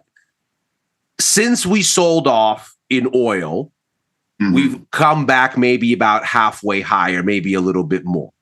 The break evens fell with oil. They have not come back. They're sitting at their lows for the year. So the market is going, okay, wait. So 5-10 year out break evens, there's no inflation. And you go, wait, but why? Why were you following oil before and you're not following it now? Well, obviously you've seen something where you think, okay, this oil thing is either going to wash out or there's a disinflationary something downwind. Okay. And if that's the case, and you have this 3-week melt in growth and the policy expectations come in with it, you go, okay, so the market thinks maybe there's a cyclical something somewhere out there. And that's why they won't run up break evens. It's why they're taking away rate hikes from the outlook. Okay. But then you get this scorching PMI number and you go, wait a minute. Is everybody wrong? Or is the PMI wrong? I mean, to your point on housing, we just got some terrible building permits and housing starts numbers this week. It went right into that sort of, okay, we need fewer rate hikes conversation. But then you get a service sector powered PMI like this and you go, wait, the economy's on fire. So which one is it in your mind? Yeah, well, and also we need to think philosophically about what, I mean, the big question, the overriding question in all this is the S&P's at 7,700, is next up 8,700 or 6,700. Yeah. And think about over the last quarter century, the things that would have gotten in the way of making new highs. And the thing with the housing market is speculators flipping condos in Coral Springs in 2003, 2004. And so the extent that anybody who was a flipper or thought you could make quick money in apartments or something like that, those people have been tamed. there is no speculative impulse. And the fact that there's no speculative impulse in that major component of a G7 economy means, okay, to harken back to the haunt of Paul Volcker, Kevin Warsh can't be that person, because to the extent that we see that, okay, the AI trade is on, there's a lot of the CapEx build out, here's this major sector of the economy that is essentially frozen. I think that that's important to note. Now, the other thing with this conversation about what can get too hot, what can get too cold, we saw this with eggs inside the CPI and that type of thing is, I mean, to cite that build out, I mean, when you look at these forecasts of electricity usage, right, and the input to electricity, I mean, there's electrical cord over here. It doesn't just come out of the wall. Sure. Right? That's fossil fuels or coal or something like that. Or something, It's something. And the very real reality is these data centers, well, I mean, I don't know. Now the politicians on both the left and right seem to hate data centers, but they're coming. And they're going to, by some estimates, over about a 10-year window from 22, 23 till the early 2030s, maybe triple their electrical usage. So you have this big surge in a lot of the line items and a lot of the concepts that we would associate with household inflation, or the types of things that will frustrate a voter, the gasoline price, what have you. But we do have a deflationary impulse from the output of the advancement of AI. I mean, we're building a whole money management business off of AI and coming into a fee war against BlackRock with a skeleton crew. And it's really a skeleton crew because the machine is back here doing all the stock selection. You can't do this in any prior cycle. And I'm just picking on money management because that's what I know. I got all the screens over here. But across every industry, the efficiencies that are being generated from AI, this is a deflate. Every single technological advancement of all time has been a deflationary force. It simply is. That's just the way it is. So that's one of the things that I think we need to keep in mind. Because right now, the primary driver of the stock market is whether or not that long bond wants to agree or disagree with us. It's the one thing. And a month from now or 6 months from now, it might be something else. But right now, it's one of those times where you wake up and you look at one thing first before you start brushing your teeth. And that one thing is the long bond. And I suspect that you could maybe even get a little bit of a rally out of it. Because, Ilya, do you know any bond bulls? I only know one. It's me. It's me. It's me. But I'm looking at it as a trader. I'm looking at this and going, nobody owns this thing. Sort of like nobody owned crude oil at the start of the year. And I thought, in January, I thought, man, everybody thinks there's a glut. Let me buy some. Yeah. and I'll tell you, we would think about bonds. You had mentioned gold earlier. This is always topical because gold came in as universally loved at the start of the year. And then, boy, did that lose its luster so fast, like 90 or 120 days later. It was the coldest thing. It went from 5,400 to 4,000. Yeah. But now one of the interesting things is, if you look at the 2023, 2024 action as it pertains to gold, tell me what the bond market is doing. I'll tell you what happens to the gold price. 2023, 2024, 24 and 25, if you think about it that way. Yeah. Now we got the bond market wants to be disagreeable, but the gold price put 600 points on in the last, what do you think? 20 or 30 days, 40 days. And it wouldn't fall in July when real rates were surging, which was in my mind a huge tell. Yeah, and so when I think about my statement from earlier, where I said there's no rule that says the bond market is selling off in the summer of 26 on account of solely fiscal profligacy, that in actuality maybe it's because of what we were talking about, a composite PMI at 56, that's at least part of the equation. Okay. Why has the gold price decided to rally? Is it idiosyncratic to the central banks accumulating? Or is it proving me wrong, Jeff? You're a total idiot. It is deficits and only deficits. Look at the 4,000 to 4,600 move. Stop talking about PMI. I mean, in macro. Or maybe it's just inflation compensation. We're going to run this thing hot. We don't want rates higher. So that's the relief valve. It could be that. I mean, it's intriguing because, I mean, some parts of this tape have been pretty cold. I mean, you got to chopping around Mag 7. I mean, we got Mag 7 at Corgi, but it's chopping around. It's not really what's working of late, that specific area. But the stock market, which is what we should concern ourselves with, the stock market is doing fine. If you look at a trailing 1 year on the GICS 11 sectors, I think all 11 of them are up by various orders of magnitude. There is an argument, if you'll allow me to have pie on my face, that maybe energy is rallying because we have economic recovery, and at least some chunk of it is not Hormuz. I mean, I say that with all the humility in the world, but generally speaking, an oil price that's rising is because somebody is demanding it.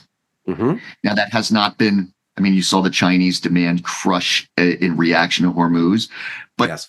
You cited something about copper. I don't know what the copper chart looks like right now, but it's like 6.5 or 660 or something like that on the copper price. On a 5-year chart or thereabouts, that is a bull market in Dr. Copper. I'm visualizing it here. That one decided that it wanted to stay strong when the gold and silver prices were dying there this spring.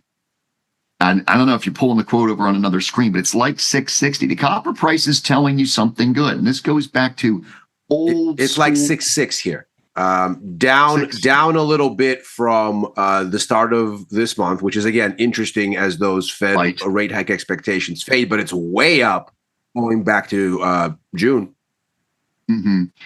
Dr. Copper. I mean, this stuff goes back a century. Tell me what the copper price is doing, and I'll tell you what the American industrial machine is doing. It's a nice little indicator that macro classic types like me always check in on. It's doing just fine. It's doing just fine. Well, we can talk about this until the end of time, Jeff. Let's give the people a respite to digest all of what we've just said. Folks, you need to really go to at Jeff Weniger on X, Twitter, whatever you like to call it, because the flood of charts is coming, I assure you. And they're all very insightful. Jeff, where else can the folks get more from you? Well, for now, it's at Corgi. Right. So Corgi is the new ETF firm. And I don't say this lightly. We have 197 ETFs, and half of you have never heard of us because we just launched them this year. We anticipate having 500 ETFs, literally 500 around Christmas time. We are going to be covering Ilya. I mean, I just switched from another really reputable firm to come here to do this. We are coming after the big boys on expense ratio in serious line items. If you don't know Corgi, you're going to hear about us. So find me at Corgi if you don't do it on the Bird app. Jeff Weniger, everybody. Thank you very much.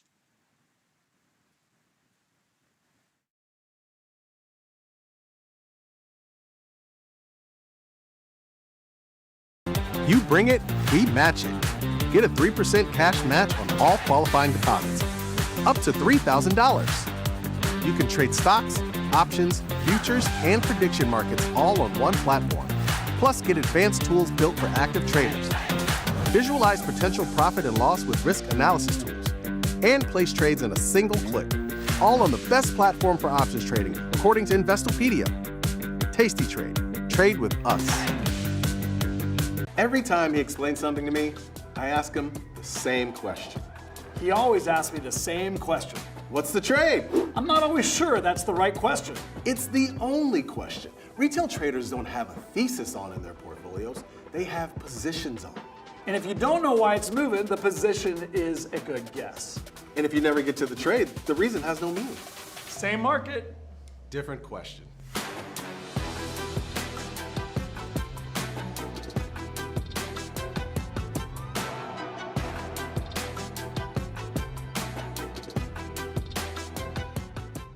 Investopedia says we're the best for options trading. Stockbrokers.com says we're #1. And Broker Chooser raves about us too. So what else can we say other than boom? trade like a trader. Tasty Trade. It's time to trade smart. Post PDT rule elimination. Now, traders of all account sizes have more flexibility than ever before. With rapid order entry and bracket orders that let traders manage entry, profit target, and stop loss, all in one ticket. Tasty Trade. Tasty Trade has crypto, and you can trade with zero commissions. Bitcoin, Ethereum, Litecoin, and more. Diversify in one place. Crypto, we got it, we get it. Global markets never sleep. Explore them with Forex on Tasty Trade. Get in on 80 plus Forex pairs, 24 hours a day, 5 days a week. FX marks the spot. Trade it on Tasty Trade. We built Tasty Trade's web platform for today's traders. See it, click it, trade it. Research with fundamentals, endless forecasts, and more.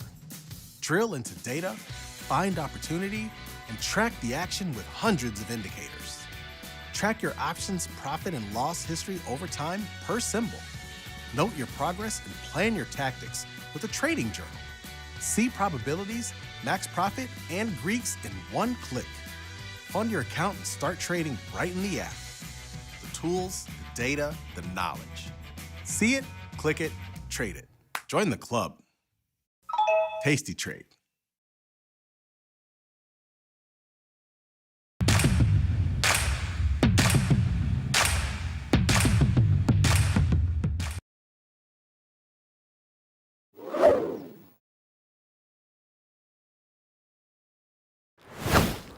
Hey, what's up, everybody? I'm Jermal Chandler, and welcome to the trade of the day. I mean, we were here a little late. We couldn't get those two off. Oh, my God. They loved each other. They loved talking about gold. They loved talking about bonds and everything that was going on. And you know what's interesting? That dovetails right into this segment here about my trade of the day. We know that that's been the big story of the week. You see all of the headlines from this past week, if we can cue them up, about all the stuff regarding what happened with the bond market this week, which really led to, you know, a cavalcade of a lot of different trades, to be quite honest with you. If we could bring up a lot of those things that we saw from throughout the week here, it was quite a week as far as what we saw from bonds. Of course, Preston doubles down on buying bond buybacks from $2 billion to $4 billion per issue, and they're going to be effective as September 9th. Apparently, these are going to stop right around the time of the midterm elections. Who would have thought? And again, you saw that this past week. If we go back to the screen here, you can see Mike and I were on the show in the morning. We start the show every day at 7:30 a.m. Central Time. At around 7:32, we saw a big move in a lot of things, and it was clear that something had changed meaningfully. It was fairly obvious. Well, sorry, let's go by, like, if we can go by minute here. It was fairly clear that we saw something happen on Wednesday. If I can get back there. There we go, right around here at early in the morning, and we saw a big move here in bonds to the upside. We were trying to figure out what the news was, and clear. Eventually, it came out that it was around the bond buying, if you will. And so, what that has done has led to Bitcoin also making moves this week. We can pull that graphic up. We've seen some strong moves in Bitcoin. Look. Bitcoin, gold, these non-yielding assets, if you're going to bring in bond yields, then they're going to be a lot more interesting trades. And so you could see a huge move in Bitcoin. It was down to 63 and change. We saw it as low as 58, 59 within the last several weeks here. And now it's back up to 70, above 72. It was trading as high as 79,000 this morning before it faded. And that gets to our trade here. Circle groups. I actually talked about that earlier in the week before all of this happened. I actually did a trade on Monday in Circle, and I did the crab call trade thinking, hold on, sorry here. Let's go daily 1 day. And I did the Circle crab trade. I think, you know, at the time I was thinking maybe this thing could break out. It was earlier this week on Monday. I said, we need a breakout here. And sure enough, we've gotten that breakout, man. And initially I did the crab trade. I'm actually trying to get out of that trade now because I did the long 75, short 2 of the 95s, and long 1 of the 115s, $20 wide, thinking maybe this would progress over the next month or so. Well, lo and behold, you get that news about bond buying. And again, they're buying treasuries. That brings down yields. If you're going to bring down yields, that's going to make non-yielding assets that don't, you know, you don't hold gold and collect something. You don't collect a yield on that, right? Like if you have a CD account, you're collecting a yield on that dollar amount that you have in the bank. You don't collect a yield on gold, holding gold purchases. You don't collect a yield on holding Bitcoin, but you hope they appreciate over time. And that's a whole different area. But when rates are high, it brings those things down. If rates are going to come down, that's why these are taking off. And so that's why I like the trade. But now I'm thinking it's going to explode higher. And this crab trade doesn't really do me as well if it's going to explode higher in the next couple of months. So I was actually trying to get out of this morning. Stock was at 92 and 93 and change, but I haven't been able to get out of it. I put this on, and let's see my circle trade here. I'm sort of organized. I put that trade on for $6.42. I was trying to get out of it earlier this morning. And I think I'm eventually going to work and get out of it for maybe $9 and change. We'll see. But I decided to put on a Super Bull instead because that one is going to give me the convexity to the upside. I went out to October. I actually should have put it on in November now that I'm thinking about it. But I went out to October. I sold the 80-70 put spread to finance buying the 125-145 call spread. You guys know these setups. You've heard a lot about Super Bulls at this point. And if we can bring up the art cards for, again, the circle trade. Initially, this one has a chance to make pretty good money. But I think, at max, I make money at expiration on this trade and the most money. Otherwise, in the meantime, I have sort of an extrinsic value that's going to work well on that trade. But I'm not going to make, I would say, as much money if this completely takes off like it's looking like it might do here more recently. And to that effect, like, that circle trade is one where I'm really gonna mostly make. Hold on, let me think about this. I'll make a max of $1,300 at expiration. In the meantime, it's going to be about $200 or so, right around here what I'm making right now. Right, if it stays here for the next couple of weeks, but I don't feel like it's going to stay here. I feel like it's going to take off. And so I would much rather have a shot at a bigger type of trade. I can use these proceeds of this trade right now, which are around $890. And I use that once I close it to basically finance buying this Super Bull trade, which gives me a shot at a way bigger profit potential to the upside, right? This one, again, it's $20 wide. So the max I can make in that situation is over $2,000, also probably at expiration. But in the meantime, extrinsically, I can make $1,200 or $1,300 with that upside trade in circle if, for whatever reason, we do get a strong move to the upside. And so let's go to the other art card for the Super Bowl in circle. I have a much better profit potential chance if this takes off. Again, if I'm going to sit here for the next couple of weeks, then the crab trade kind of works well. And honestly, I don't necessarily have to take it off. But what works better is, again, I collected $115 on this spread for this Super Bowl in circle. And again, as long as it doesn't fall to the downside, that's where I get my max loss. But if it continues stronger to the upside, I have a max profit potential of $2,000. But let's just say that's mostly at expiration. I really have a good chance of making $1,000 to $1,200 on this trade because it's $2,000 wide spread. So I'm playing it for a bigger move to the upside. That's why I'm changing strategies here and going with the Super Bowl instead of the crab trade that I initially just put on Monday. Boy, it's been quite a week in these names. So again, the idea of yields coming down is positive for non-yielding assets like Bitcoin and gold, and that's why you've seen them run this week. And we're looking to see if there's going to be more continuation to the upside in those trades. So that's my trade. I am doing the Super Bowl in circle, and that's what we're going to see if we're going to get more upside in these plays. That's my trade of the week. Now I'm going to get you over to Mike for his trade of the day.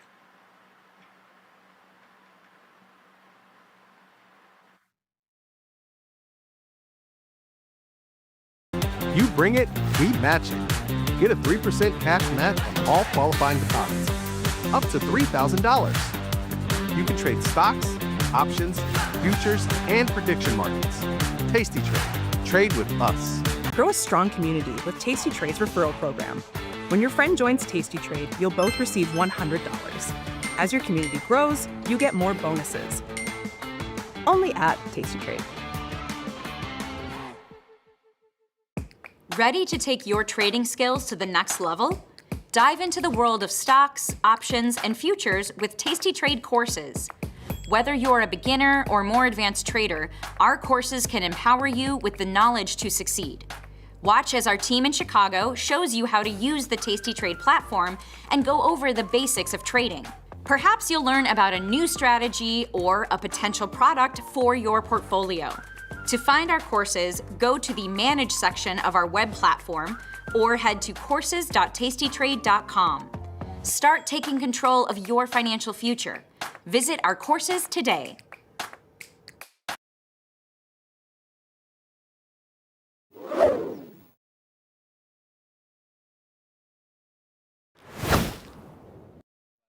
Back with another trade of the day. I saw the commercial for the 3% cash match, tastytrade.com/bring it. You can open a new account and get matched up to 3K if you transfer and bring over a new account. So check that out. But yeah, lots of interesting stuff going on in the markets today. I see the YouTube chat, people thinking we were saying the Super Bowl like football. No, we're talking about Super Bowl like the horns. To the upside with short put spread to finance long call spreads or short put to finance long call. Basically a double directional trade to the upside. I'm going with a cookie cutter setup today for my trade of the day. I basically just went to the watch list and scanned for the S&P 100 and the NASDAQ 100 and just looked for products that were down on the day. And Apple caught my eye, because Apple is one of those Mag 7 stocks that's down. I already put on a bullish position in Meta, another Mag 7 stock that's near the annual lows, which I love those setups, especially when the market's at all-time highs. I think it's primed for a reversal, but keeping the risk in check just in case I'm wrong with that one. Same thing with Apple here, but Apple down at 310. It's had an amazing run, don't get me wrong, for this whole year. But implied volatility is super low, 26%, 27%. That's just too low for an equity, all things considered. When you have earnings reports, you've got product releases, you've got all these things. I mean, 25% for any equity is just so low that it creates really cheap options from the debit side. So I went with a call diagonal spread. I went out to October, and I bought the 310 call here. 56 days out.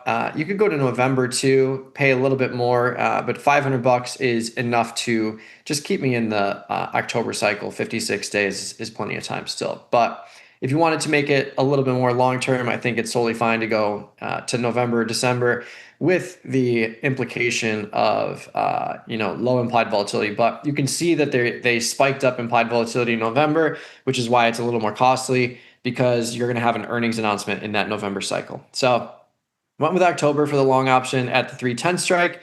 And then I went to September, the 330, 345 bid-ask spread here. I went to the 325 strike and sold that right at the expected move. So bought the at-the-money option, sold the out-of-the-money option. Some people ask, why not move it in the money to get more delta? I just think it's totally fine to do. You're reducing your extrinsic value cost if you do that, but you're increasing your overall cost because now you're buying intrinsic value. And if the market tanks, you're going to be losing a lot more than if you just buy the at-the-money option and sell the out-of-the-money option and get that positive gamma in your favor as well. So I like to keep the risk in check here. So I went with a 325 short, 310 long October, short September, and I paid about $9 and change for it. So when we look at this on a curve analysis, you can see we've got plenty of upside profit potential if I don't change anything about this trade in terms of time or implied volatility. But as we go along and we get closer to the expiration of September, you can see here, if we kick it all the way to the 18th, that assumes I get all this value out of the short option, which is about $330. This could be a $850 winner if we get a rally from 310 to 325. So basically doubling the debit paid, big return on capital possibility there. But all I'm really looking for is a nice rally of 5 points, 10 points, and that will result in a $300 winner, which is 30% on debit paid. So that's what I'm looking at here for Apple. But we can walk through a few analysis scenarios as well. So looking at Apple, I've been talking about putting implied volatility on your chart. You can do that just by going to indicators, typing in implied volatility, and it will just show you where implied volatility has been, the 30-day reading of implied volatility. So for the sake of this exercise, if we're looking at, how low could implied volatility go, we haven't really gone below 25% all year. Like 25% is right on this level here. And you can see we're kind of at the lower end of that range, but throughout the entire year, we haven't gone below 25% in Apple. So when it comes to analyzing this type of trade, I'm going to take that into account, right? I'm going to go back to the curve mode, curve analysis here. And in the worst case scenario where we get a volatility crush in Apple, but not really worst case scenario because it's probably paired with an upside move, right? But either way, if we look at the analysis and we isolate this trade here, if I crush implied volatility in the long option, which is this 56-day cycle, we're already at 26.8. So if I bring it down to 25% or 24.86, that's only a 2% vol collapse. And that would bring us to the low of the year. So this trade's looking good in terms of maintaining that volatility and really just buying the low print of implied volatility, right? If the low is 25% and we're sitting at 26% right now, that's pretty close to the low of the year in terms of implied volatility.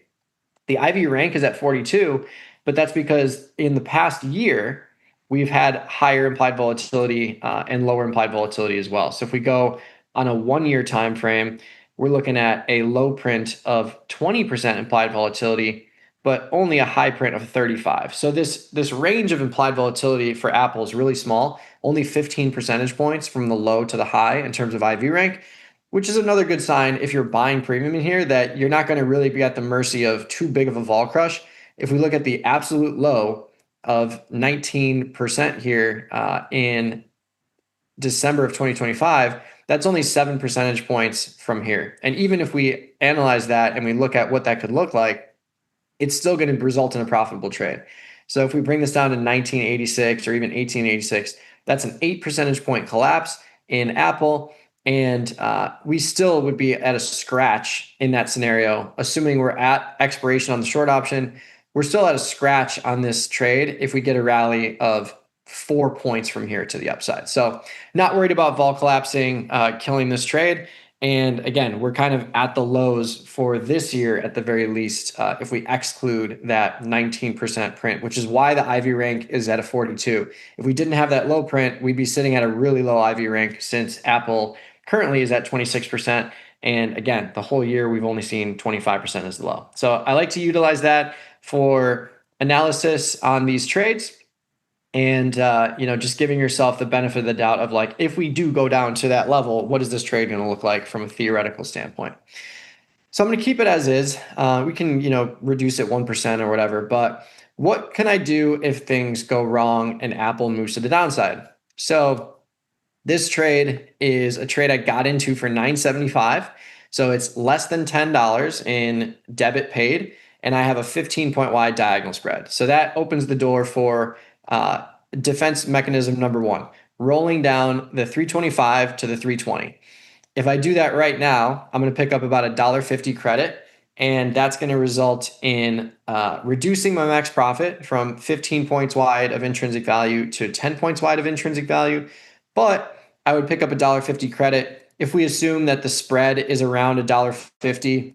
If both of these options lose value on a market sell-off in Apple, I can make that adjustment, reduce my basis from $9 and change to $8 and change, and arrive at a 10-point wide diagonal spread with still plenty of profit potential to the upside. So that is defense mechanism number 1. What I could also consider doing is rolling to like a crab trade. So I have a straight up diagonal spread right now with no risk to the upside, since I just have this horizontal vertical spread, basically calendarized vertical spread, which is all a diagonal spread is, right? Long call spread, pushing the long call you own further out in time to get out of the IV exposure and into more time value. Inventorying delta is another way to think about it. But if we get chop around here and maybe a little sell-off, I could crab this off. I could sell another 325 short option and then buy the 340 call here. So this would basically result in me getting to a crab trade from my current position, right? I have a call diagonal spread. If I sell another 325 and buy a 340 call, I would basically have a 15-point wide crab trade. I'd have the 310 October, the 325, 2 short options, and then the 340 defined risk trade. So this would yield a credit of $2.30.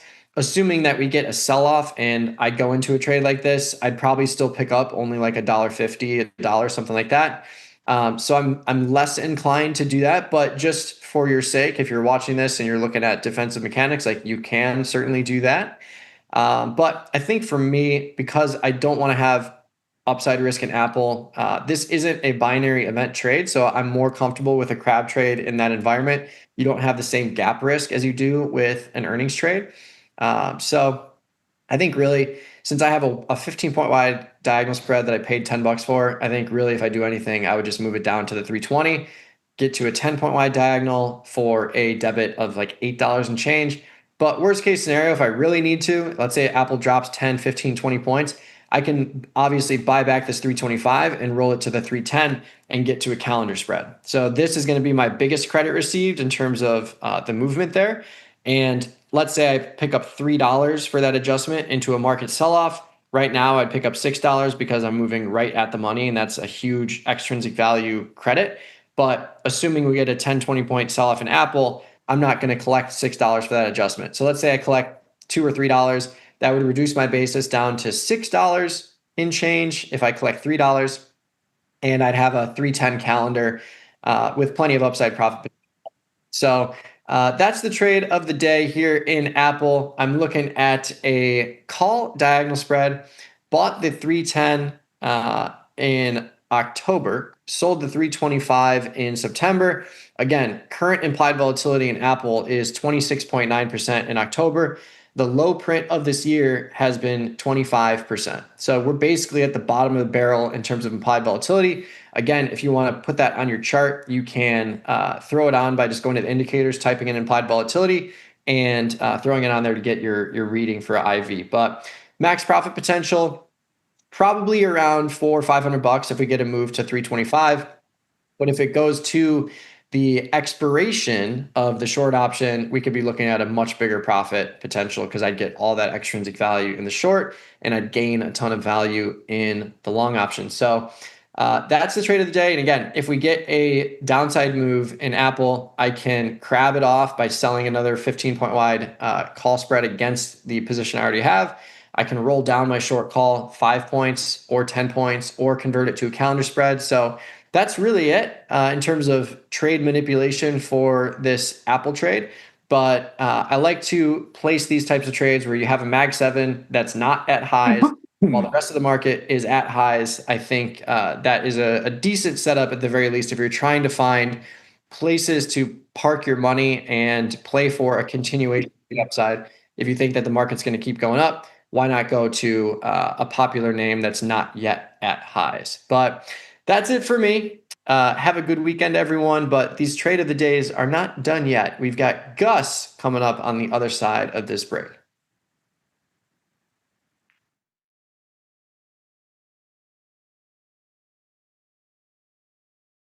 We built Tasty Trade's web platform for today's traders. See it, click it, trade it. Research with fundamentals, endless forecasts, and more. Drill into data, find opportunity, and track the action with hundreds of indicators. Track your options profit and loss history over time per symbol. Note your progress and plan your tactics with a trading journal. See probabilities, max profit, and Greeks in one click. Fund your account and start trading right in the app. The tools, the data, the knowledge. See it, click it, trade it. Join the club. Tasty Trade. When the market moves, traders need to move faster. Tasty Trade Active Trader Tool offers full depth of market visibility, one-click order entry, and instant position management so traders can react in real time. While others charge for professional tools, Tasty Trade provides them for free. Opportunity can move fast. Seize it with Active Trader. Try it now on Tasty Trade.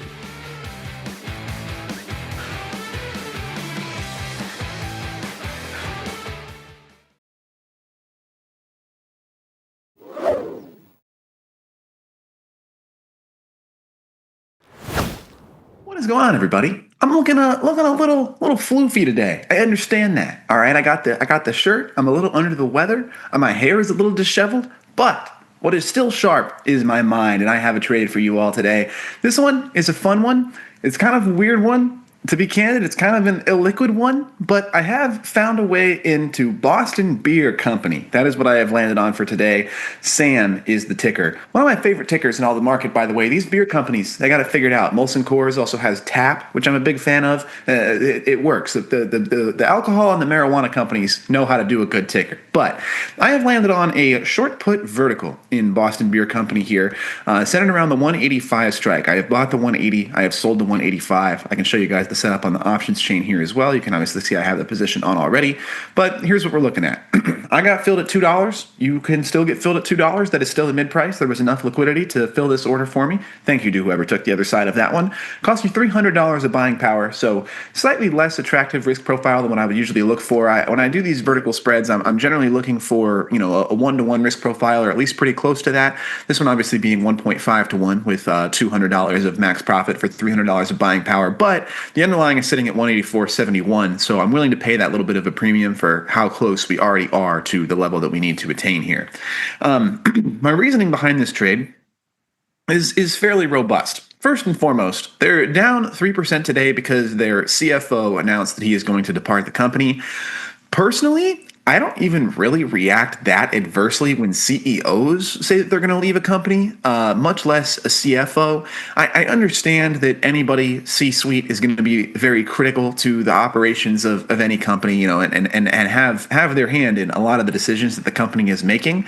But it's not like Boston Beer Company was ripping before this. It's not like the CFO led them to some, great financial success over the course of these past few years. We're kind of hanging out at local lows, relatively speaking. And I mean, even dating all the way back to last year and into 2024, this 185 level has proven to be a pretty strong support. And then obviously you can see if we go back into 2024, we're talking about share prices in the 300s, near in the 400s. So when we're talking about a CFO departing when the stock has pretty much, for all intents and purposes, done nothing but work down on average in the past 2 or 3 years, that's not super alarming to me. If anything, I think that might be a plus. Beyond that, in more broad strokes, even if a company is doing very well, if it's not a CFO, if it's not the face and name of a company that's departing, these things generally just don't worry me too much. I trust that they're going to be able to find other qualified people, whether that be through an inside promotion or through an outside hire. Now,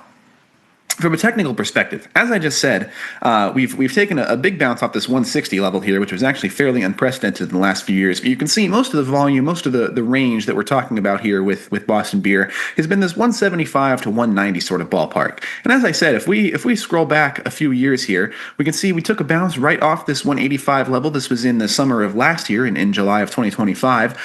Pretty confirmed bounce, almost exactly off this level that we're at right now. You can see I can pretty much put this directly over our current price on the right side of the screen there, and we're talking about pretty much to the cent the bounce that we took last summer.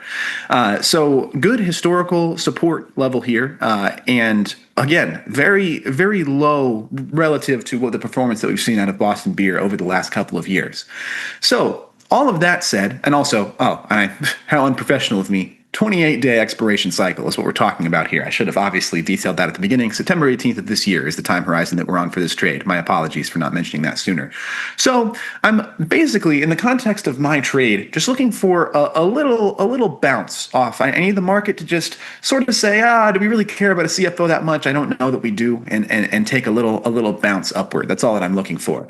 Beyond that, Boston Beer, and this is an interesting one, has yet to report earnings since the World Cup happened, which is very attractive to me. The World Cup, there was a moment where the Scots were all in Boston and they ran out of alcohol in the city of Boston for a night there before all the bars were able to restock. I remember reading about that. And obviously, Boston Beer stands to benefit at least a little bit from that. I understand Boston Beer does not have a monopoly on beer in Boston, but they definitely sell a lot there, and I think that we're going to see an increase of sales because of that.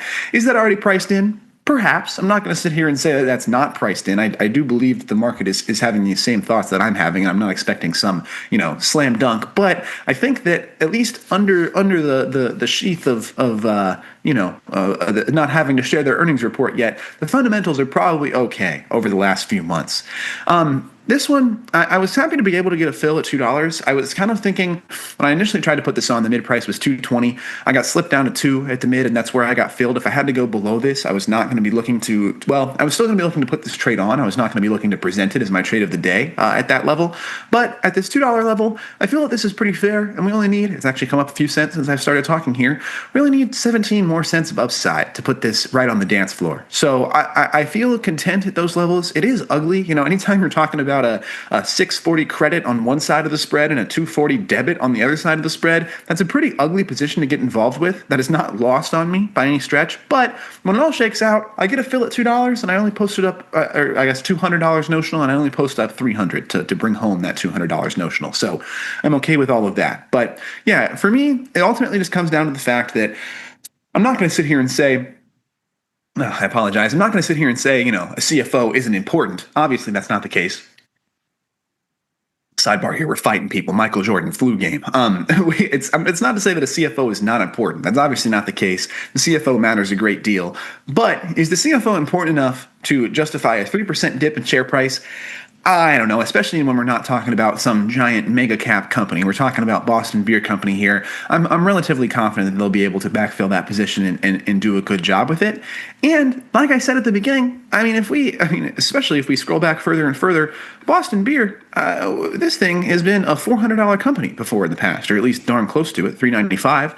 No, here we are. Yeah, I was going to say, I know I've seen this over 400. We've been over the 400 level a number of times, and it's currently trading at $185. So it's not like there's any cap to the upside. I'm not looking for all-time highs here, not even close to it. I'm looking for 17 cents to be to get us just a little bit closer to 50% from all-time highs. There's plenty of precedent for Boston Beer to take this kind of run, and I just think that this immediate reaction, this news broke mid-market day today, and we immediately see the drawdown. And in fact, we drew down much more. We were at the 180 level moments after this, and then the bulls quickly swung back in to buy this up a little bit further. I wish that I had gotten a better spot, but I digress.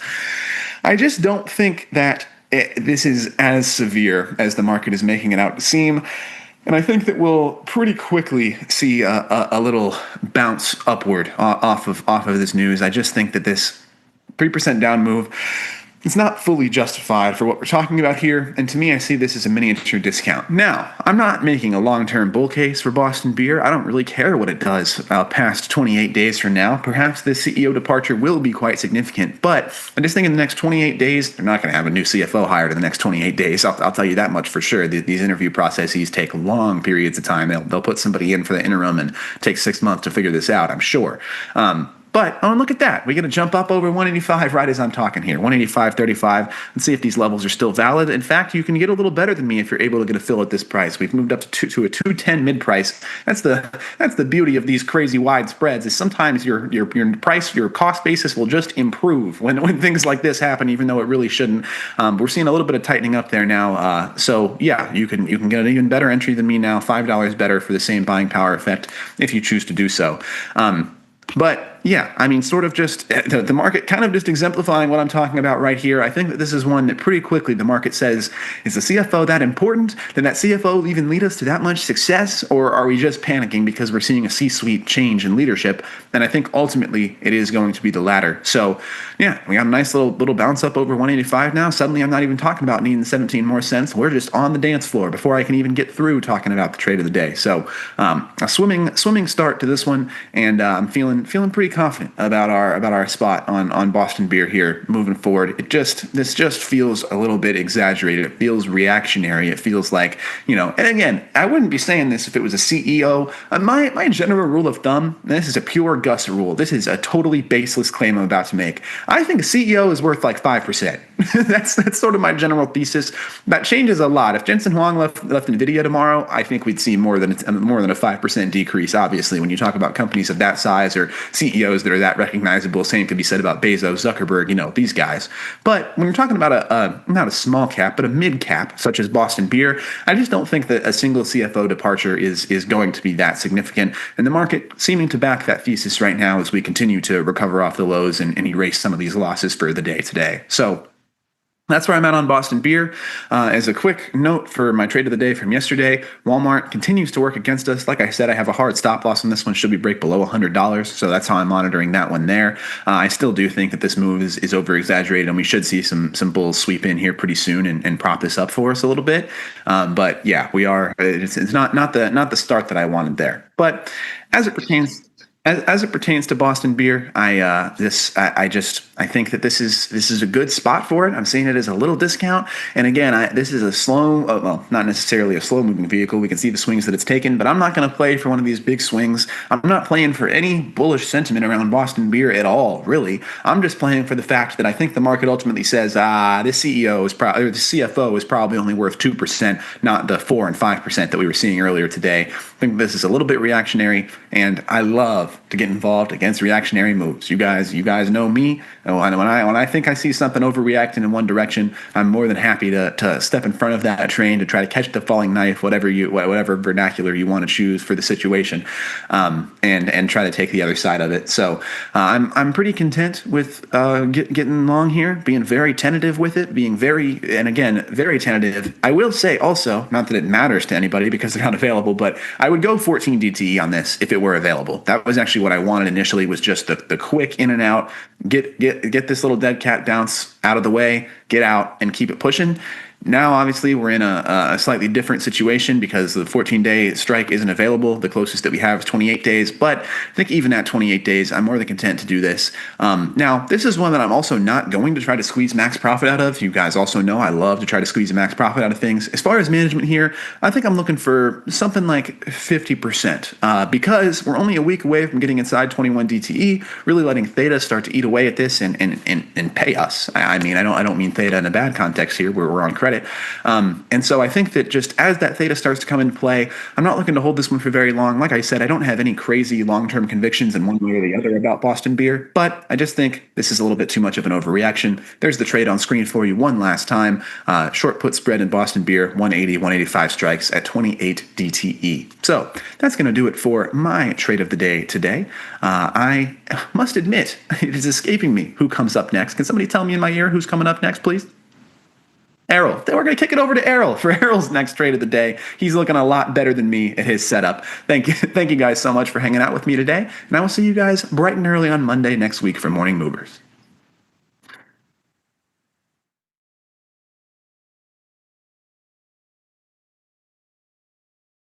In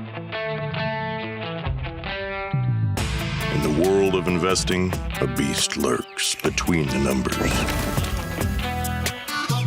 Some watch from the safety of the sidelines, but others saddle up and ride that 1-ton rowdy ribeye for all he's got. If that's you, join us on Tasty Trade, named best online broker for options trading. Genius loves company. Investopedia says we're the best for options trading, period. Investors Business Daily raves about us. With stockbrokers.com, we're #1 for options trading and best in class for futures too. The Motley Fool really likes us, and so does Broker Chooser. So what else can we say other than boom? Trade like a trader. Tasty Trade. Make your move.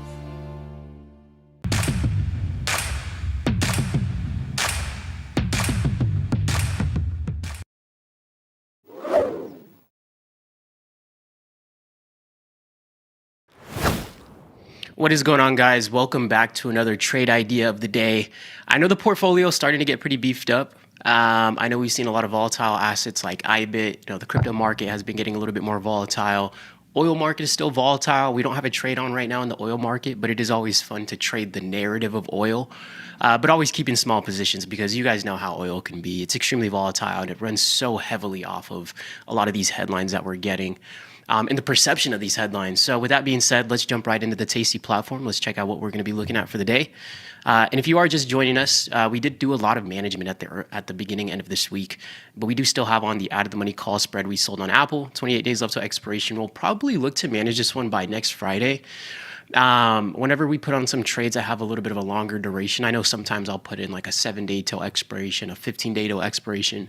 But if we put something on above 21 days, we're going to look to manage around that rule of thumb at 21 days to expiration. So we can expect that for Apple. It's going to be the same kind of story on App 11. App 11 was an underlying that had a massive gap down post earnings. So we're just looking to catch a little bit of a reversal off of the bottom, a little bit of a reversal off that momentum that's being put into the downside right now. And we did an out of the money put spread to showcase that idea or to express that opinion on the market. This one's $10 wide.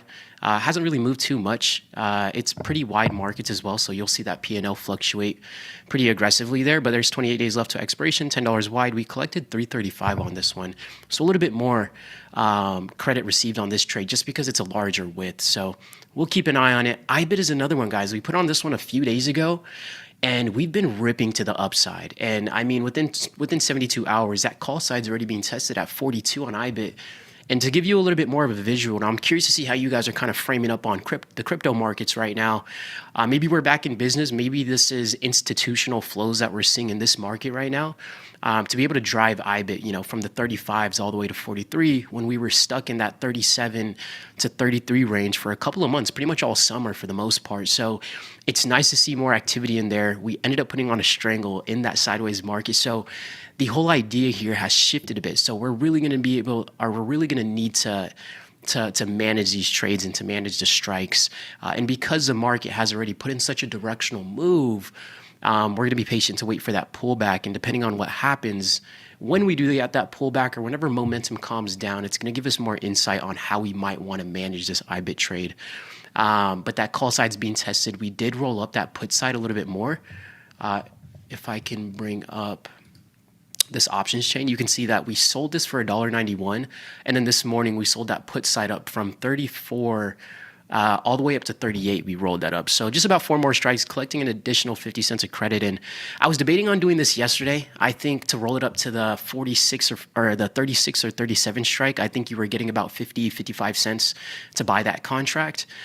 So we're getting a little bit less, and we're moving up a higher contract to the 38 strike instead of the 37. So it really just shows you how quickly these option markets can really fluctuate. So we're going to keep an eye on it. But that's going to be with IBIT. Micron was another one. This one's going to expire by the end of today. These ones are both in the money, so that volatility from these memory names is no joke, right? I know we were talking about earlier how that last swing high at 1246 on Micron is going to be our reference point for when we want to stay short biased. So since that's going to be expiring today, we're going to have the same idea or thesis on the overall market. Our strike selection could have been a little bit better there. We could have given ourselves a little bit more room. But with that being said, we're going to continue to see if this market rallies or if we pause, if we calm down a little bit, because we still are exposed to that market via SanDisk right now. This position is sitting break even. We put this one on yesterday for trade idea of the day. This is another $10 wide one, so it's a little bit larger. We did collect $3.29 on order entry.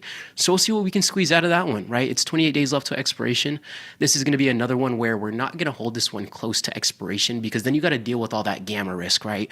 And I think Micron was a really good example of that. This was one that, unless we get a rally, right, a rally to the downside below 925, right, it's like, yeah, it's possible. That's just below yesterday's low, but that really emphasizes the fact that these positions can flip-flop back to you at max profit, max loss as you get closer to expiration. So again, that gamma risk can't be understated, and today was a really good example of that. So we're going to be managing the SanDisk trade by the end of next week. We'll see if we want to add a little bit more time on it. Maybe we want to adjust the strikes a little bit, but it is that short delta thesis that remains on the memory names. And then SMH sold an out of the money call spread there. This one was $5 wide. We collected $2.20 on order entry. We're up a couple bucks, so nothing too crazy. We're still waiting for theta, volatility, all that good stuff to kick into this one. It is 91 days left to expiration, so we have quite a bit of time on these contracts. And then another trade we had put on yesterday was Walmart. We got long on Walmart via a zebra, so we're going to give this one a little bit more room to breathe to see if we can catch this reversal. And if not, no hard feelings, but Walmart has been tanking to the downside post earnings in the 2 consecutive days after that. So that's what we have going on for the portfolio today. Let's get into trade idea of the day. I was looking at SPY. I was looking at QQQ. Let me know in chat, what do you guys typically trade? Are you guys typically trading QQQ or SPY? Am I the only one over here on the QQQ market? I might be. But I feel like most people are utilizing SPY when it comes down to some of these option strategies. But I really want to trade between these divergences that we're seeing in SPY and QQQ right now. So that's what I've had my mind on. And I think the really big question, like we've been talking about, is SPY going to catch up with QQQ, or is QQQ going to catch up with SPY? And we've been saying this on a weekly basis. And that idea sustains as of right now. But what I want to do in QQQ is potentially put on an iron condor. Maybe we get some sideways markets. Maybe we don't rip to all-time highs right away. Maybe we do. But we're trading in the middle of this range. The IV rank is pretty decent. The implied volatility on the options chain on QQQ and SPY looks very attractive. So I think we can still justify the credit that we receive on these trades, even though volatility overall is fairly low. I see Das says, you mainly look at SPX. I got you. And I know Doom is also mentioning SPX as well. And I think we're going to start taking more of a look at SPX, right? I know you also mentioned the tax implications. It's going to be a little bit different from SPY to SPX. So just seeing that feedback, I think we'll be keeping an eye on SPX. So shout out to the SIBO for those products as well. But for the time being, guys, we're going to utilize QQQ. We'll start trading a little bit more SPX. Also, I have some trade ideas for intraday trades utilizing SPX and some of those vertical spreads that I'm going to be getting into. So be sure to stay tuned for that next week. But with that being said, let's see. There we go. With that being said, I know you guys like that phrase. With that being said, let's look at this options chain. And with that being said, let's go ahead and check out the 28 days till expiration, and then we'll go further out in time if we need to collect a little bit more credit, or if we're not able to justify the trade that we're looking at right now. But we are looking at an iron condor. We did set this one up earlier today, and something that's attractive right off of the bat is the implied volatility, and just looking at the expected move on these QQQ contracts. And it looks pretty wide, right? Although, each strike is just $1 away, so that might be a little deceiving. But I want to frame this iron condor around this consolidation that we're seeing in the market right now, because I do think that, right, the state of the market, or the behavior of the market and the sentiment, is going to be completely different if we go to another all-time high, or if we go to another new low in the market from which we put in on July 28th. And the way that I'm kind of looking at this right now, right, is we are trading in between this swing low and this swing high. And I really do believe, depending on what the market does from here, is going to give a lot more traders and investors a little bit more insight into how they might want to be managing that position. But I don't want to guess if we're going to make another all-time high. I don't want to guess if we're going to make another swing low, and I don't want to be waiting for that. So in the meantime, I want to see if we can get on an iron condor and just let that sit in the portfolio and cook a little bit until the market becomes a little bit more decisive. So the upper end of this range is going to be sitting at around 748, and the bottom side of this range is going to be sitting at around 659. I did look at this from just a pure strangle standpoint. That's going to run us about $10,000 to $12,000 worth of buying power. We can put it on, right? That's a big chunk of the portfolio just for one single trade, and it did look attractive, right? We were going to be able to collect about $22 on the strangle. So if I sell this other side, let's just say it's a 740 we sell. This strangle is going to go for about 12 grand. Yeah, and we can sell this for about 613. If I take off this leg, it should be a little more. Right, and we could sell this for $13.5, which looks really attractive. But again, $12,000 worth of buying power is a chunk of change. So we're going to go with an iron condor. We should still be able to collect a decent amount. But I am jealous of you guys that just are able to put on these strangles. You guys got a lot of flexibility in there. But even with this iron condor, we're still able to collect a pretty decent amount. We are looking to collect 237, selling the 740s, buying the 745s, and then looking at the put side at selling the 7695s and buying the 690s. And we're almost collecting 50% of the width of the spread that's even possible to collect. And I really like that because it reduces that max loss a little bit more, and also increases that potential profit. Pop is looking at 42%. P50 is sitting at about 60%, so it's a little bit lower, but it tends to be in that range whenever we're putting on an iron condor. This one is slightly skewed to the downside via the delta down here, just about a half of a delta we're skewed to the downside. So we're going to see if we can send this one through. It's 28 days left to expiration. It's a cheaper underlying. It's only taking about $260 worth of buying power. Yeah, Ranch, that 12 grand, it's a little hefty. I'm not going to lie, I debated on it for a second. I was like, it'd be really fun to manage another strangle in the portfolio. It's a little bit more expensive. But we'll skip town on that one. I know we had put on a strangle in IBIT, so if it wasn't for IBIT, maybe we would have thought about it. But 12 grand is crazy for a strangle, and we got to show a little bit of love to SPX over here, which we're going to be looking closer. I really want to pay attention to these options a little bit more here too. So we'll circle back to this one by next week. But let's utilize this one a bit more. My schemes are scheming. What's your scheme for today, Ranch? What's the scheme? What did I miss out on? It says the NQ is nice as well. It's just not as liquid directly. Yeah, 100%. And it's funny because every gimme has a gotcha. A very wise man once said every gimme has a gotcha. And the volatility of NASDAQ attracts certain types of traders and investors, but also the lack of liquidity that NASDAQ might experience relative to things like SPX or SPY, you might gravitate to one or the other. So it is funny that the lack of liquidity causes more volatility in the market from a price fluctuation standpoint. So it also makes sense, right? We have ES and NQ. ES and NQ are two highly correlated products. ES trades way more volume, way more liquidity, and it's a slower moving product, but that point multiplier for S&P 500 futures, can make up for that lack of volatility from a price perspective like NASDAQ typically puts in. It's a really good point that you make there, Doom. Yeah, guys, let's see. Did we get filled over here on our Iron Condor? It's working right now. Let's replace it. We're collecting a decent amount, so we're not going to penny pinch on this one. We'll go down to 235, see if we catch a fill. There we go. Insta fill on 4 legs. Insta fill on 4 legs there. So essentially what we're doing is just, again, encompassing that range bound market that we started to see develop throughout the summer months there. And I think, a lot of people are on their toes right now. I think the swing high and the swing low, I know we don't pay attention to technicals too much, but I think it does give us some perspective on where the market is at right now and what people might be expecting. Because if we get another all-time high on QQQ, that must also mean that we're putting in higher highs on SPY. And I think the timing and the seasonality of the way the market is setting up right now is super interesting, right? We still have that massive divergence with also Bitcoin taking off a little bit more now. And we've been hearing more conversations about institutional flows at the same time. I put on Jermal's 0-day Super Bowl SPX, so not really my scheme, but it's working. I hear you. And what's funny? I seen somebody in the comments say, oh, it's the Super Bowl, not the Super Bowl. Man, the first 3 months, I thought these guys were talking about the Super Bowl the whole time as well. I was like, yeah, what a unique name. We could just choose any name for these trades, I guess. It's a Super Bowl. Like, this must be a really big event that's going down. But it's a Super Bowl.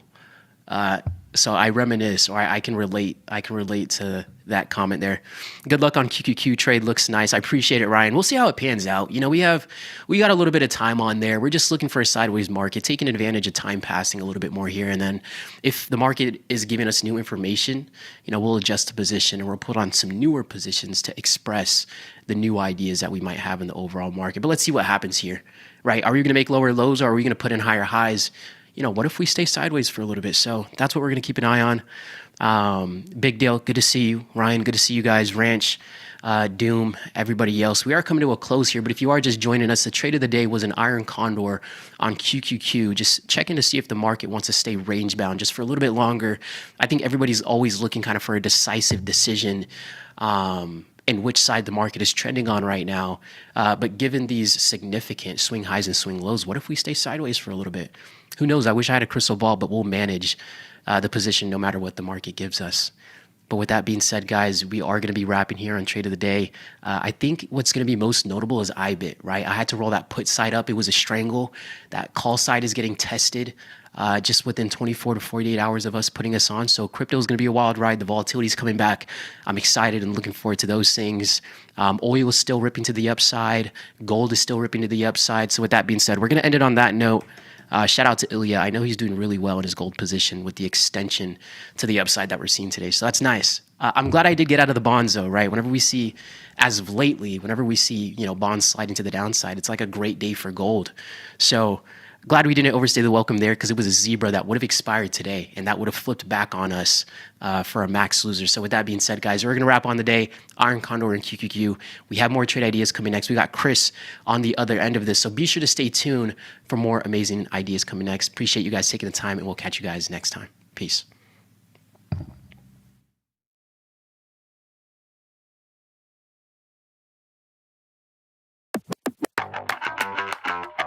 Explain pot odds. Pot odds is my favorite term, but pot odds in the poker world or gambling world refers to having a greater payout than your implied odds would suggest. So let's say I have 3-to-1 odds to win a pot, but the pot is giving me 4-to-1 odds to make that bet. I would have a positive expected value over time. So in trading, let's say you have a defined risk debit or credit spread that's currently at a max loss, and let's say there's 30 days left to go. There's not really a reason to close that position because you're already at max loss. You can only go up from there. So in that scenario, that would be a positive pot odds scenario or something that would give us pot odds to stay in.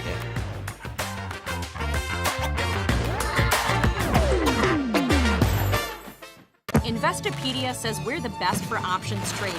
Stockbrokers.com says we're #1. And Broker Chooser raves about us too. So what else can we say other than boom? Trade like a trader. Tasty Trade.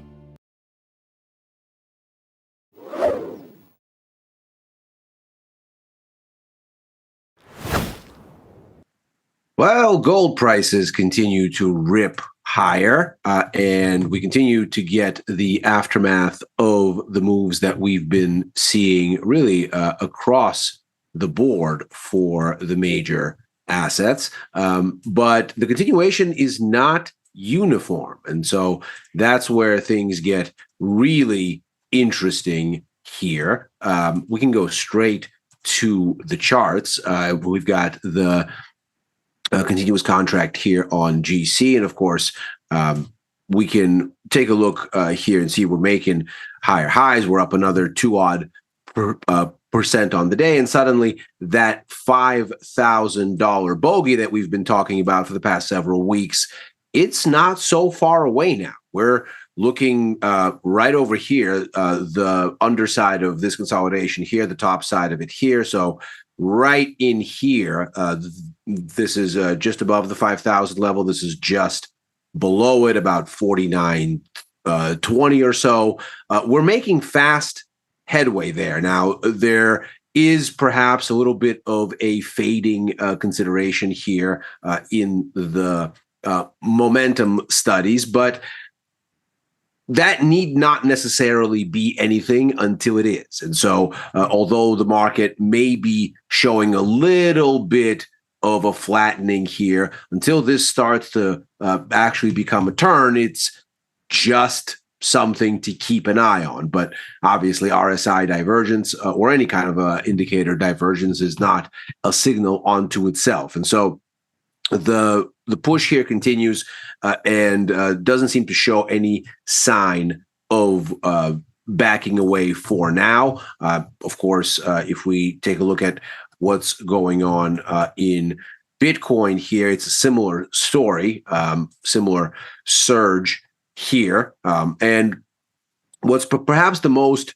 interesting bit about this is, of course, this move that we've seen in these assets. Of course, we're long both of these things. We've still got the IBIT call vertical here, and we're adding just to outright gold futures. I'm using the 10Z contract there to keep sizes small. But as we've been discussing here, the big story in gold and not in Bitcoin was really building back from July.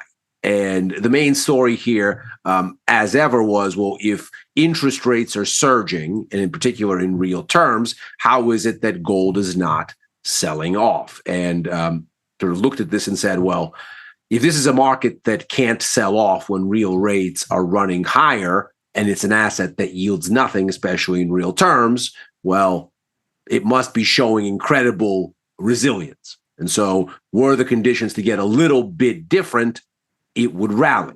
And so, of course, since the beginning of August, we have gotten those conditions. And what's perhaps most interesting about that is we got data this morning that ought to have checked what this has been. Now, how is it that gold finally found the conditions to have this rally? Well, since the beginning of August, U.S. economic data, barring today, has been increasingly soggy. We've been talking about it on Macro Money really for the past 3 weeks. This idea that the Atlanta Fed GDP Now model, although it's nowhere near where it's going to land when third quarter GDP numbers actually come out in October, will tell us what the tone of the data is, because the model will move and shift with incoming news flow. And since the beginning of August, it's gone from estimating initially 6% growth. And again, that's not a serious number. That's just a benchmark from which to count. In the 3 weeks, we've gone down 2 percentage points in a steady fashion, not like a one-day release or anything like this, from 6 to 4. At the same time, the Citigroup's Economic Surprise Index has gone precipitously lower, suggesting U.S. economic data is increasingly underperforming relative to expectations. But what have we seen in that data? The jobs number was negative. The revisions in it were negative to the tune of about 100,000 jobs over the preceding 2 months.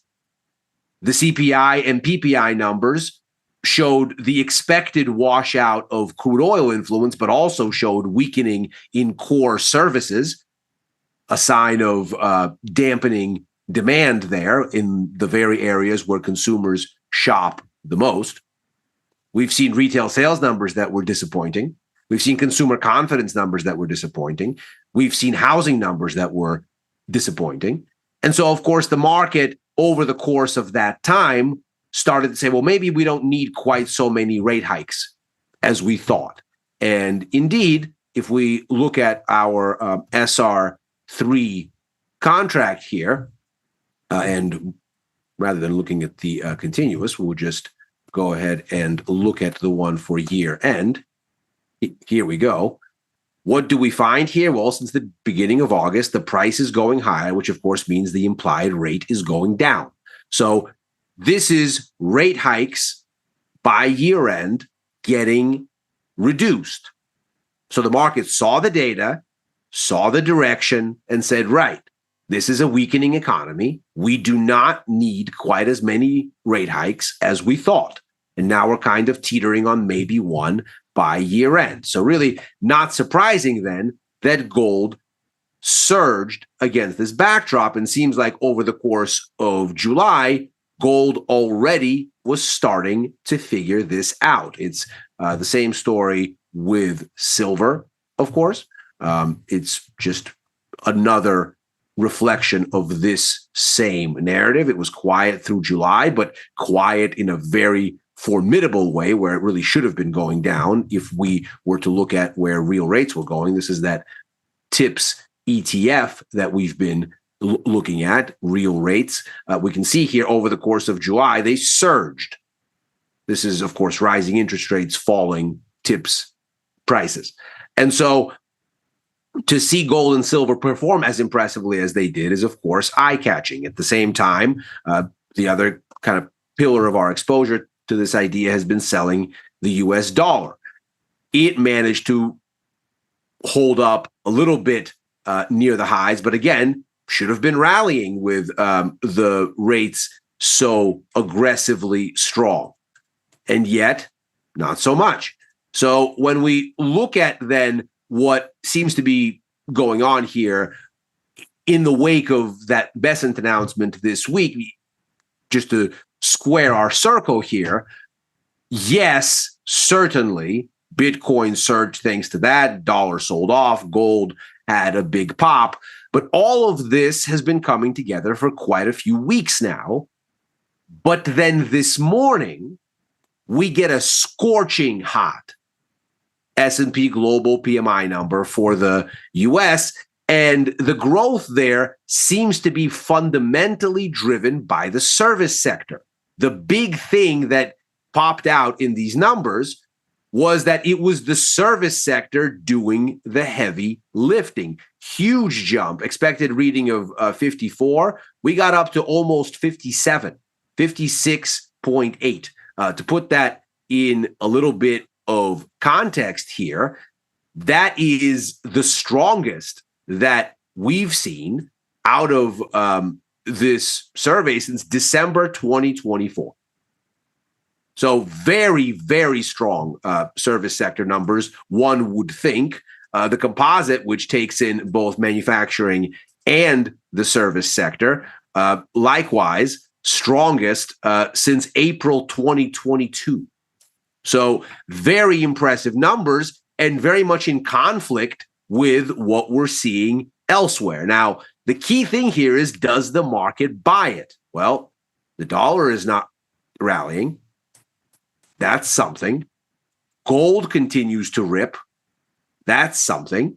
And perhaps the most interesting part of this equation, the S&P here, soggy after stair-stepping down. So if the story in the S&P has been, oh no, we had a surge in 30-year bond yields to the highest in 19 years, surely this is a reason to be concerned. Well, if this was that sell-off and this was Besant's intervention, where bonds got a big jolt to the top side, of course, they've given up most of it now, but where they've gotten that big jolt to the top side, didn't really go anywhere. Well, if the problem was high yields here and the solution was lower yields here, it doesn't look like very much of a solution. And since then, it just looks like we're sort of stair-stepping down. Now, we haven't crossed any Rubicons yet. This is perhaps the level to mind here. But I've had to put on a little bit of a exposure on the downside here. I'm doing it by selling call vertical in SPY. And if we take a look here at what SPY looks like here, and we look at what the trade here that I've got on, here it is.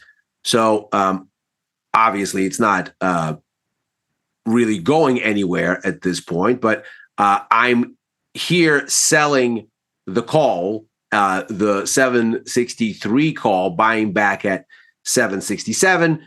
It's not the greatest risk reward, but you still get paid more in premium up front than the max loss on the trade. Now, of course, that's not free money, as we've stressed here endlessly, but it is attractive risk reward. So I'm going to look at this.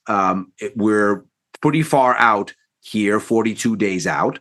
So I'm going to be looking at this to see whether theta decay can work in our favor, and we can just sit here. As long as this thing doesn't rip higher, we should be able to collect this premium. But we'll see how it goes from here. The upshot seems to be that we've got a situation where there is a sort of market disparity, if you will. There is a gold price here that's saying, I don't really care about what is being said. I don't really care about what is happening in the bond market and that it's unfurled. And I don't really even care about hot economic data. And perhaps that is the market giving us the tell. Maybe these PMI numbers are not what we want to be looking at. Maybe the market really is angling for a downturn in the business cycle, these numbers notwithstanding. We're going to stay long Bitcoin, stay long gold, stay short the dollar. And we're exploring, shall we say, the short side in stocks because they seem to be kind of weak need here. We'll come back to all of this next week. Coming up in the wings, Mr. Errol Coleman is going to be back with us. His upside down Dodgers hat will be with him. Coming right up, right here on Tasty Live.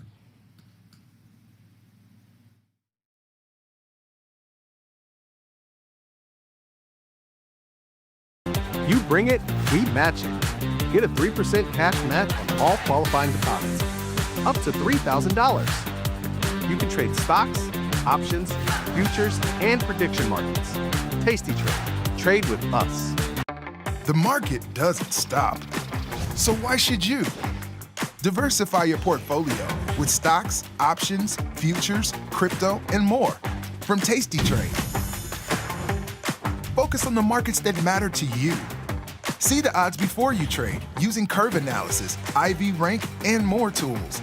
Get industry insights that help you find your next trade right where you need it. Tasty Trade. Download today. It's time to trade smart, post PDT rule elimination. Now, traders of all account sizes have more flexibility than ever before. With rapid order entry and bracket orders that let traders manage entry, profit target, and stop loss, all in one ticket. Tasty Trade. Tasty Trade has crypto, and you can trade with zero commissions, Bitcoin, Ethereum, Litecoin, and more. Diversify in one place. Crypto, we got it, we get it.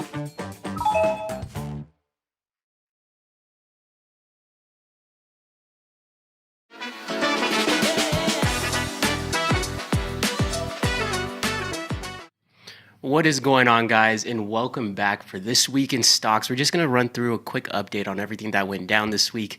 It'll be about a 10-minute segment, so just bear with me as we go through all the most important topics of the week. You know, we had Moderna, we had Bitcoin rallying to the upside, we had a lot of volatility in bonds. So let's jump right into that this week's of stocks, and let's get into it. I'd seen some comments about the Dodgers hat. What's wrong with the LA Dodgers? Do I need a Sox hat? Do I need a Cubs hat? Do I hit up Dr. Jim to see if he's some White Sox? Do I hit up Dr. Jim to see if he has got any extra, or if anybody else has some suggestions? Let me know. But I'm not opposed. But with that being said, guys, bond shock, biotech breakout. We got Treasury, Moderna, and tech. This is going to be from August 17th to August 21st, 2026. And today is Friday midday, right? So let's jump into the first slide here. I think something that's been really interesting is how volatile these bonds have been, right? So this week we had seen a 5% increase in the 30-year Treasury. I know Ilya and Chris have been doing a really great job breaking down those markets and keeping us informed. There's about a $4 billion buyback, up from $2 billion per operation. And I think the most impressive move of the week has to be Moderna. So 177% to the upside on Moderna with a phase 3 cancer vaccine reaction. And it's funny because I also started in the small cap space, trading a lot of small cap penny stocks my first 3 years of my career back in 2017 all the way to about 2021. And until they changed interest rates, the liquidity in the small cap space completely changed. But I do remember a lot of underlyings that were popping off were these biotech names. So whenever they have some type of, phase or trial that they had cleared and have gotten approval on, we typically see a massive amount of volatility in those names. But seeing such a large company and relevant company like Moderna, because a lot of those other small cap stocks were like, 10, 50, $100 million market cap. So really small companies. They were small market caps. But to see something like Moderna, right, rip to the upside, 177%, is really saying something. It sounds like there's a lot of big money behind a move like that. So it's got to be number one for me of the week outside of Bitcoin rallying to the highs. We had 4 out of the 5 NASDAQ sessions lower this week, Wednesdays being just up, barely positive. And then we continued the decline with a negative 2.5% on QQQ week to date. But we're still doing pretty well considering the year-to-date expectations. So, we're always looking at the markets through such a short time frame. But when we really zoom out, the markets have been doing really well. Like sometimes we feel these pullbacks in the market, but it's just a blimp into everything else we've seen this year. So jumping to the next slide, bond shock. In biotech, the rally paused, but 2026 gains remained intact, right? We were just talking about those pullbacks in the rallies we had seen given the year-to-date price action we've seen. But NASDAQ lows, this is again from August 14th to the 20th. Friday, just 0.28%. Monday, 0.32%. Tuesday, about 1.25%. Wednesday, almost flat on the day, but just barely up 0.16%. And then Thursday, down a full percent. So this gives us just a little bit better of a scope on everything that had gone on this week. And moving to the next slide here. For 3, Moderna, right? Moderna rewrote the weekly leaderboard, and I mean it really did. I think Moderna brought more names back onto the leaderboard that were a little bit more on the irrelevant side. So it seems like we're going to get some of these kind of sympathy plays. I like to call them sympathy plays. I'm sure there's other acronyms that's used for whenever there's one stock kind of leading the charge and momentum of an entire sector. But something else that we're going to be keeping an eye on is Coinbase, right? Crypto rally lifted high beta exposure. And we've seen that in IBIT, right? We've seen that in other names that have exposure to the crypto market like Coinbase. And again, for the most part, the futures, the Bitcoin futures market, so that can be understated. And then we got Estee Lauder here. Organic sales accelerated for a fourth quarter. They're doing well, a lot better than Walmart right now. But rivaling Target and then Merck, partner in Moderna's cancer vaccine program. You could imagine some of those other beneficiaries from Moderna also doing really well right now. Not to the same extent, but also catching a little bit of that drift that Moderna is providing for the rest of those names. And then Freeport, McMoran. Gold and copper strength lifted miners. I know Frank was talking or has been touching on copper quite a bit lately. We've seen a little bit more volatility in those markets.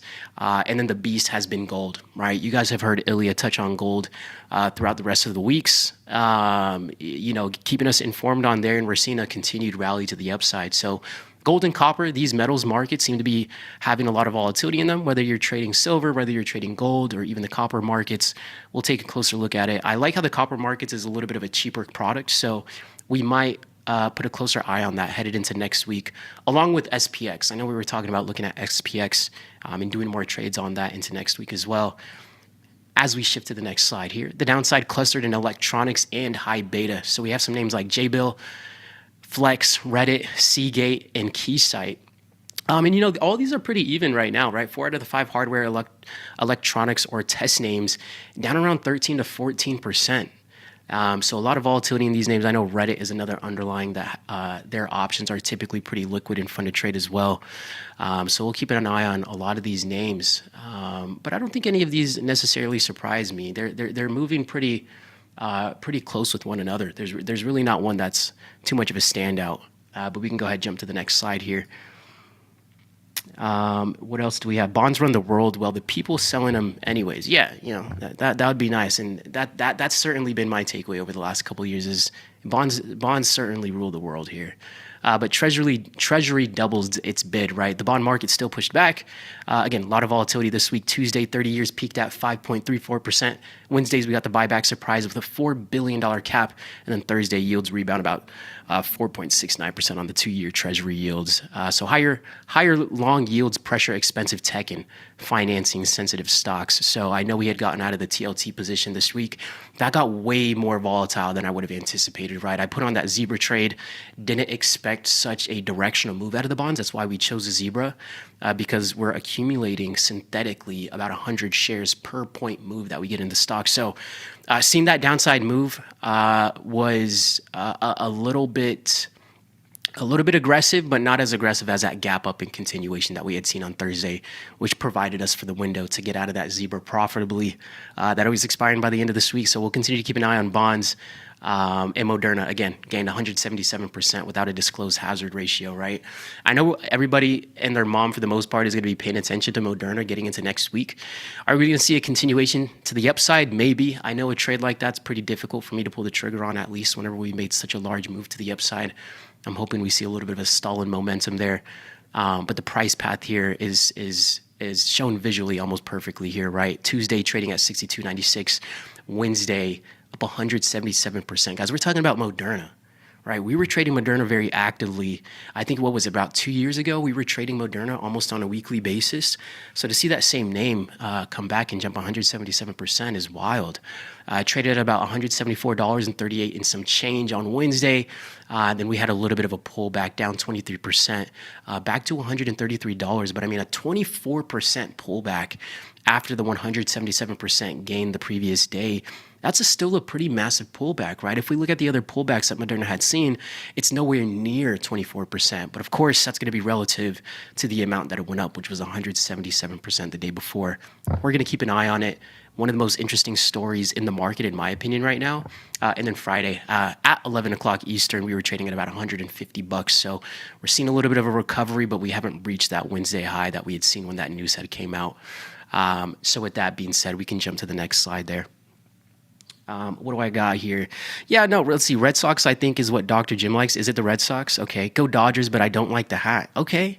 What you messing with? You want a little blue Dodgers logo on there? We'll start mixing it up a little bit.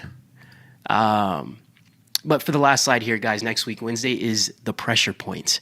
And I'm really excited for next Wednesday as well, because I think there's a lot of uncertainty still being baked into this market. But Wednesday, August 26th at market open, we got GDP and PCE, quarter two GDP, second estimate July income and spending core inflation update.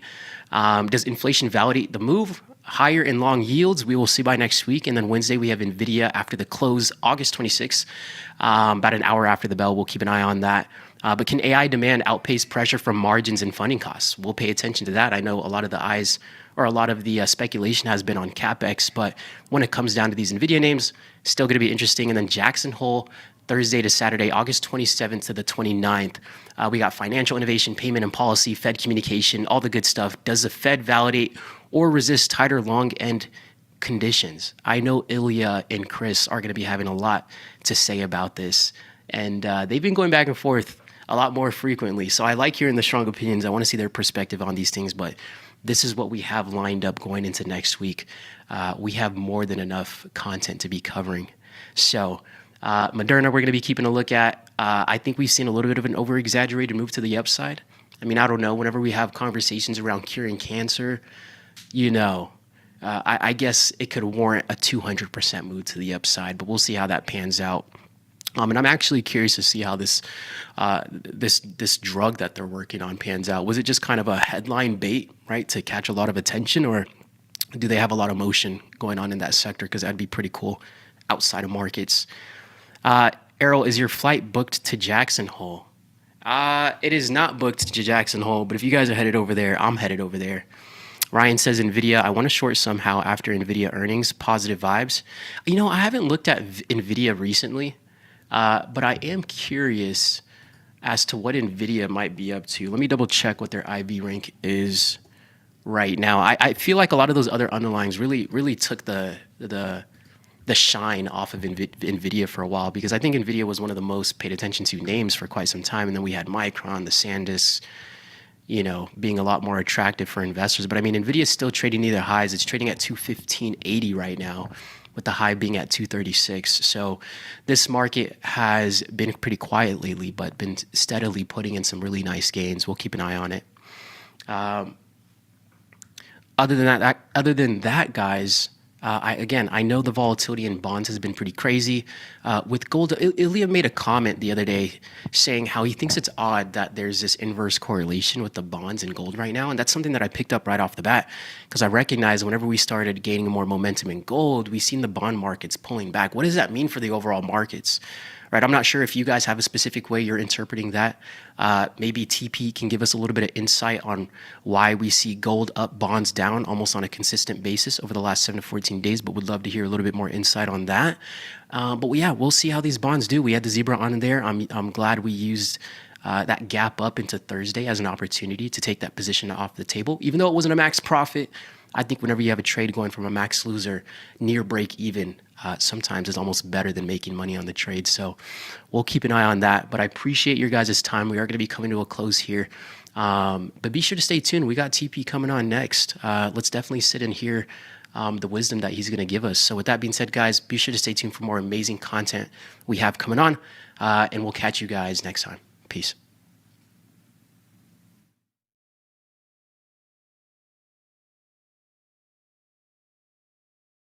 You bring it, we match it. Get a 3% cash match on all qualifying deposits, up to $3,000. You can trade stocks, options, futures, and prediction markets. Tasty Trade. Trade with us.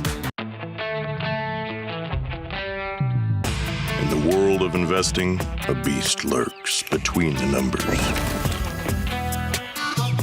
Some watch from the safety of the sidelines, but others saddle up and ride that 1-ton rowdy ribeye for all he's got. If that's you, join us on Tasty Trade, named best online broker for options trading. Genius loves company. Mike, what does it mean to be assigned? When you are assigned, you are ultimately short an option that's in the money, and the counterparty has the ability to exercise that option. So if you are assigned, it means your option, against your will, ultimately, has turned into 100 shares of long or short stock. What does a green scratch mean? Ooh, a green scratch refers to stubbornness getting the best of you. And when I say you, I mean me.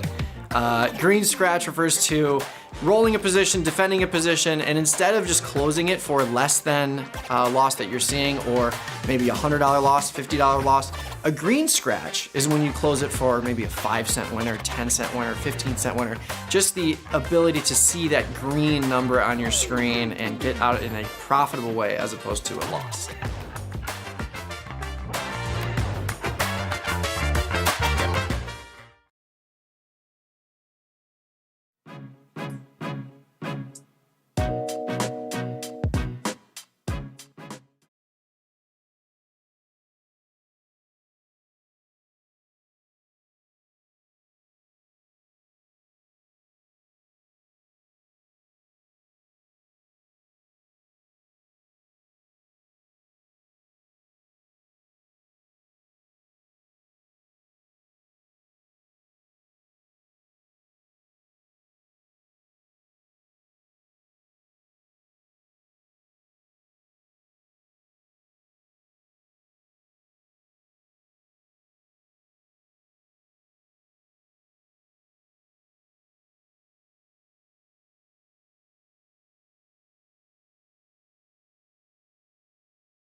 One moment, please.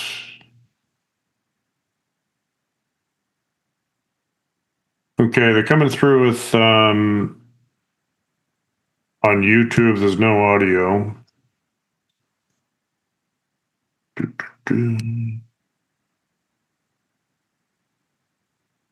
All right. Hey, everybody in the YouTube chat, if you can hear me now, can you hear me now? Can you hear me now? If you can hear me now, just give me a thumbs up or whatever. Yay. Thanks, Ryan. Thank you.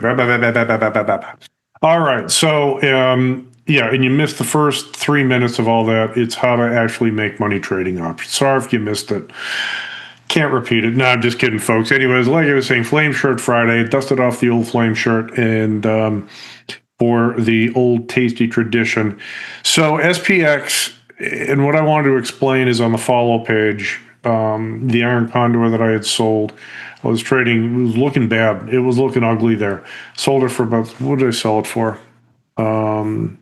Go to the follow page again. I apologize. Sold it for $3.25, and it got up to about $6 or so, over $6. It was looking ugly. And then when the S&Ps came back down, I got filled for $1.60, but the actual fill came in at about $12.20. I just want to let you know, full disclosure, I didn't get, I wasn't able to actually get to the admin interface and push that out. Follow page until 12:45. Anyway, let's take a look at do we want to do an SPX trade? And Tommy, can you hear me? Yes. So I was talking to my daughters, they're with 21, 23. Actually, they're now you can listen to any songs you want. It's whatever. It's what the kids do. And so, but apparently they had never heard the Quadrophenia album by Who, and by the Who, and I was saying, "Oh, Tommy, can you hear me?" And it's a great song. Or no, I was saying Pinball Wizard because I can't sing. All right, so I was kind of grunting out Pinball Wizard, right? And they said, "What song is that, Dad?" Oh, well, yeah. Anyway, think, Tommy, can you hear me? Yeah. So let's get into, let me push this out. And by the way, if anybody has any symbols you want me to take a look at, stocks you want me to check out, maybe do a trade. Bloom Energy. One of you came up with a bullish trade on Bloom Energy yesterday, sold a put spread for 40 cents, bought it back for 7. Kashing, thank you very much. Yesterday, that SPX broken wing butterfly on the put spread, the put unbalanced butterfly, almost nailed the center strike. Almost nailed it. I let it go. I let that thing go. Let's see if we can maximize the value. Made a couple $100 on it, even as it settled in the money. And it was looking ugly there, right up until like 259 or right at the close. It was around the short embedded put strike in there. So it was looking ugly, and then it came right back. Ended up with a couple of $100. NDX, Shawshank Redemption, broken, but let's try it. So here's the deal, Shawshank, as you probably know, and I think this is why you're asking, it is a challenge sometimes to get fills in NDX, but I'm going to play because I like you. I'm going to play. Let's go. Let's give it a little bit of room. I don't think we're going to be able to get it. Let's see if we can get a credit for this. So what I do, just let everybody know, I set up the butterfly, just a regular 1x2x1. Okay, fine. And then I drag the bottom strike out. All right, so I like this. All right, so $1.85 credit, Shawshank. Let's see if we can route this. All right, let's go for $1.85. Let's go for $1.85. Submit. Filled, Shawshank. Nice. All right, let's hope for a little bit of a sell-off in the NDX. Thank you. I was looking at APLD, the only Kitan. APLD. Yeah, and organic farming, don't get me started on handkerchiefs. I swear, I really do. That's the reason why my wife married me. When we were dating and I pulled out a handkerchief, I don't even think it was to blow my nose. I can't remember because I wouldn't do that on a date, okay? I'm not like that. I'm bad, but I'm not that bad. So I pulled out a handkerchief. She said, this guy's, he's got it together. He's prepared. A handkerchief. Most guys didn't do that. I don't know. My father always carried one. My grandfather always carried one. I always carried one. Still carry one. I got one in my pocket right now. If you want, I don't feel like proving it to you, but so I pulled out the handkerchief. Love a good handkerchief. Let's go to APLD. Let's check the liquidity of this. Nice. Look at these. I've never traded APLD, Applied Digital Logic. Bullish or bearish on that, Kitan? Anything. Neutral strangle, but IV rank is 19. All right. I don't care about the IV rank. I want to improve the IV rank. Let's do, you know what? What are the 0 DTEs? There's nothing in here. Let's go out to 7 days. on this. Here's what matters to me. Yeah, the IV rank is low, but here's the deal. Go to the chart page, open up APLD. This bottom line, this is nothing against people that look at charts. Wonderful people. But the only study that I use is the implied volatility chart.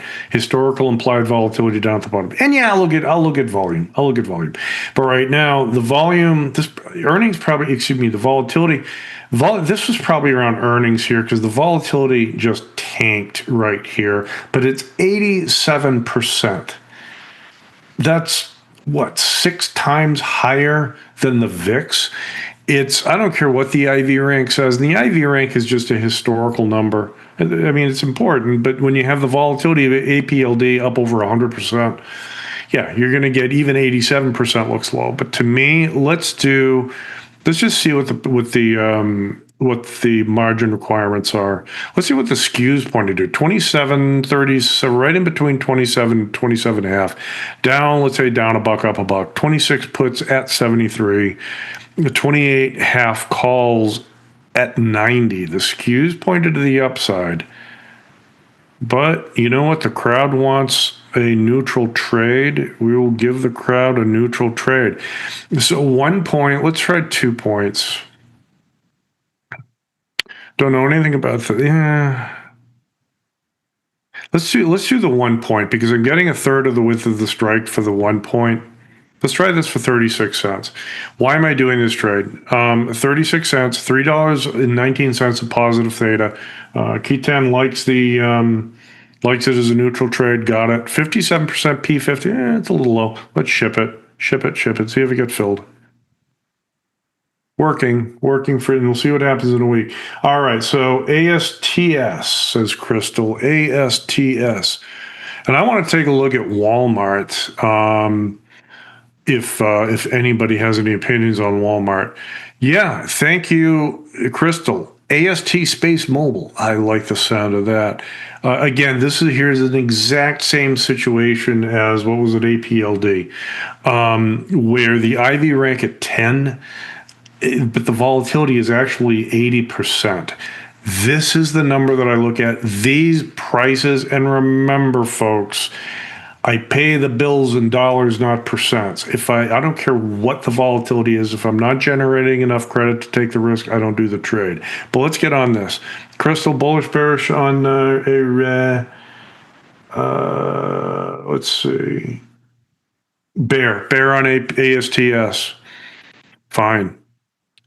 Let's see if I can get, I don't know, let's try another 7-day trade. Look at the premium of these things. Nice. 68%. Oh, and I like the single point strikes, Crystal. Let's drag it down here. 64 cents. So again, a third of the width of the strikes.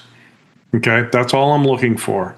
Not looking at that, and I explained what is it. Jermal and I talked about this specifically on the confirm and send at 10 o'clock this morning. I don't, the next week I'll start looking at this expected move, but here, 63% P probability expiring. I like it. It's generating 58 cents. Drag this out. What do we get here? 52. Let's do this one. If I'm only going to get 58 cents, not getting the third of the width, but let's fire away. Let's do it. Do it. Come in. Crystal needs a fill. Let's go. Sure. If TB, you're forced to take a strangle today, low IV, which ticker would it be? Oh, geez. Probably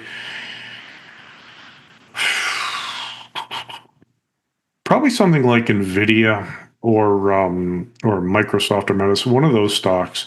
One of those pretty big, pretty liquid stocks is what I would look. Let's see. All right. Let's S. McLevin. Love that name. How about a bullish short-term trade in TTWO in advance of their?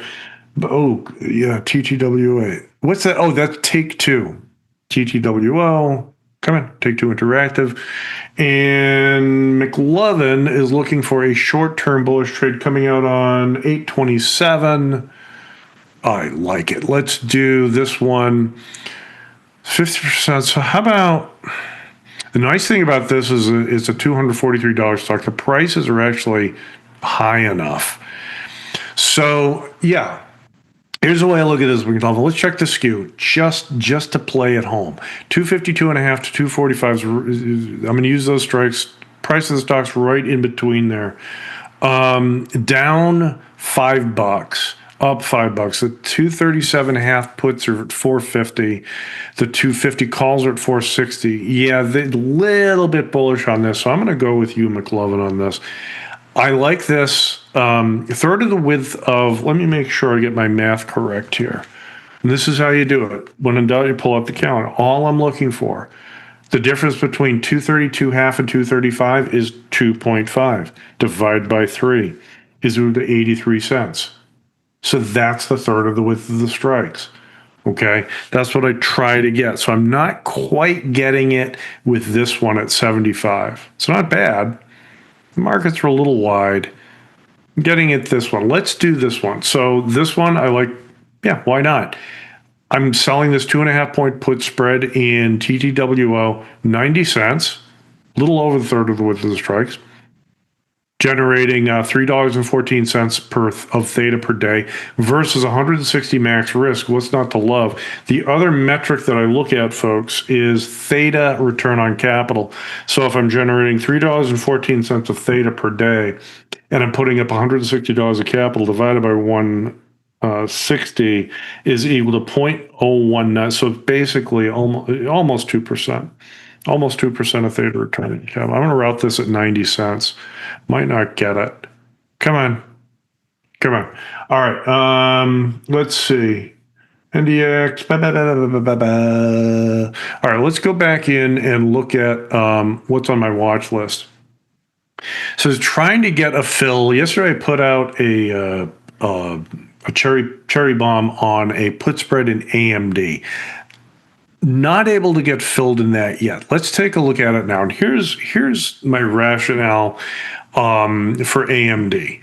That yesterday it sold off on the news that Google was partnering with Marvell on developing their own chips. You know, they're instead of buying something off the shelf, relatively off the shelf from NVIDIA or AMD or one of those places, and then having to configure it, I guess, or work around. And you guys are smart on the chat. You guys understand how this stuff works a lot better than I do.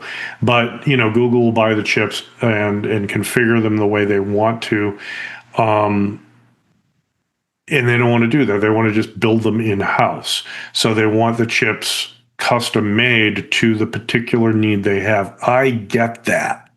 My whole career has been about building stuff in-house, building trading platforms to do basically what I know I want them to do. And I get that. I understand that. But to do it in scale, it's a little bit hard. So AMD sold off on that a little bit because they would presumably supply Google with their chips to do all their AI magic, et cetera, et cetera. And if they stop buying them from AMD, the stock went down. But it rallied back. And right now, AMD is just sort of noodling around in its pattern, in this range here. It's at the bottom of its range. Earnings, volatility got crushed after earnings. But again, this is a situation. It made money on earnings. It's a profitable company. What do I know about AMD beyond that? Nothing really. The skew is pointed to the upside in these options. So stocks at 471.25, put 33, so it's up. I was looking at this yesterday afternoon. The 470s, let's go down 10, up 10. So the 470 puts down 10 to the 460 puts, 21.35 to the 480 calls, 21.43. The skew is absolutely the upside. Let's go to the activity. Let's change this. So what I wanted to do, try to sell the, I tried to sell the 30-40, the 434.44, 347. I'm not getting it. But like I said, a third of the width of the strikes, what's 10 divided by 3? Oh, 10 divided by 3 is 3. So 30% of 10 is 30. So $3 is, yeah, I mean, it's got there. I don't, why not? All right, let's play. Let's get this trade done. Build to 302. So I don't mind doing that necessarily. I knew 347 was very optimistic on the open because the markets were wide. So I get that. Nice. Ray turned blue. Nice. So you closed it today for 50% profit? Nice. That's what I like to hear. Is all we're doing the buy to close bag hold and all that? Yeah. Let's see. Is this where all the Bitcoin bag issue? Bitcoin? What's bag? Is bag a stock? I don't know. I can't translate that crap to sell away. I mean, any other trades? Let's go back into Walmart. WMT. So I have a long call spread loaded up in here. Let's close this out. Let's clear this out. So what's the argument for Walmart? Walmart got crushed yesterday. I guess same store sales were down or growth was down, whatever. I don't know what the story is. But the stock sold off. If you zoom in a little bit into this, we zoom in slightly. And what I'm doing, by the way, is moving my fingers up, pushing up on the mouse pad. So we saw a huge amount of volume yesterday as it sold off. And it's just weak longs getting out of their positions probably. It's just panic selling at that point. Volatility got crushed, understandably. Here's a case.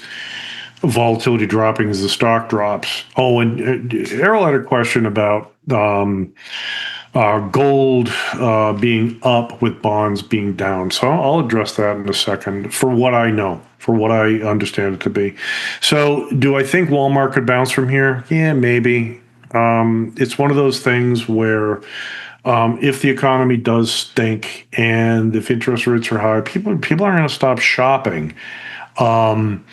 And despite what the Treasury Secretary says, I think there is a K-shaped economy. There are the people not doing so well and the people who are doing pretty well, very well. Not many people in between, but everybody seems to be able to, if they need stuff, they go to Walmart. Looking at the skew, stocks at 103 and change, so down $3, up $3. So the 100 puts are 169, the 106 calls 222. The skews pointed to the upside. The market is liking Walmart. How about if I buy the 102s, sell the 104s? So what I like about this trade is that it even generates a teeny tiny amount of positive theta. Could I sell a put spread in here? Volatility is at 23%. Let's just see. No, I mean 5 points. No, 5 points. I want to get like what? I don't know, $1.60. I'm not getting that. I'm not getting that in here. So it all comes down to price.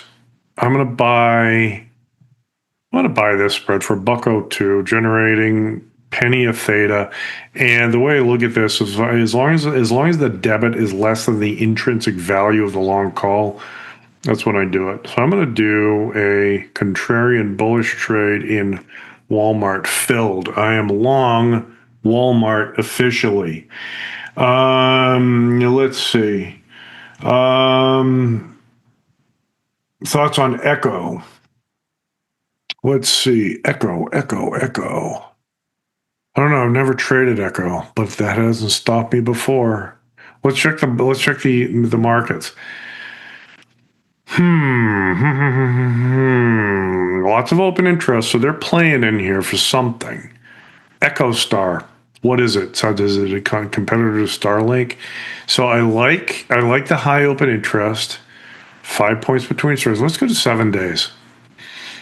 I know selling a put in here is going to be kind of pricey. So $1,300 to make, the P50 is 80%. $55 make about $27. That's too rich. I like that it has single point strikes though. So if I do this, 2 points, let's clear this out. Let's see what I get for 87 is right in between 85 and 90. Let's check the skew. Yeah, the skew's to the upside in here. Can I sell this put spread? I'm not getting it. I'm not getting it. Let's go out to, I don't know, let's look at a chart. Anybody have an opinion on this chart? Yeah, down at the bottom. So contrarian trade. How about going out 42 days? Zero open interest. This looks like it could be tough to trade. I don't want to get stuck in anything that I can't get out of. How about if I sell this 10 point? What do I get? I'm not getting it. And so here's the issue. Maybe just a bullish call spread. The 80-90. Yeah. So why not? If you're, maybe if you're bullish on Echo, with 28 days, I don't want to wait that long. I just did a video on this. Maybe 7 days. I want some deltas. I want this thing to pay out if I'm right. How about this one? I like this one. So one of the things, so look at the just like those we can get a Walmart, 85 calls, buy those, sell the 87s, $1.19 a theta. I like that. If I make $42 on this versus $115 a max risk, why not? Let's ship it. 7 days. Keep your fingers crossed, kids.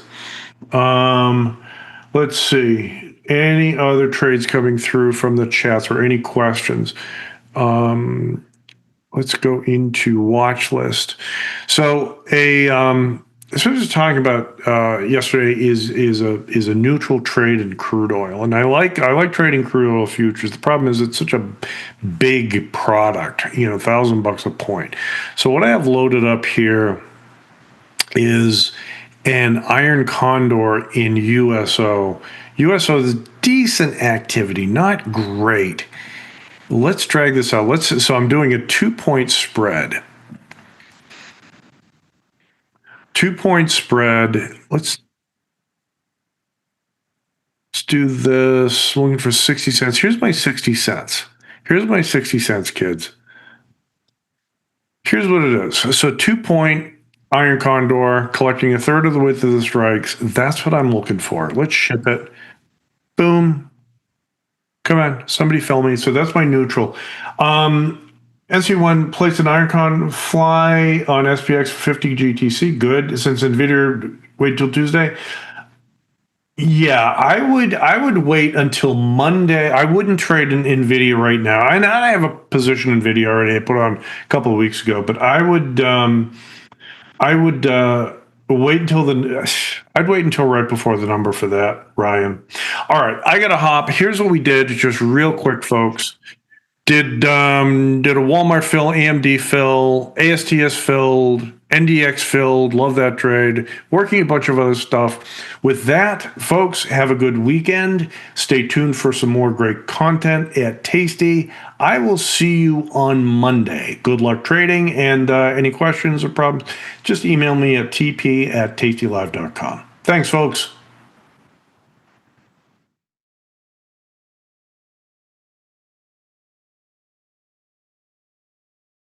You bring it, we match it. Get a 3% cash match on all qualifying deposits, up to $3,000. You can trade stocks, options, futures, and prediction markets all on one platform. Plus, get advanced tools built for active traders. Visualize potential profit and loss with risk analysis tools. And place trades in a single click. All on the best platform for options trading, according to Investopedia. Tasty Trade. Trade with us.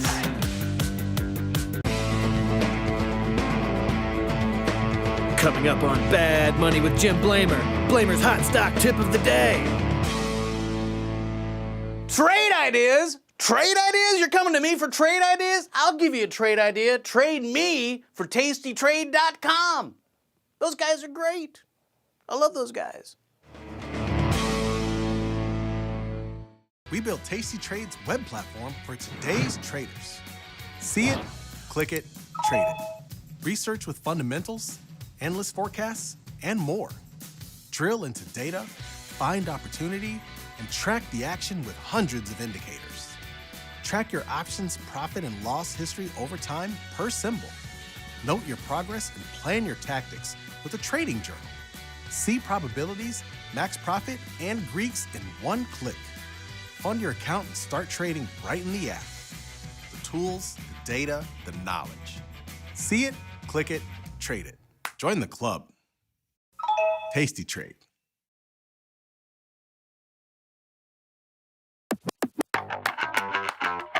Mike, what does it mean to be assigned? When you are assigned, you are ultimately short an option that's in the money, and the counterparty has the ability to exercise that option. So if you are assigned, it means your option, against your will, ultimately, has turned into 100 shares of long or short stock. What does a green scratch mean? Ooh, a green scratch refers to stubbornness getting the best of you, and when I say you, I mean me. Green scratch refers to rolling a position, defending a position, and instead of just closing it for less than loss that you're seeing, or maybe a $100 loss, $50 loss, a green scratch is when you close it for maybe a 5-cent winner, 10-cent winner, 15-cent winner. Just the ability to see that green number on your screen and get out in a profitable way as opposed to a loss.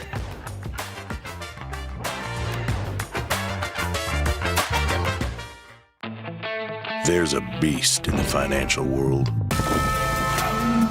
and it's not the bull. If that's you, join us on Tasty Trade. Genius loves company.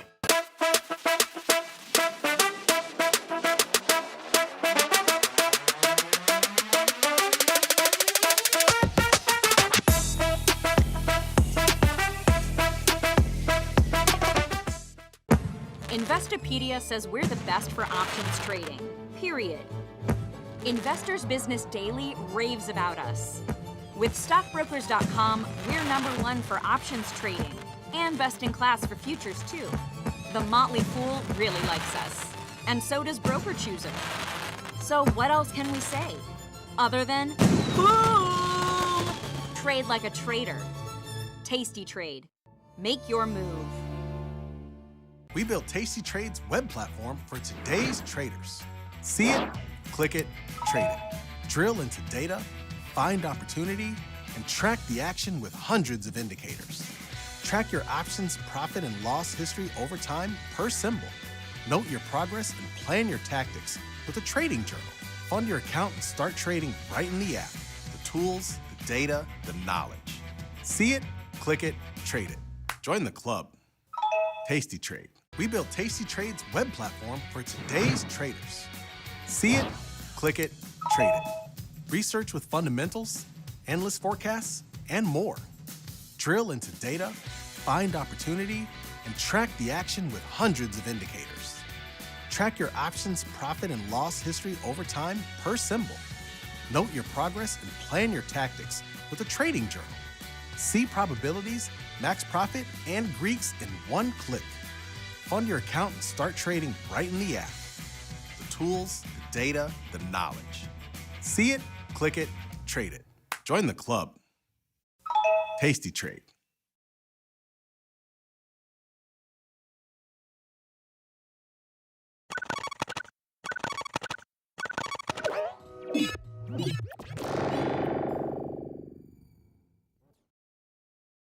Hello, everyone. Welcome to the Research Deep Dive. It's not late in the afternoon, but it's kind of getting closer to the market close on Friday. So if you're still watching the show live, you're hardcore traders, and we're going to give you something solid. Maybe not good for a nap, but something very interesting for zero DTE and also short-term trading. We're talking about an overnight gap, overnight prediction, right?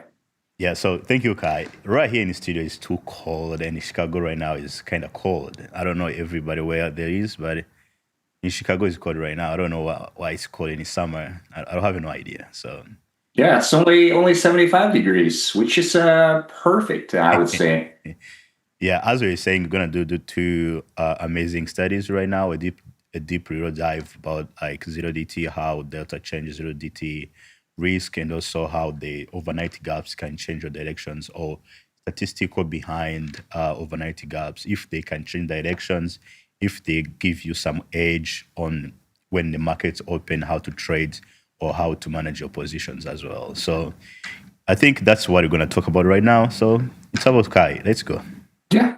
So we have two pieces. So I'm going to present the first piece, which is 0DTE. And also, before going to the pieces, you can follow us on Twitter. Mine is Options Kai.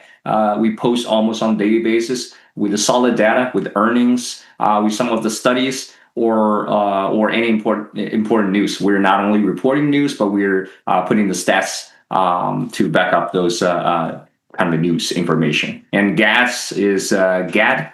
Gadlytics, yeah, on X. Yeah, I like that name. So Gadlytics, Gad Analytics or Gadlytics or whatever. So yeah, you can send me a DM, you can send me whatever question you have or any idea you want us to do for some future pieces. So Cool. All right, so let's dive into the first one. So first one is 0DTE, how Delta changes 0DTE risk. So last week, I presented one with how the width of the wings impact the risk profile of the 0DTE.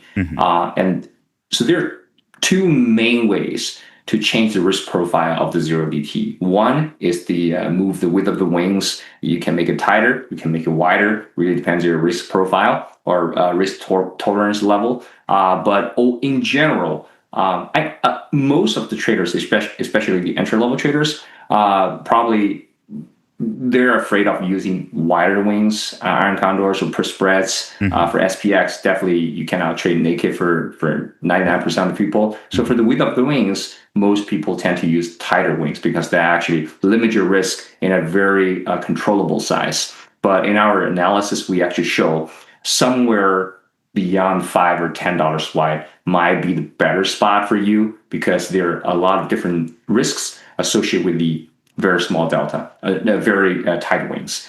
So we're going to talk about the second very important way to adjust the risk level of the 0DTE or any option positions is to change the delta.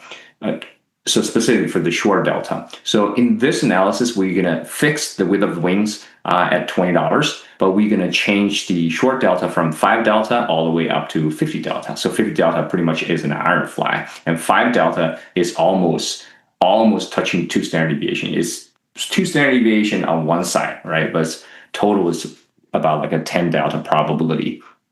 So 5 delta is very, very small delta. And I already put some basic numbers here. The reason to use very small delta is pretty obvious because of the success rate or win rate, right? We use very, very small delta, which means we can push the short strike all the way very far from the current trading price. The further away your short strike has, the larger break-even points you have. So that's how you get those very high success rate. And but the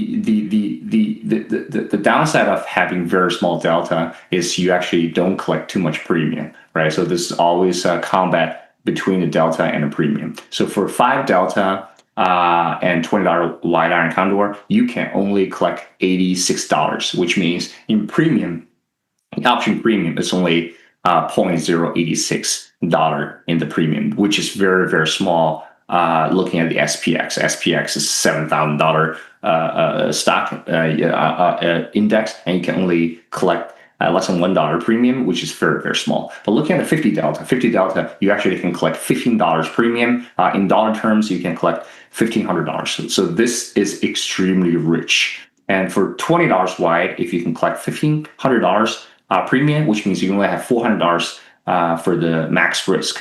So this is extremely rich. The downside of it, of these iron fly or very large delta positions, too obvious too, is your success rate is going to be very, very small. So on paper, you only have roughly 39% without management. So all the analysis in this piece is hold to expiration, no winners, no stop losses. So you can see the success rate of the iron fly without management is very low. So that's why if you want to trade iron fly in the future, you have to manage it very, very aggressively.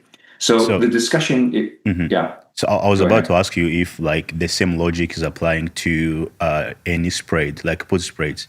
Does it follow the same logic used in this study, or it's kind of different? Yeah, it's the same. It's the same logic. Option. The positive side of the option trading is it's basically a zero sum game without considering the commission and bid and ask slippage. It's a zero sum game, so you cannot get all the better side of one strategy. There's always some compromise. Just put the Dr. Jim's saying is for every gimme there's gotcha. So if you see some positive side of one trade, and you need to think about what is the downside or the opposite risk side of this strategy. So there's always a compromise of certain strategies. So for this study, we're going to explore the delta between 5 and 50 to see which one is better, or maybe none of these are ideal. We probably should use somewhere in between. So let's go to the next slide.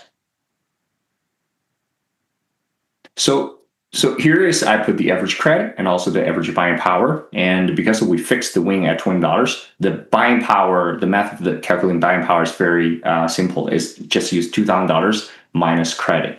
So we can see for 5 delta, if you collect $86, your buying power is going to be very close to the max loss, $2,000. So 2,000 minus 86, 1,900 and above. And for $50, for 50 delta ironfly, your buying power is tiny. It's not tiny, it's very, very small, for less than $500. So your reward versus risk is almost more than 3-to-1. This is extremely attractive for very aggressive traders. So we already discussed this. The trade-off of having extremely high potential return on capital, 100-300%, is the very small success rate. So now we see the return on capital for 5 delta is less than 5%, and for 50 delta is more than 300%. So this is the discrepancy by using different delta. Okay, continue, sir. Okay, sorry. So this is a kind of a temptation of a lot of traders try to choose large delta strategies because the premium is so rich. Even if you use a 30 delta, which the success rate is more than 50%, and you still can get 67% return on capital. And remember, that 67% return on capital is not annualized. It's just for one trade for 0 day. So we're not even considering compounding effect in this study. So that's why we need to see more metrics or measurement to evaluate any of these strategy inside the table.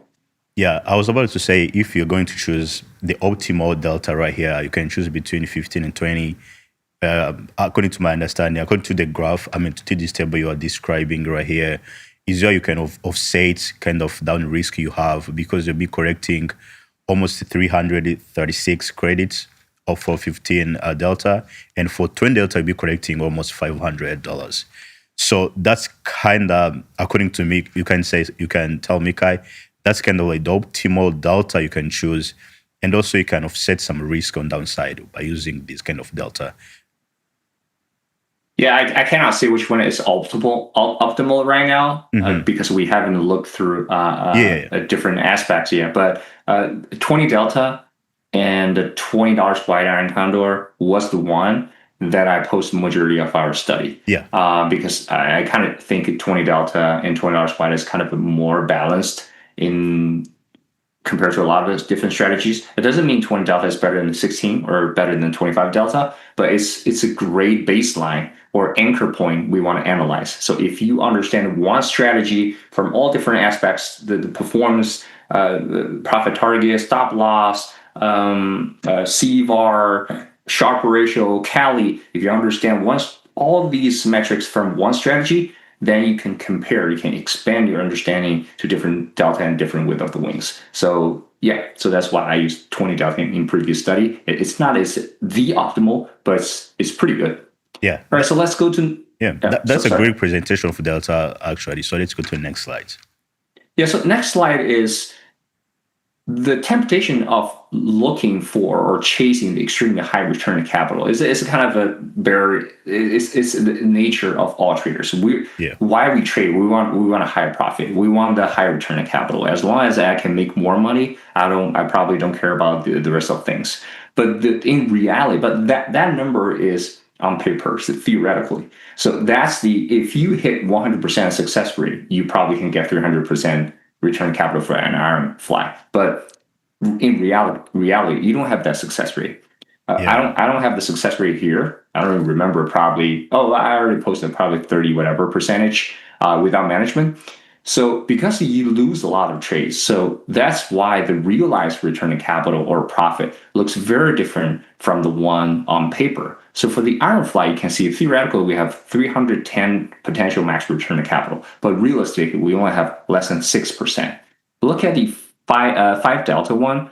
The theoretical one is roughly 4%, but in the realized is less than 1%. So you can see all these deltas has a huge gap between the theoretical versus realized one. And the more importantly is the larger the delta you use, or the more attractive return on capital on paper, the larger the gap you're going to see. So that is why you cannot just trust whatever the theoretical value you calculated based on the price you're looking at on the screen. Yeah. You need to know over the long term, if you trade 3,000, 4,000, 2,000 trades, what is the average return on capital landed? But think about it, that's 5% return is still very good, considering if you only trade 0 DT and your max loss is only $500 without even any management. But the point of this slide is you cannot trust the theoretical return on capital or max return on capital from just looking at the option chain. Yeah, that's it. That's a great description of these. Probably you're gonna go to the risk side of these or volatility side of these. But before jumping into that, you're gonna see realized return on capital is pretty much 5.3% for 50 delta, and for 30 delta is a 3.8, which is kind of like very close. But when you look into the paper or on theoretical ones, you will see it's 300 versus 67, which is way, way different. So you have to understand what's the difference between the paper, the risk, the return you're going to read on your paper, and the realized ones, the actual one you'll be getting when you choose the kind of delta. So again, this will depend on the risk. So let's go to the next slides to see what's the volatility we describe here. So that's why one question we need to ask us, what causes these huge gap? Especially on the larger delta side. We have 5% realized volatility for 50 delta Ironfly. The theoretical one's 310. So the difference is 60 times. Yeah. So on paper, theoretical value have 60 times more return on capital than realized one. But look at the 5 delta. We only have 5 times, 4% return on capital versus 0.8. So the larger the gap, the more volatile you can imagine inside those trades. So for small delta, the P&L is probably swing like this. Yeah. But for 30, 40, 50 delta, you're going to see your P&L swing like swings this. A lot. Yeah. So it really depends on how eventually you're going to get to the expected return if you know the long-term results. But how you're going to ride this all the way to the end is the role you're going to pick. You want a higher return but higher volatility, or lower return, lower volatility. This is actually the critical decision that the program or whatever historical data I cannot tell you. It is the trader's decision. How you want your portfolio's volatility to look like and how your annualized return look like. These can be predetermined by choosing different strategies, different delta, different without the wings. But the main reason behind that huge gap I want to point out in this slide is the volatility. Mm-hmm. So the volatility, you can see this 129% for Ironfly. It's only 16% for the 5 delta. For the most tested 120 delta is 45%. 45% is already very, much higher than normal equity one. But it is compared to the option strategy, especially very short-term 0 DTs. This is actually somewhere in the middle. Yeah. So before we go to win rate, which is the next slide, can these apply to? Does it depend to any size of the accounts you have? Let's say you have small accounts, someone has some big accounts. Does it still apply to any typical account size, or it's like medium size or small size or big account? Yeah, that's a great question. You're actually touching a point that's actually even more. This is evolved the more advanced concept is the capital allocation and portfolio management. Yeah. So we haven't discussed this too often yet, but yes, this is very, very important for portfolio management.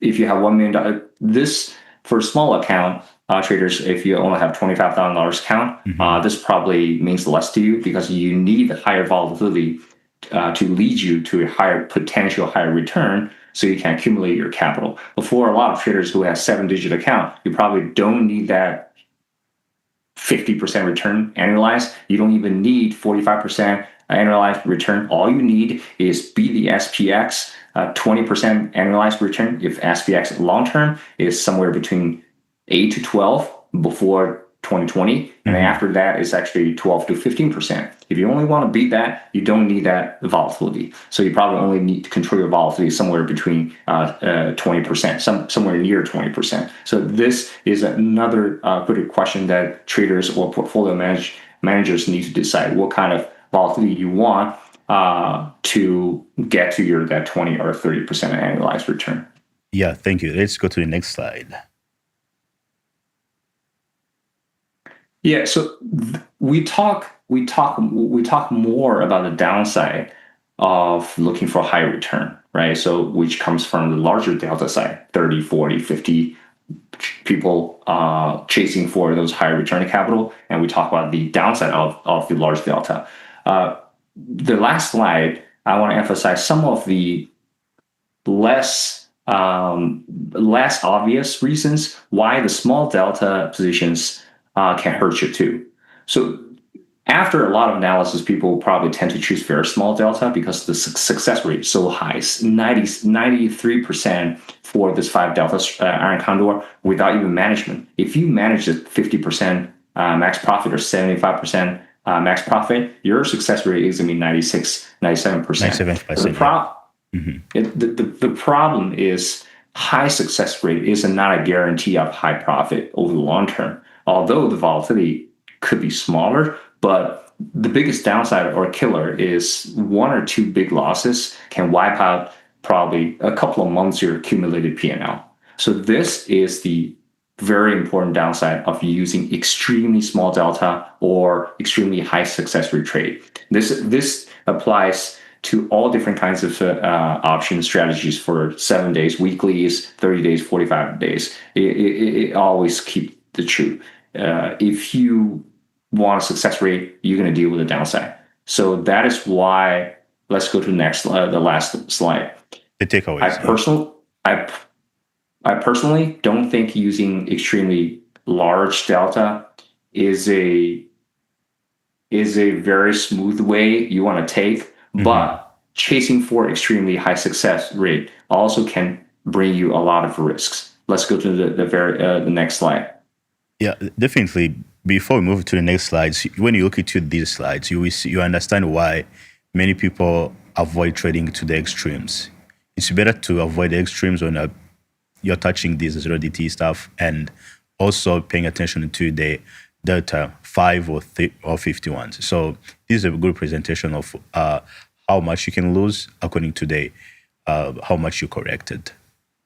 Yeah, 26 times one large loss versus your winners, which means if you lose one trade, it takes on average 23 winner trades to make it back. Recover, so if you lose one, you're going to trade more than 1 month to make that loss. But you're probably going to see 2 or 3, at least those of trade losses in the whole year. It still takes a long time for you to recover, and mentally it's suffering if you see it takes like 1 or 2 months to recover to break even. Okay, yeah, thank you. Let's go to the takeaway slide. So I pretty much walked through all the important things. The most important things is for this analysis is you probably don't want to go either extremely large delta or extremely small delta. Somewhere in between 15 to 30 delta actually can give you a really good balance.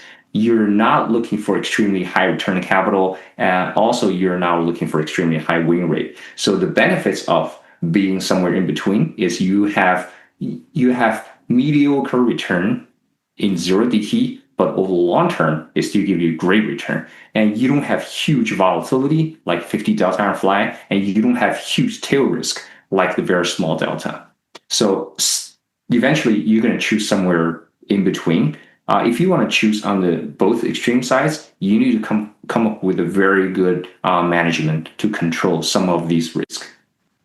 Yeah, that's really cool. I think they can go to the takeaway slides. I was saying, it's often say when you read the last one, in these tests like 50 to 30 delta, offer the more balanced starting range close to the credit. So which I was saying, that can be the optimal delta you can choose when you want to do these 0DT on SPX or SPY.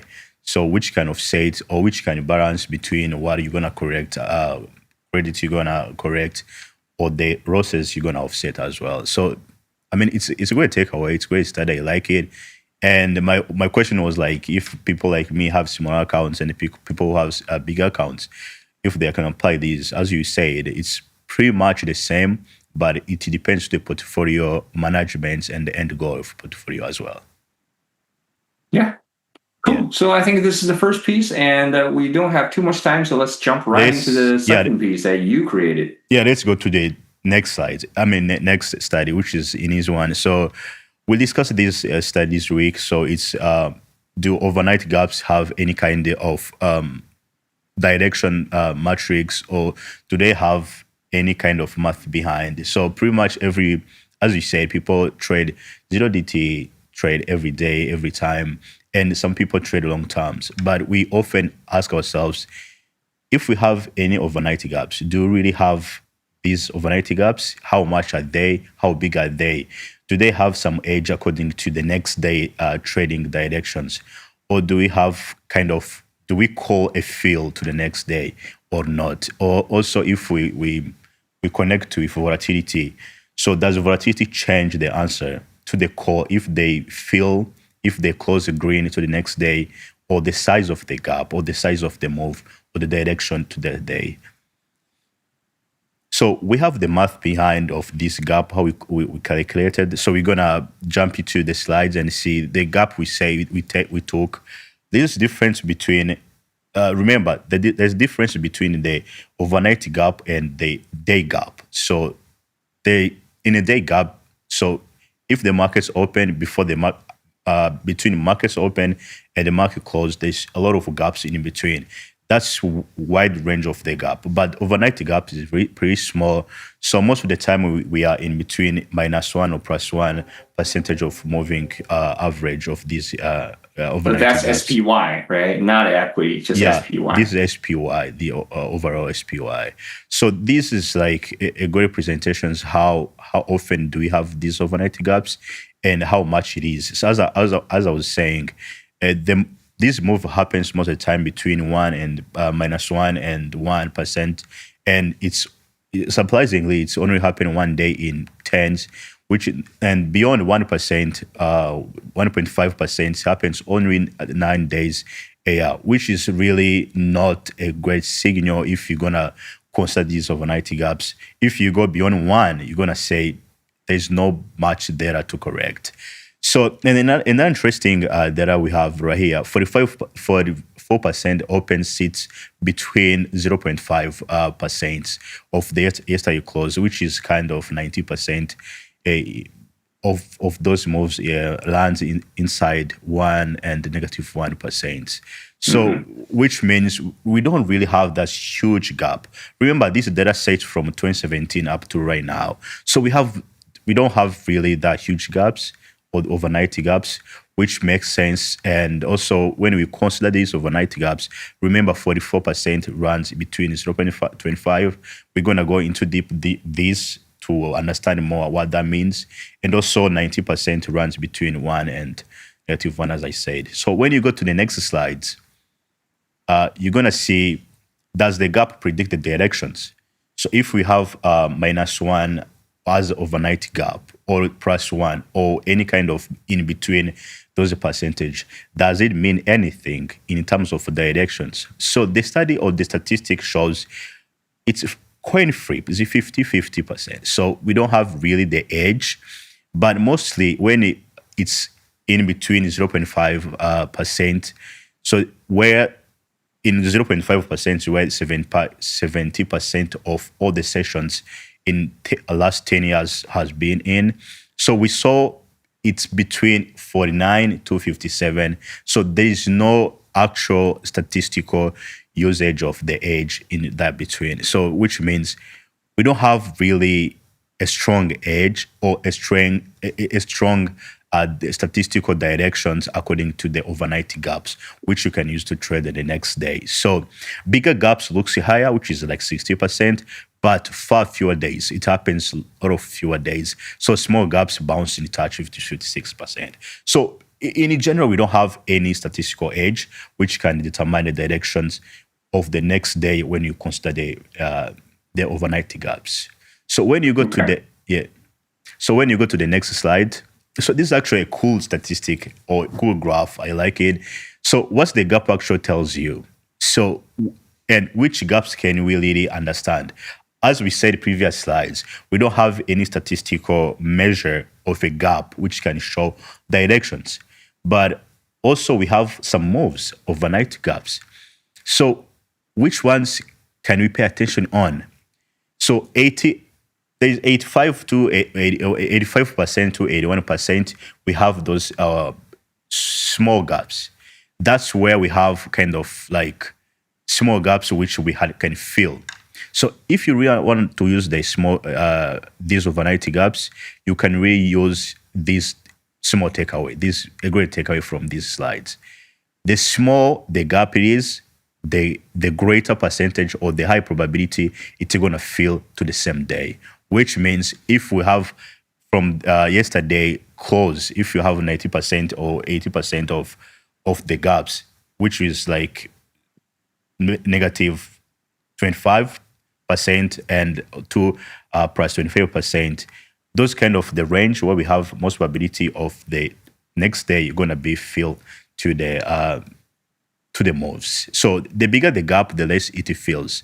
So by 75%, the fill rate is under 35%. So which is a large gap rare round trip. So when we have a huge overnight gaps, to the next day, we don't see a huge fill to those gaps. So where we have a small gaps, overnight gaps, the next day, that's where we're gonna see 80% those gaps will fill the next day or will close green. So the gap is a magnet, not really a show of like to show the directions or to mean anything, except the small gaps which shows the next day you're gonna fill up to 80% of it. So let's go to the next slide, which is the fifth slide. So when you go to the next slide, it shows the volatility. So this is as we said, is DTA. Most people they care about how much they're gonna lose and how much they're gonna gain.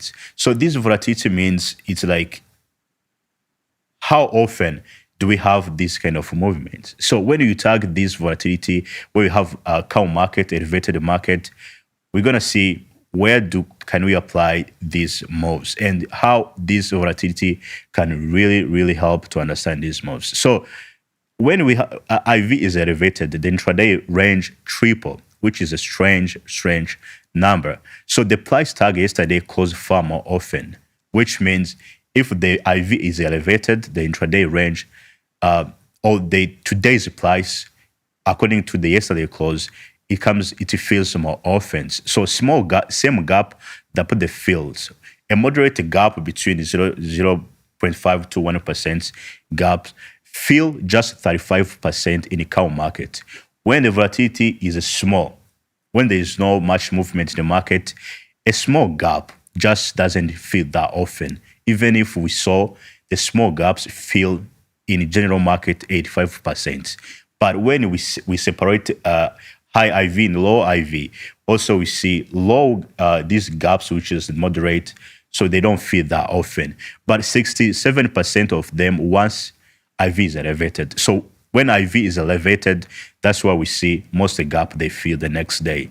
So, and when we see those big gaps, when IV is elevated, the gap over 1% fill only 40%. This is a great understanding of, we don't have that often, like more than 1% overnight gaps, overnight moves. But when it happens, it only feels 40% when the market is on the volatility of that day is elevated more than 30%. So which usually considers like your reply things. So this is a great presentations people can understand between low IV and the high IV. Why we always say just make sure you understand the difference where you have the edge to understand between low IV, the common market, and the elevated IV, between also when you have small overnight move and large overnight moves. In high IV or elevated IV, the overnight moves will fill, but between the small gaps is where we have more kind of fill the gaps between according to the overnight moves. So let's go to the next slide, which will be the last one. Very interesting. Yeah. Let's jump to So the takeaways are gonna rush into these takeaways. So the first one, which is interesting, days with directions edge are rare. So as we said, it's a coin flip. You can't really choose a direction according to the overnight gap. So because we saw it flips between 50%, 49 to 75%, that's where these kind of gaps show the directions, which you can't really determine which direction you're gonna choose when the market open the next day to take, either bullish or bearish. So up day equal to the stronger day, that reflects that has no edge. So you have to drop it and consider only when the IV is in a place. So the small gaps have more consistently. So we saw like gap inside 0.5% has a tendency to fill the next day between like 55 to 85%, which means every time we have between 0.5 to 0.5%, that's where we're going to see the next day, we're going to fill those gaps. We'll have those moves before that night, the same day, the next day, we're going to fill those gaps. So that's the real edge where we have already the statistical unchanged. So the another one is the volatility size the moves. So you really have to understand when the IV is elevated, when we have the huge movement into the volatility into the market, that's where we triple the intraday range. So you really have to understand that.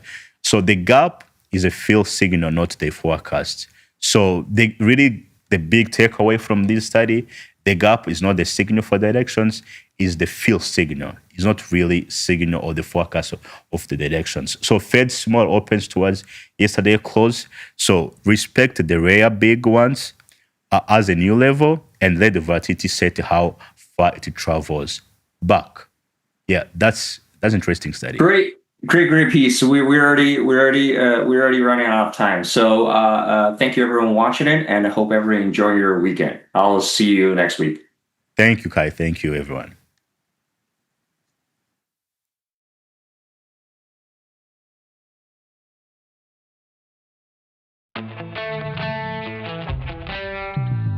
In the world of investing, a beast lurks between the numbers. Some watch from the safety of the sidelines, but others saddle up and ride that one-ton rowdy ribeye for all he's got. If that's you, join us on Tasty Trade, named best online broker for options trading. Genius loves company. You bring it, we match it. Get a 3% cash match on all qualifying deposits, up to $3,000. You can trade stocks, options, futures, and prediction markets all on one platform. Plus, get advanced tools built for active traders. Visualize potential profit and loss with risk analysis tools. And place trades in a single click. All on the best platform for options trading, according to Investopedia. Tasty Trade. Trade with us.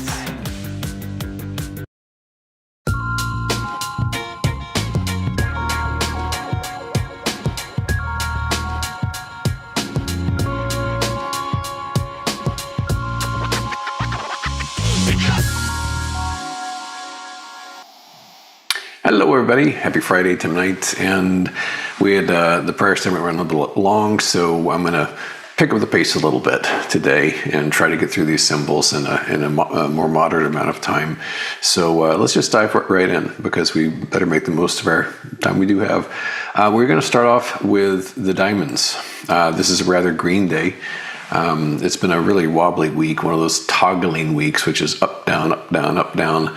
And so we've got a nice down yesterday and a big up today. And we are approaching a price gap here, which is really the next level of resistance for this. But generally speaking, as you can see, the past couple of weeks or so, diamonds have been slipping lower. The small caps, IWM, as with most everything else today, is up, but also, as with most everything else, has its own price gap. And you see this pretty much across the board. There was an important gap between Monday and Tuesday, and another one between Wednesday and Thursday. And today we're just pushing up toward that Wednesday gap. In other words, the low from Wednesday. Here are the cubes, also up. Everything's up fractionally.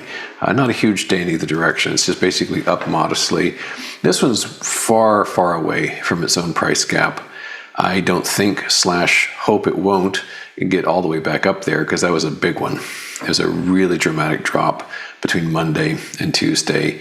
And really there's no gap at all besides that one. So there's the monster right there. And broadly speaking, this has been a weaker market than the likes of, say, the S&P. We have been in a gentle downtrend ever since June 3, with some rather violent moves along the way. But as it is now, we seem to be back into a little bit of weakness. And then another flavor of tech stock, XLK, is also up. And it too has a price gap right there, anchored to the low on Monday. Overseas, not too much to talk about. EFA has undone any of the weakness from Tuesday, Wednesday, Thursday. We're basically just about where we were at the lows on Monday. And then EWY, which is South Korea, is a little bit more of an interesting setup. We had this nice little shooting star on Monday, which also the low of which was the price gap. And the dashed line there defines what that price gap is. And I probably don't need to remind you that Wednesday, 3 trading days from now, is NVIDIA Day.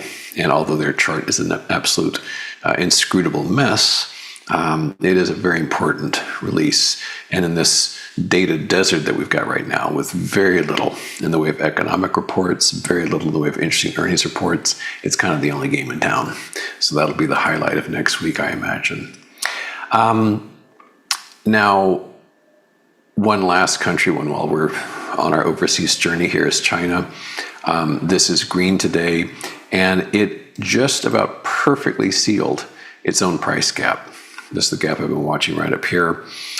We had fallen hard away from that, climbed. We opened strong today, and today's high just about sealed it. I certainly hope that we're done with this business, because my own options position would do a lot better if this would sink instead of rise, using those March puts on FXI. So that's an important line in the sand. If that is violated, the kind of last straw for this would be the highs anchored to this range here. And after that, forget it. But as it is now, it has not violated that gap. And so we'll see if that holds or not. This has been a big week for bonds, obviously, because of the Besant announcement on Wednesday. And in spite of that, it's been effectively undone. This was Wednesday's enormous rise. Between yesterday and today, it's gone. And broadly speaking, obviously that little nick higher did not change the multi-decade swoosh that we're looking at here. And the fact that we're deep into it, the 7th year of this bond bear market, I don't think any of his buybacks or press releases or reassurances are going to make any difference. I think this will get pounded lower in the weeks and the months and the years ahead as interest rates inexorably move higher. I was also quite stunned. Well, no, stunned is overstating it. Amused, maybe, that he spoke to the press yesterday and was sort of annoyed that they were making a big stink about this $40 trillion debt that we're in. And he brushed it aside and said that, it's a big number, sure, but we can grow our way out of it. That is preposterous. I mean, think of what that entails. The notion that you would say with a straight face that we're going to grow our way out of $40 trillion in debt means something very simple. It means that the federal government will throw off profits year after year such that those profits can be used to pay down the debt. We'll run a surplus year after year after year. It's laughable. It's if I stood on top of a building and flapped my arms wildly and said, I'm going to fly now, that would be probably more plausible than the notion that we're going to grow our way out of that debt. And I'll let a chart be my aid here. That is the federal debt right there. They're kind of taking their time updating the data on this, but it's a lot. 40 trillion, just uppity up. What else is cooking out there? Well, let's talk about precious metals some. Favorite topic of mine. And gold is having yet another good day. This is GLD. And it was boring for a while here. It was just been weeks just grinding around, doing a whole lot of nothing. And then finally, it was off to the races. And now in retrospect, we can see that August was pretty much gold month. And a couple of days, it kind of brushed itself off and then went flying higher. The next important resistance for gold is right there, 427.10 on GLD. And we could well just blow right past it, or it may represent important resistance, as it did here. This had been the resistance in this stint. It went flying higher. It didn't get nearly as close. It pooped out here and began to fall again. So this is the next important level of resistance that the bulls need to conquer. It's not nothing. The gold hasn't taken a breather in a while here, so it wouldn't be too shocking. And it wouldn't be bearish either if it eased back for a couple of weeks. Miners, GDX, not surprisingly, also having a grand old time. And they have their own gap too, right there. Bang. They have done little but go up over the past several weeks. But we are at a pretty lofty stage, and maybe it could use a breather itself, because this has gone very far, very fast, with sort of the dismissal of the value of the US dollar and wanting gold instead. And you can see this represented rather dramatically with dust, which has been pounded to yet another lifetime low, off down to about $30 now. Just a real plunge here, lost over half of its value in just a few weeks. Even hotter than precious metals is crypto right now. It has been an absolute tear. It's up about $14,000 in the past few days with Bitcoin. Long term, doesn't make a bit of difference, because you can see that and I pointed this out earlier, the sheer strength and angle of these rallies has been diminishing ever since it was created. So this was the just eye-popping one, and then less and less and less. And there's still, these are still big gains, but the sheer line of attack is more modest. And the last real bull run on this, which angle-wise is pretty modest, is along here. This was back in 2023, 2024, up through the election. And since then, it really stalled out. And you've got this massive, what could ultimately be seen as an important top. We began to break down below it a little, but we did not fail. We pushed higher. And since then, we've had this inverted head and shoulders form. The neckline is here, and the neckline was surpassed on Wednesday, simultaneous with the Besant announcement.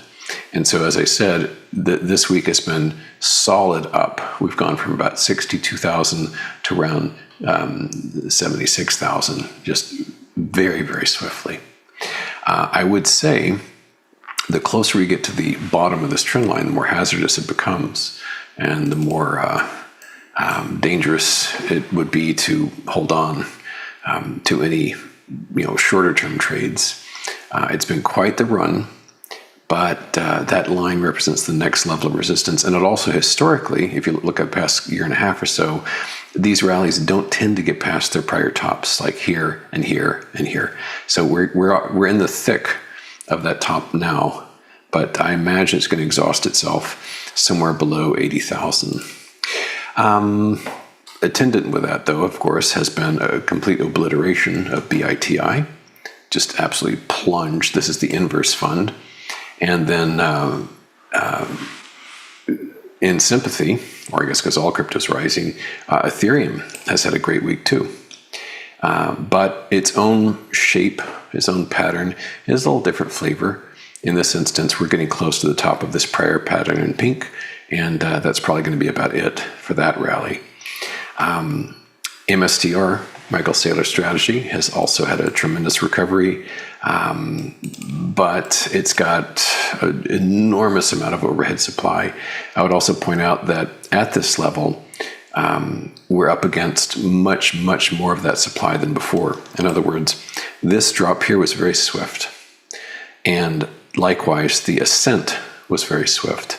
This is the easy part. This is the much harder part because there's lots and lots of ownership at those higher price levels. But some much smaller companies have had a good week, although it's not universal. Weirdly, American Bitcoin, in spite of Bitcoin being up astonishingly today, it's actually down almost 7%. However, ASST, Strive, which as I understand it is sort of the high yield instrument for Ethereum, this is having a good day. It's up double-digit %. So a real mixed bag there. And BMNR, also Ethereum related, Bitmine Immersion is also doing pretty good, up about 5%, having emerged from this basing pattern right there. But I would not be at all surprised to see these crypto gains sort of soften up over the weekend and head lower as we get to the new week. Over in semiconductor land, which is always relevant, but even more so with NVIDIA coming, we have SMH, which opened strong this morning, quite strong, but it's down now. And that's interesting because I think it's largely because of NVIDIA, which is rather weak right now. But NQ's up, RTY's up, YM's up, ES is up, yet the semiconductors by way of SMH is red on the day. And I believe is still set up for a trip ultimately down to this lower trend line, which constitutes the lower bound of that ascending channel. The other ETF that is this an amalgamation is SOXX. It's also red on the day. It's got its own price gap right up there, and it's a bit of a cleaner pattern. Didn't push nearly as deeply into its top as SMH did. Also, just wanted to point out, it's kind of an oddity here that Cerebras, CBRS, which is a very important semiconductor maker for the AI industry, has really not done well lately. It had a breakout here, which looked very promising. It immediately fell back into its pattern, into its basing pattern, and this has been just sinking for days here. So not looking healthy at all for that one. There are a couple of other young semiconductor stocks or tech stocks that are kind of interesting on the short side. One is ALAB, Astra Labs. Another one here is, I don't know if I'm saying this right, but Ambiq Micro, AMBQ. And when I say young, they just haven't been public entities very long. They haven't been publicly traded financial instruments for that long. So I've got a watch list specifically for those. One that's better known than these, which is also slipping pretty hard, is ARM Holdings, ARM, which is off today about 2.75% and is below its own price gap. Those price gaps are pretty universal this week. A few short positions just to peek at while we're thumbing through these things.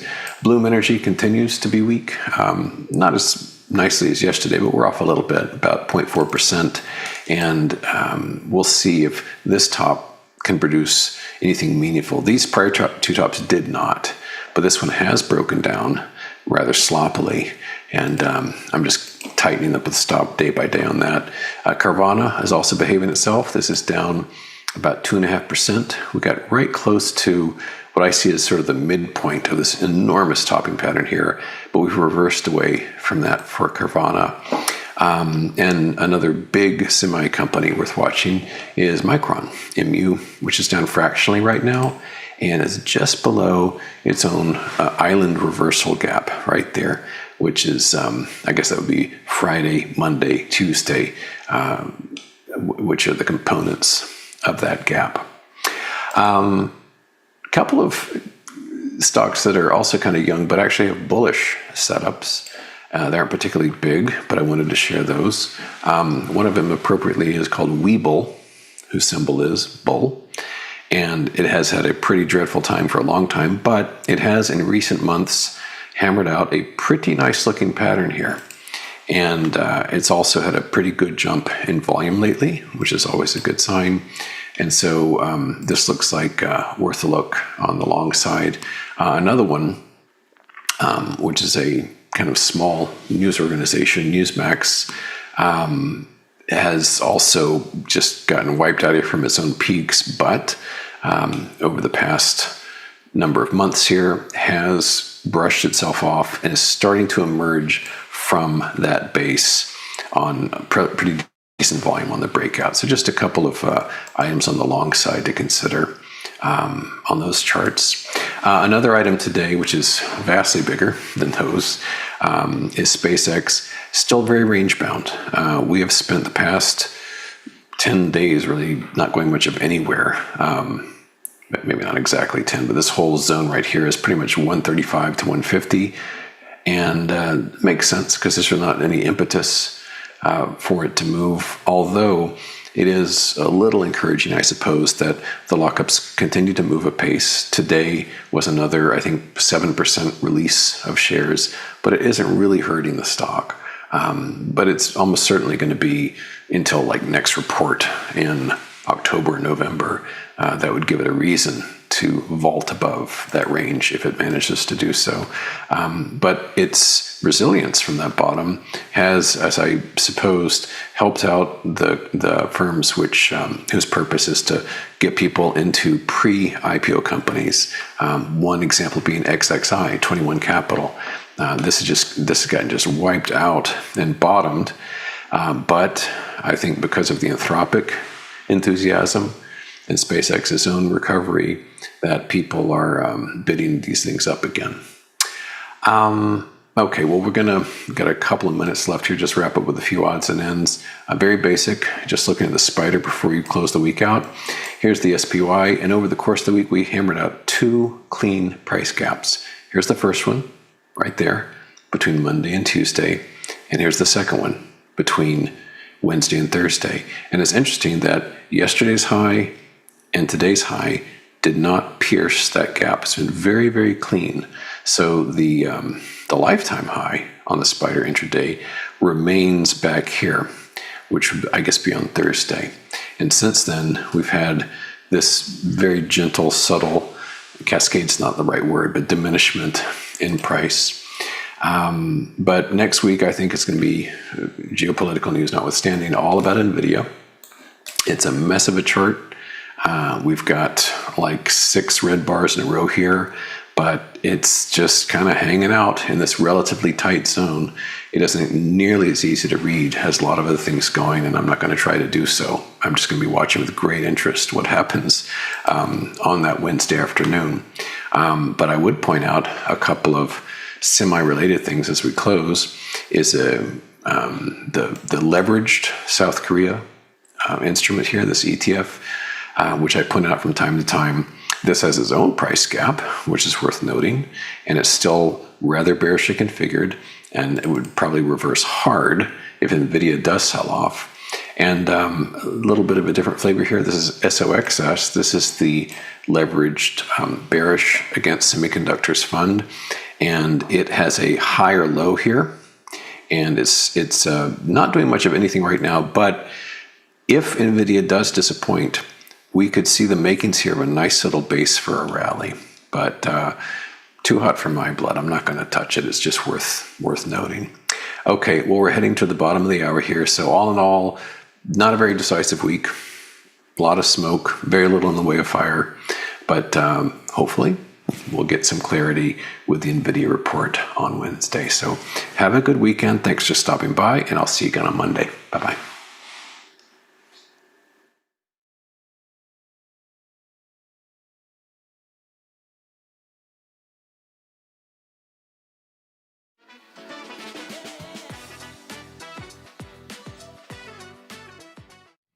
What is going on, guys, and welcome back for This Week in Stocks. We're just going to run through a quick update on everything that went down this week.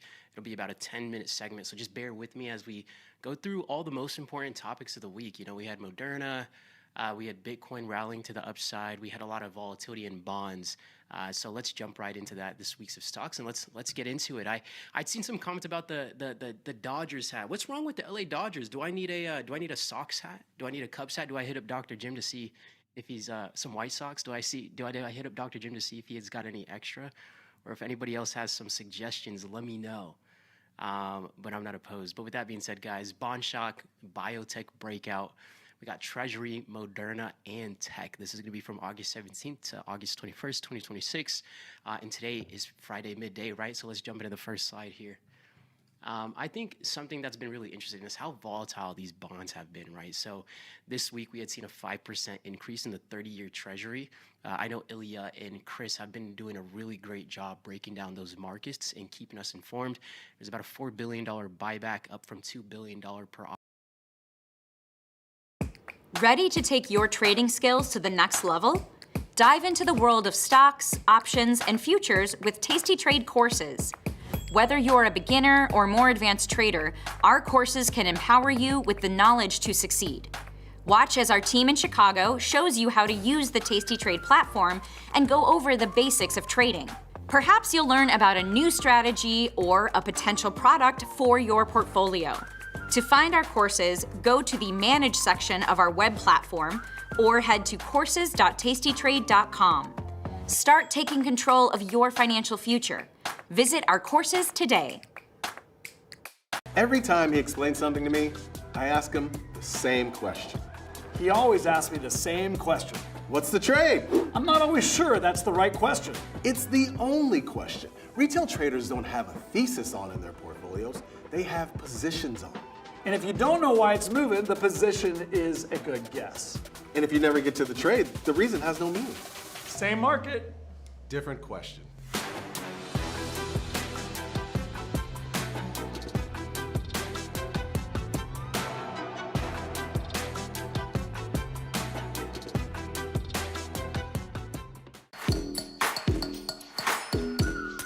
First thing about Tasty Trade is how easy it is. It's a very quick, light platform. It's all on one page.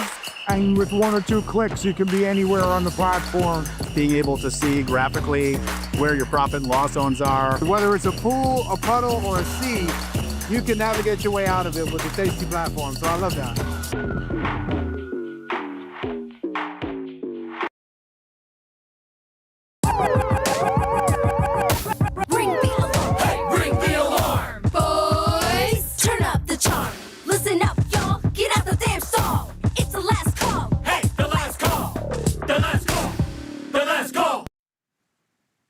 Well, it's that time. We're wrapping up another last call Friday for what has been a very interesting week. I'm Ilya Spivak, head of Global Macro here at Tasty Live.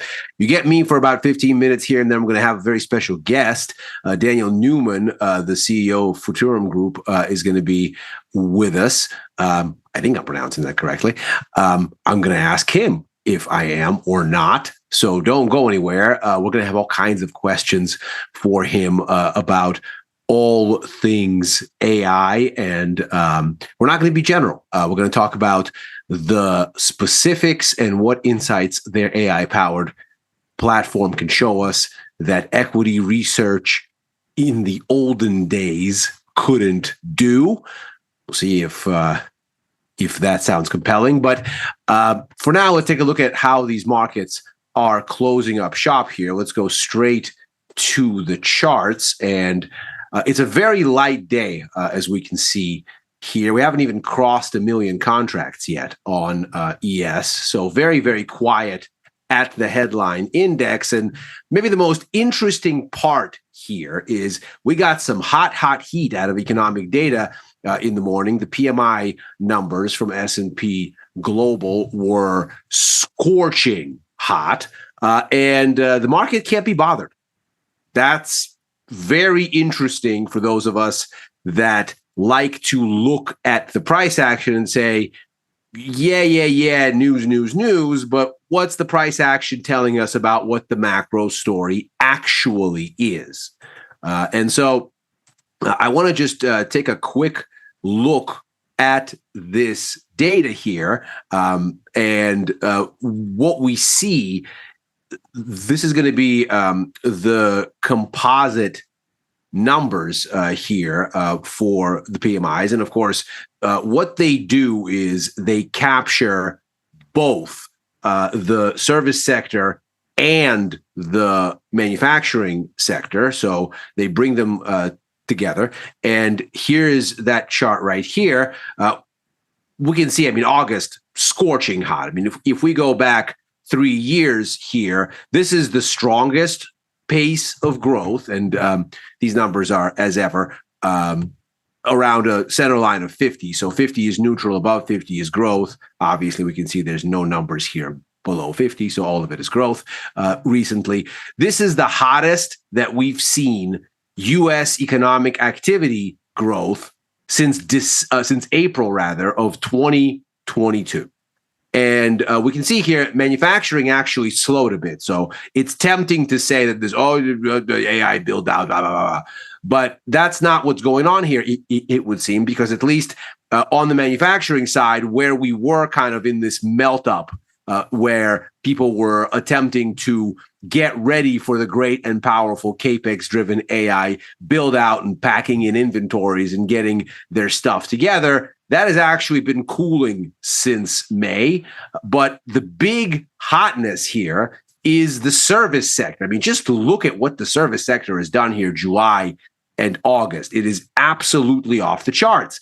So surely, all of these people like me that have been naysaying economic growth since the beginning of August, surely we're all nuts. And the economy is doing great, and the markets are going to be just fine, and all of us are just a bunch of loony cranks. No, stock market isn't buying it.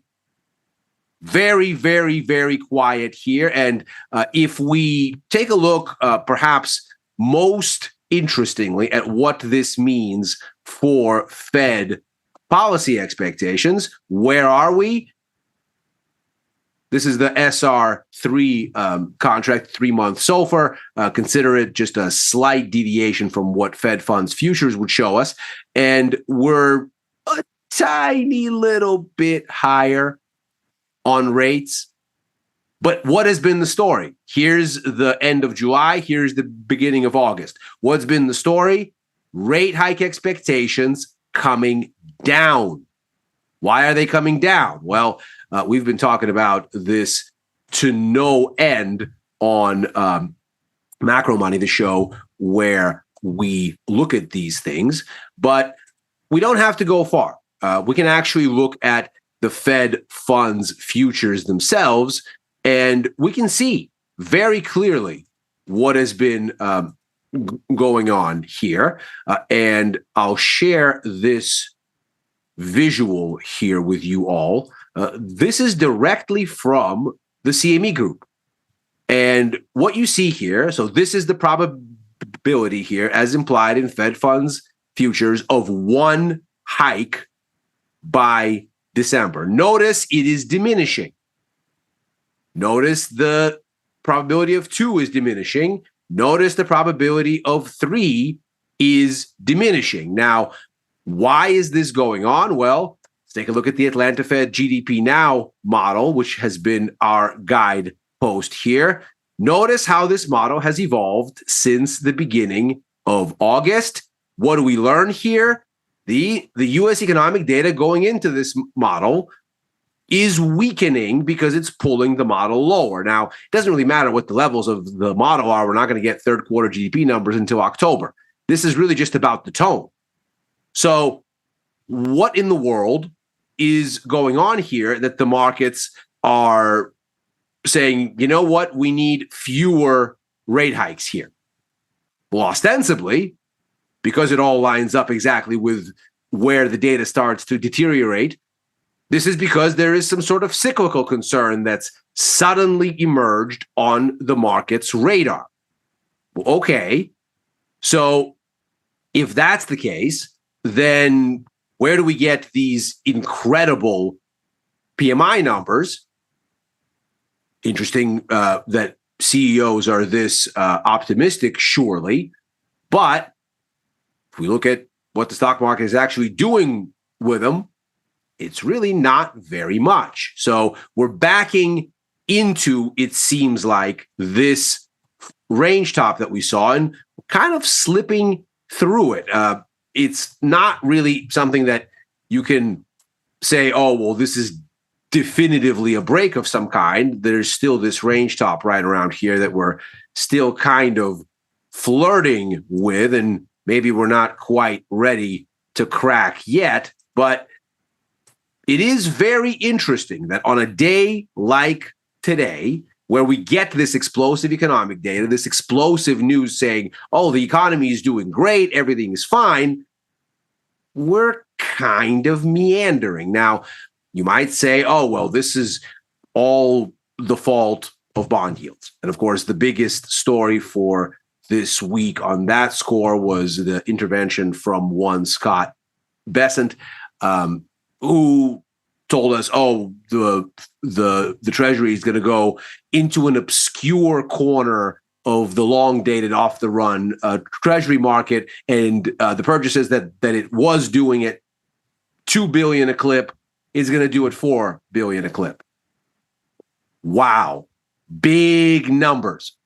The Treasury market does about 1.2 trillion just on the cash side every day. The futures add another few hundred billion. The repo market is another 4 and some change trillion every day. So this is not even a rounding error. But then, of course, the following day, Bessent came out and said, well, the idea wasn't to strong arm the market. Mechanically, the idea was that and of course, I'm paraphrasing here, the idea was to send the market a signal. And the signal is that we don't like long rates this high. Now, what's interesting in all of this narrative here is where the bonds stop falling. So let's say they stop falling here. That's about where the bottom of this range is.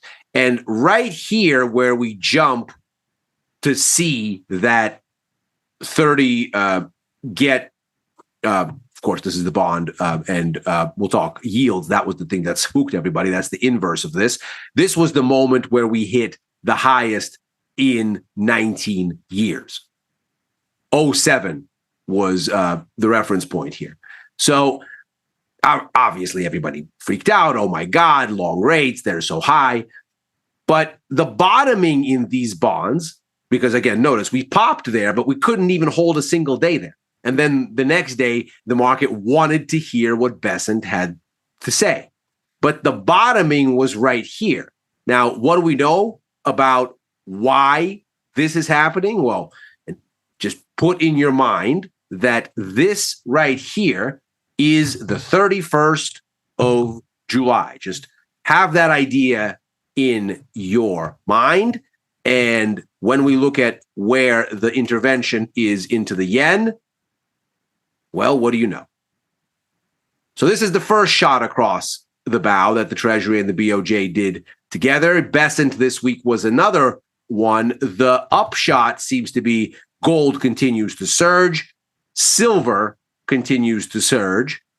Stocks don't think this hot data is anything that they're going to do anything with. In fact, what we have is tech meaningfully underperforming, because if we look at here at the S&P excluding tech, you can see it's actually been holding much better here since the beginning of July, then has the overall index, which has kind of rolled down. So since about a week ago, excluding tech, the market is doing better than with it. So what are we saying here? Really? It's a strange end to a strange week, but if the market is not buying hot economic data and thinks we need fewer rate hikes and gold and silver and Bitcoin are surging and the dollar is selling off, all this seems to look like rates are actually not going to be higher. They might be lower, and they might be there for perhaps cyclical reasons. But we're going to take a pause on that story here, get set up for our guest, who we're going to ask all of these tech-related questions and why it's behaving so strangely. More on that in just a moment. So far, a quiet day ending with some shrugs. But certainly the idea that a debasement trade is returning to the markets, perhaps because we're going to have lower rates downwind, that still seems to have some legs. Back in a moment.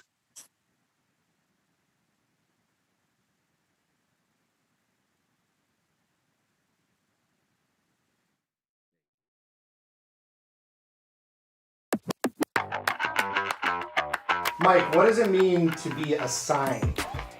When you are assigned, you are ultimately short an option that's in the money, and the counterparty has the ability to exercise that option. So if you are assigned, it means your option, against your will, ultimately has turned into 100 shares of long or short stock.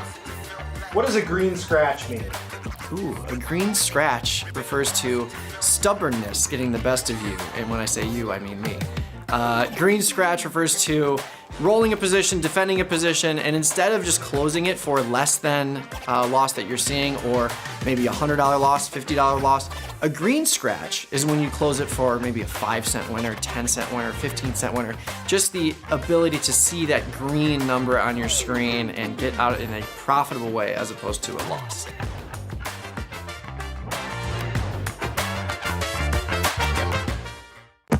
Investopedia says we're the best for options trading, period.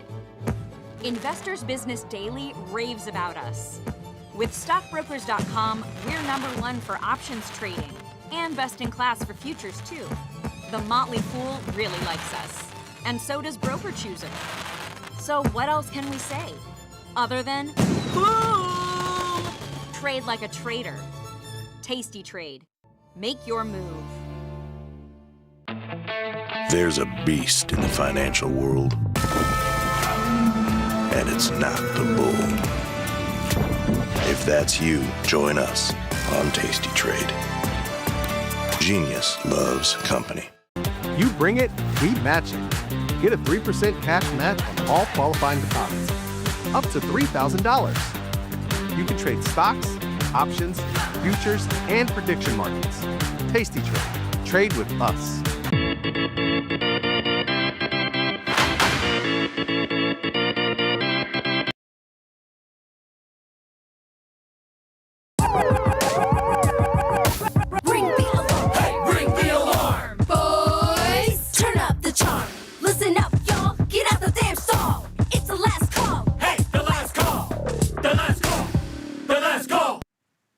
And we're back. Your eyes do not deceive you. It is still only just me. We're waiting for our guest to appear in the green room. I will bring him on as soon as he is here. But in the meantime, we get a bit more time to ourselves. So let's go back to the charts here, and we'll do a little bit more of a closer look on what is happening with these metals. And I'm going to harp a little bit on this idea that gold kind of already told us where we were going, and we didn't need Scotty Bessent to let us know. So taking a look here at how gold spent July, it doesn't look like much because it's just consolidating sideways. But when you consider what was happening in context here, notice real yields. This is the TIPS ETF. This is a basket of Treasury inflation protected securities across maturities. So real rates, inflation-adjusted rates, surging through July. That's another 3% they added.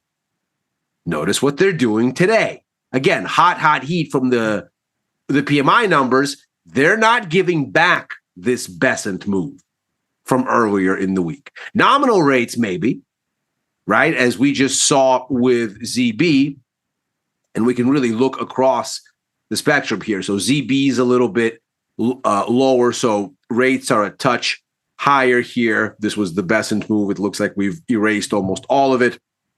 Looking inward on maturities, ZN is a similar story, and on we can go.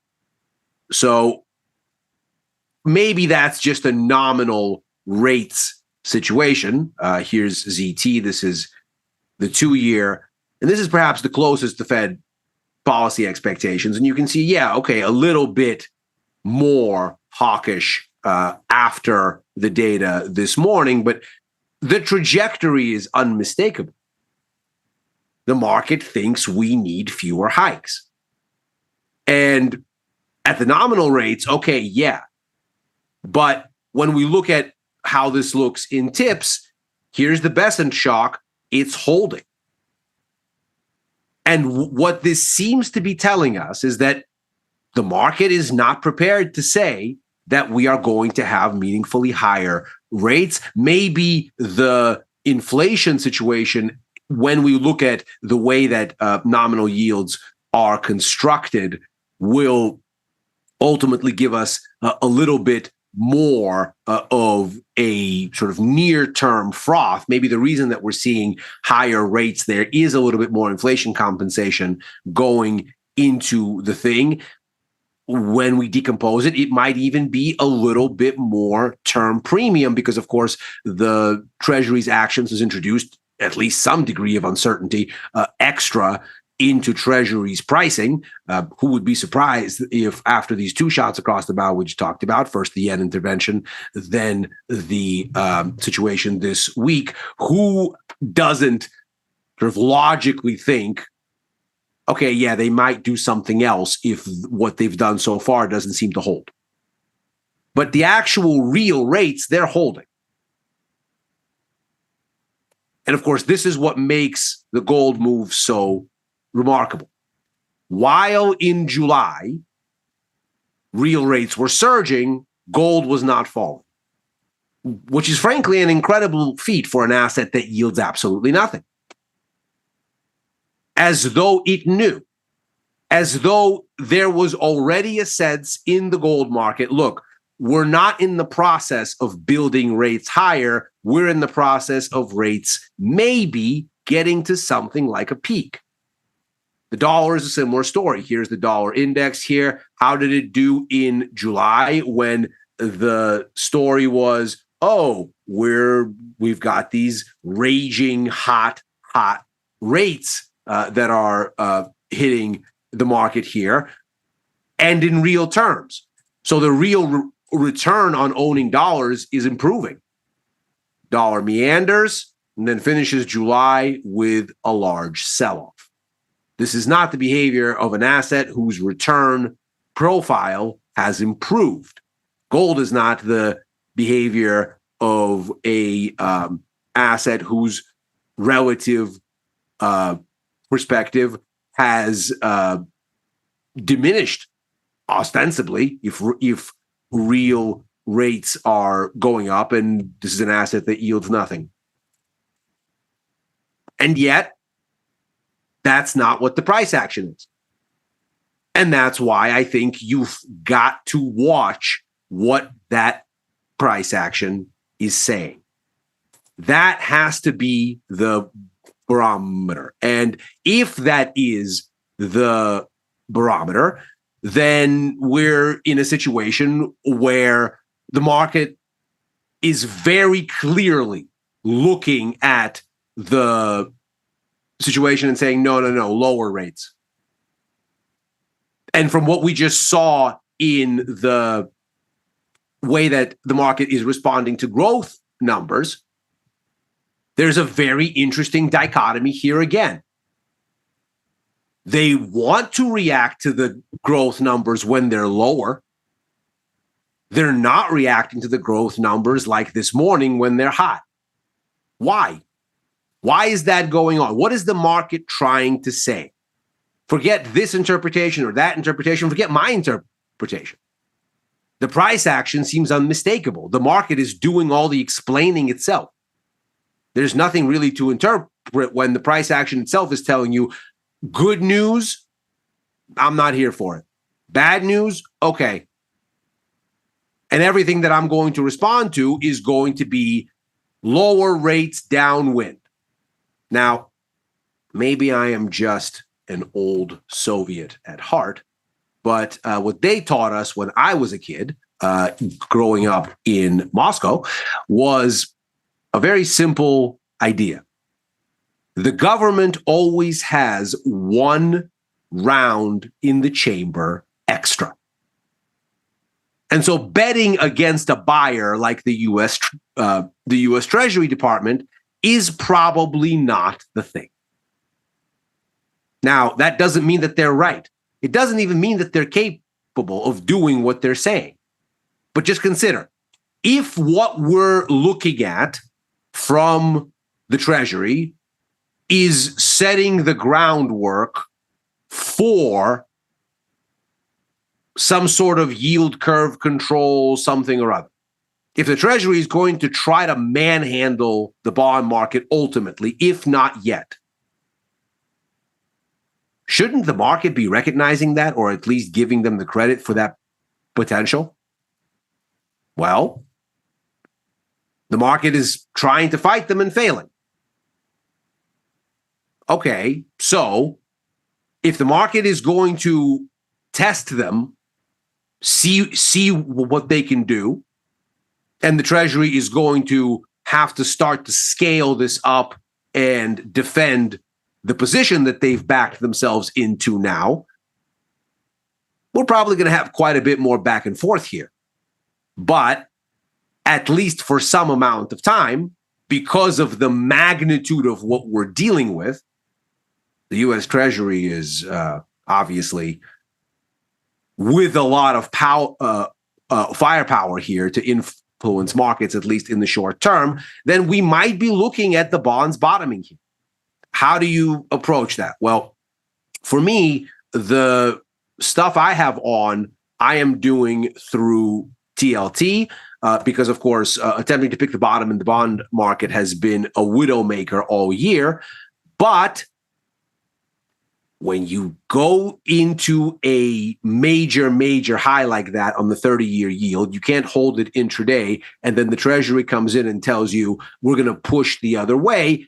I think you've got to try to ride those coattails. So I have a little bit of a feeler TLT position on here. I'm long a call vertical, just a little baby call vertical.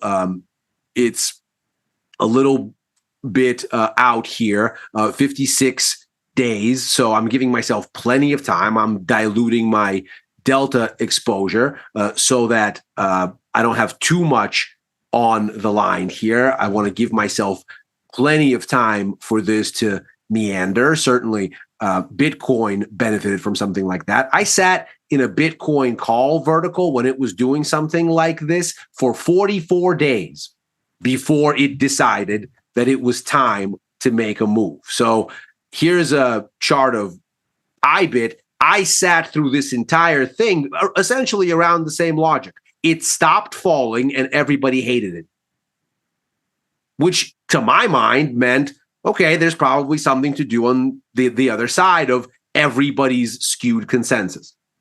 I did exactly the same thing with crude oil. At the beginning of the year, everybody was absolutely convinced that we are going to have a glut until the end of time.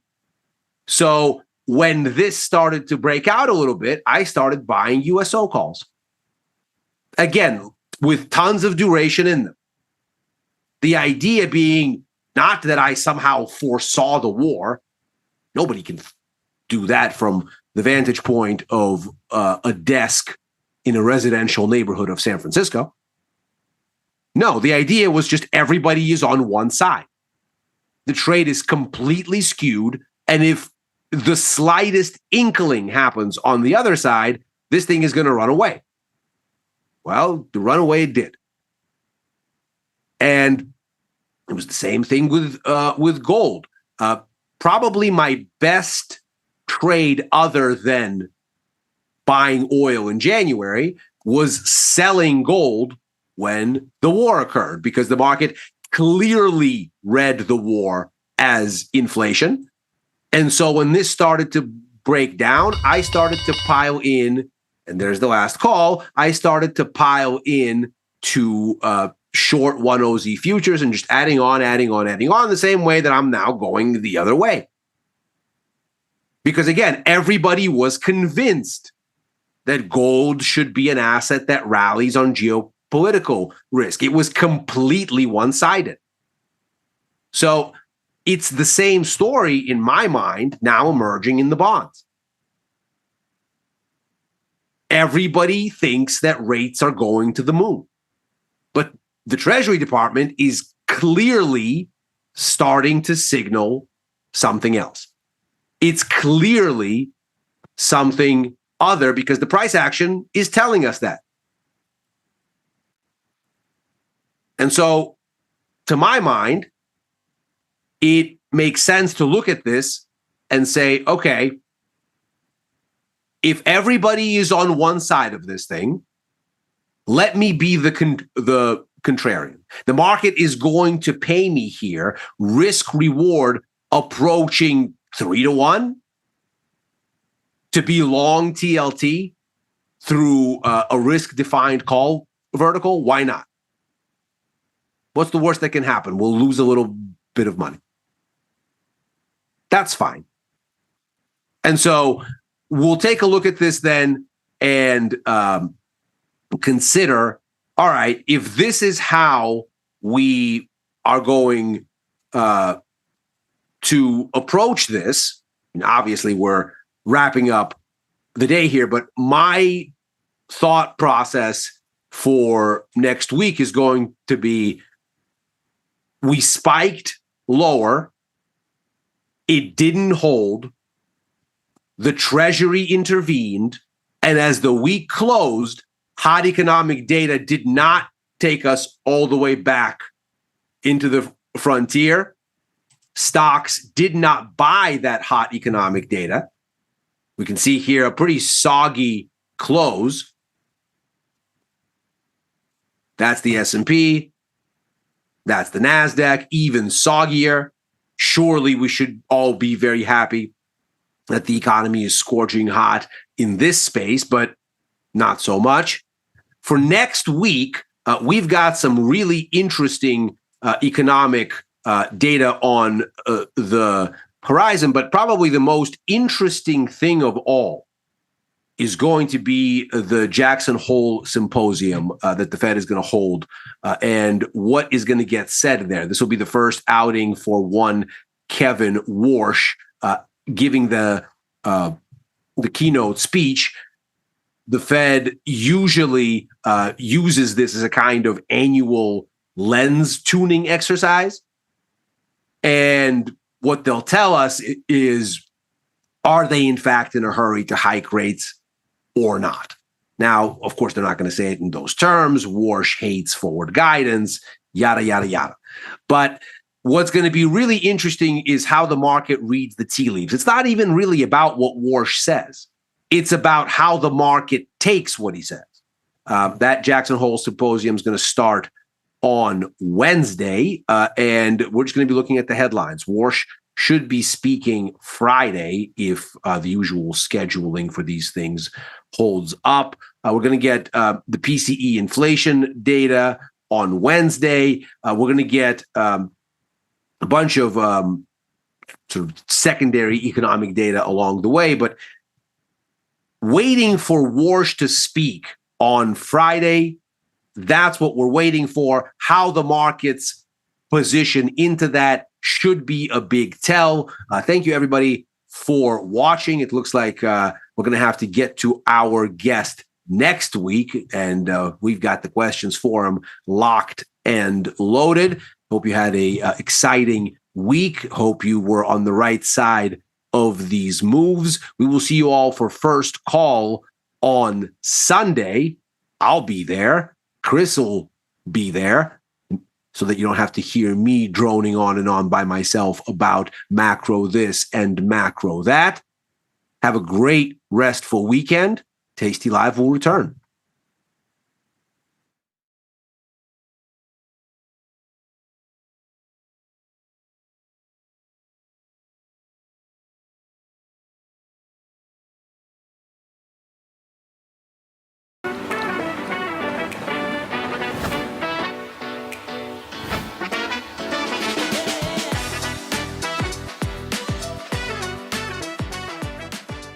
What's up, everyone? Welcome to the show. Happy Friday. It is August 21st. We've got a ton of movement in the market right now. E-minis up 38, NASDAQ up 200, Dow and the Russell up 0.75%, and Bitcoin continuing to just rip higher. You love to see it if you've been hodling Bitcoin. My name is Mike Butler. I'm here with Jermal Chandler. Jermal, how you doing this morning? Fantastic, man. It has definitely been one of the stories of the week between the Bitcoin, between gold. Those have been wild to see. So continuation. This is sort of what we're looking forward to. This is awesome. Can't wait to see it. Yeah, lots of stuff going on here, and I mean, if you've ever wanted to see a beautiful chart, here it is. 3 straight days of 5K basically, and like we said, implied volatility in IBIT continuing to increase into this rally. So these are the types of trades you want to have on, like long call, short put. I put that on in IBIT yesterday. I had another one, short put with 2 long calls, 100 shares. So this is going to be a good open here on this morning. I thought there's going to be more resistance at 75K. It blasted through that. Yeah, but it did pull back. It did pull back almost as high as just before 80. But yeah, this is I've held on to the IBIT position. That's been great. Rolled some stuff in that yesterday. And I think I had some SEP stuff that I rolled to October. I probably could have kept it in SEP, but it's fine. Just didn't want to forget about it. But yeah, that's a clean breakout right there. And it's had some help. I mean, again, there was a little discussion at the White House the other day that I think helped it some. But nevertheless, this is a move that just needed a catalyst, right? We were saying that for some time. This has been really quiet for a very long time, and I think it's a lesson in how you can just build positions in something slowly. And if you do it long enough out, you don't necessarily have to worry about it, think about it, manage it day to day. And when it happens, it's just a plus for your portfolio. Yeah, for sure. Bitcoin and ETH leading the charge again, which is hilarious because we're going to have a third straight day in the NASDAQ 100 of MSTR, MicroStrategy, at the top of the list. I can almost guarantee it. But lots more to discuss today. We've got a full schedule for you, and we're going to have Gus on for an extended period of time a little bit later. So it's going to be great.